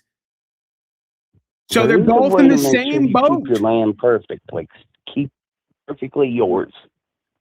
Stop buying into the false choice game. How many more times do I have? It's like rolling a boulder up a hill here.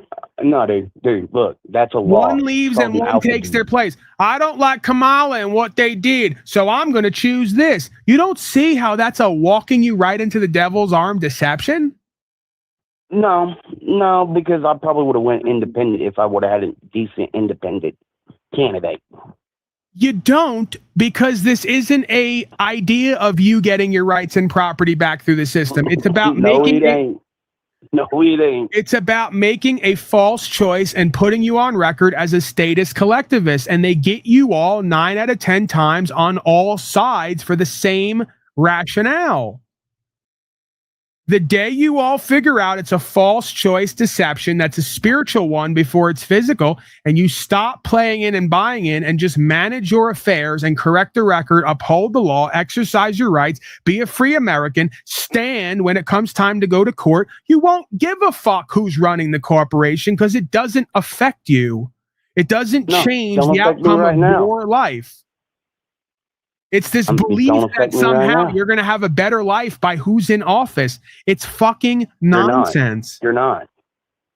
It's just every president's engaged in the wars. Every president has furthered inflation. Every president has been a part of, to some degree, the same garbage over and over again. The only way to win is stop playing. That's it. The game. This is why, That's it. by the way, and then we're going to wrap up. A lot of the founding fathers you never heard of because they walked away and never signed that contract called the Constitution because they didn't want to federalize and turn the land into a corporatist, corporation-run land where everyone has to vote for one side or the other and then be subject to that policy and code.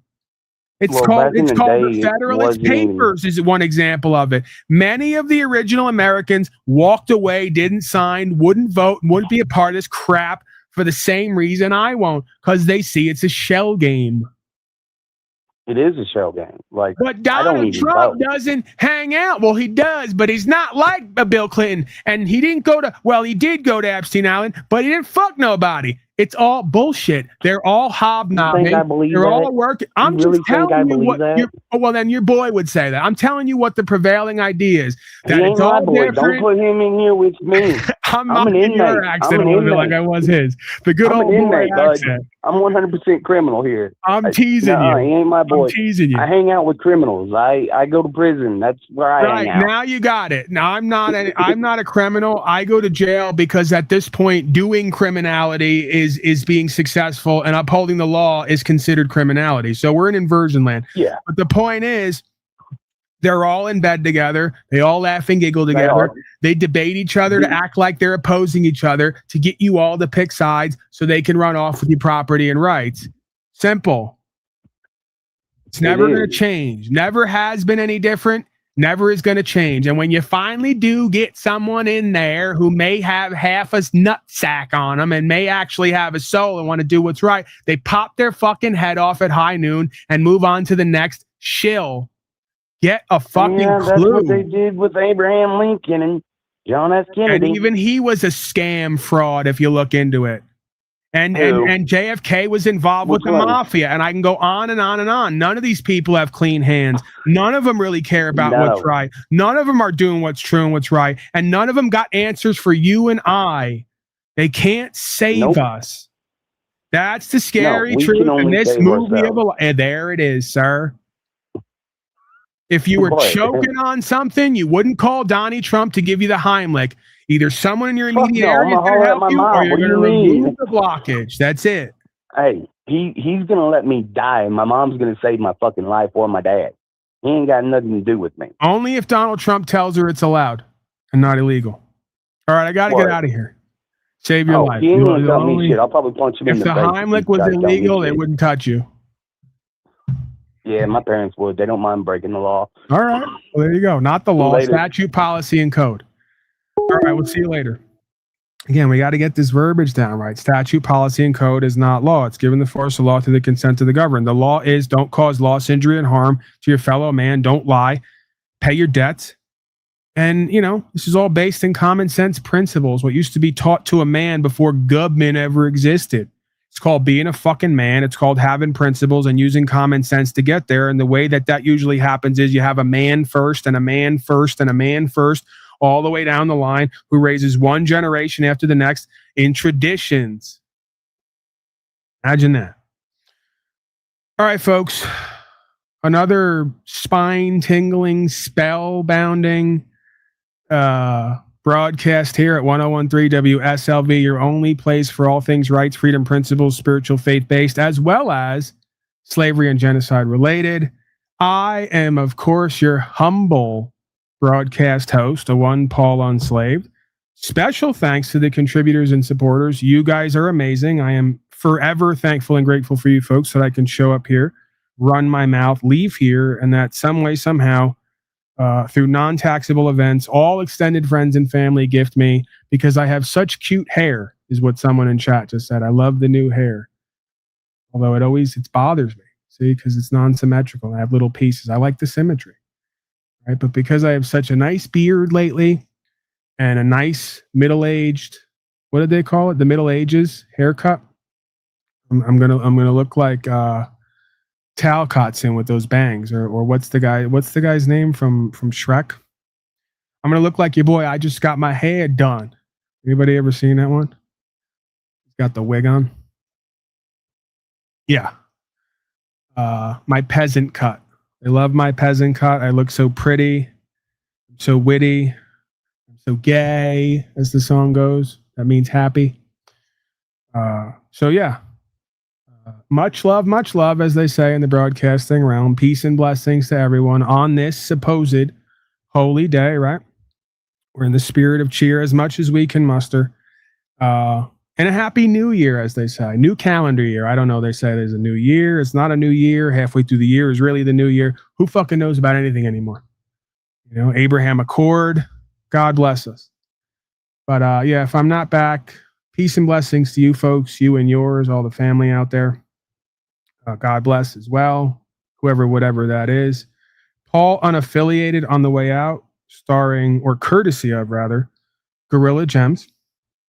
And maybe a song or two, because why the hell not? And like, share, subscribe. You have to tell the audience this. It's what I've learned from broadcasting. You got to like harass the audience to do your will, to boost the algorithm and shit like that. So you people have been here, at least 180 of you. I don't care if you like me or not. You fucking been here. I've given you whatever I got to give, whether you like it or not. And that's what you owe me back, okay? It's the least you people can do for taking up all my time, energy, attention, all right? And email me. If you're not going to contribute in support to me because of my beautiful peasant-like hair and beard, email me songs, newsletters, Supreme Court decisions, you know, anything to contribute to the broadcast. And what I do here, of course, is welcome at all times. All right, ciao.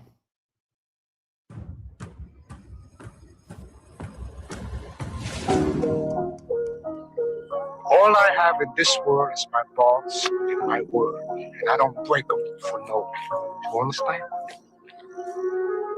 I'm prized here by my fellow man and woman.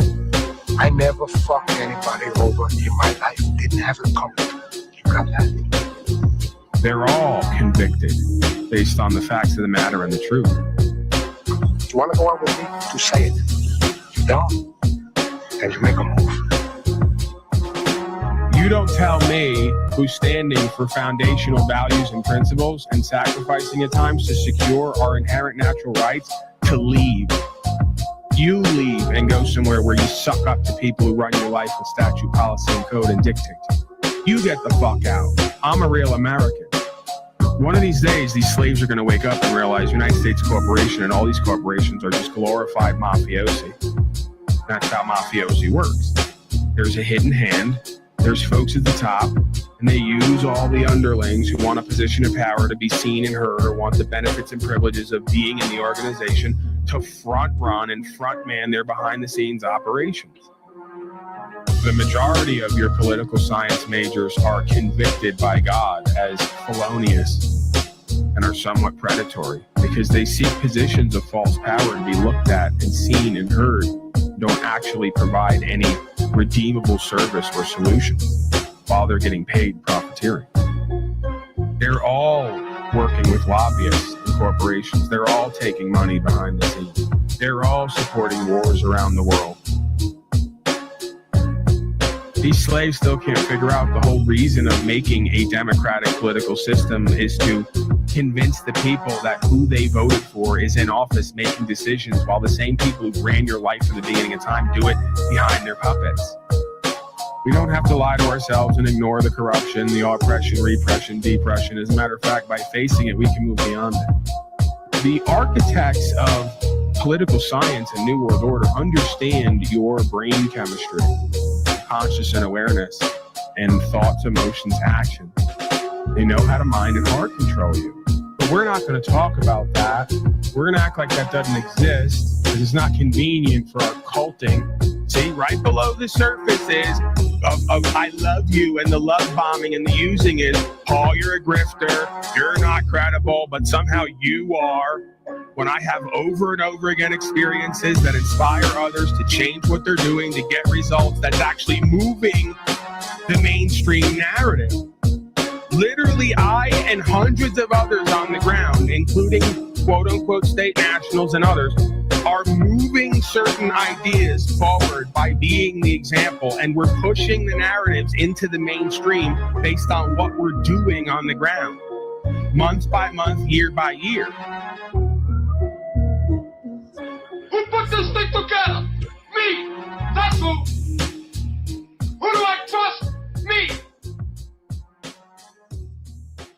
God damn it, Paul.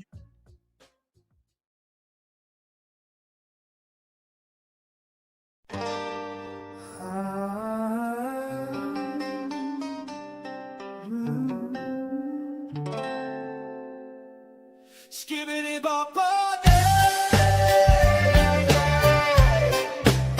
watch your step now. Jump back, catch the law.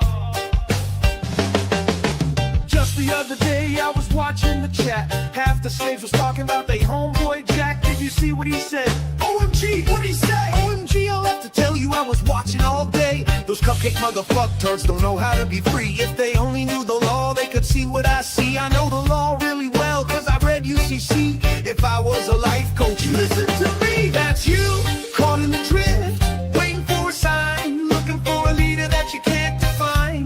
That's you, stuck in an echo, never breaking free. You follow the current, but you don't even see. Skibbity bop.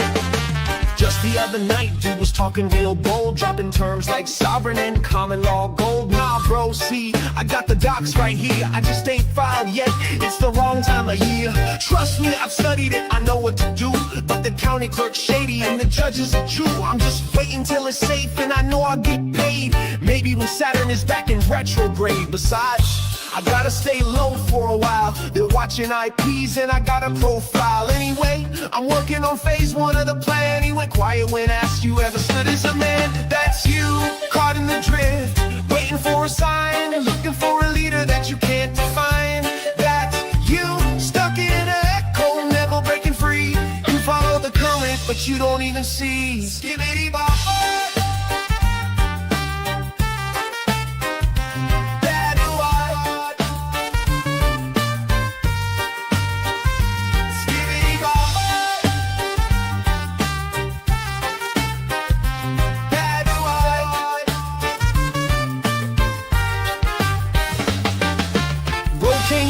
Like he owned the place, typing all caps with the crooked face. Oh great, more soft sit clown shit here. Where's the tinfoil clowns and the flat earth queers? Let me guess, you don't pay taxes, you should be arrested. A criminal felon who didn't get his vaxes. I'm telling you, I know the law better than you. I read the USC, my lawyer knows what to do. What I want to know is, why are you free? That, and please tell me what you're offering me. He's a fed, he's a fraud, he's broke, he's a broke. He probably lives in a pod, he's Illuminati. Nah, he's just fake. I could do it better if I caught a break. They're all in on it, it's a psyop feed. Anyone got a link to the doc I need? That's you, caught in the drift, waiting for a sign, looking for a leader that you can't define. That's you, stuck in an echo, never breaking free. You follow the current, but you don't even see. Skibbity bop bop.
Listen to me. Listen to me. I want to help you. I want to help you live the life you want to love.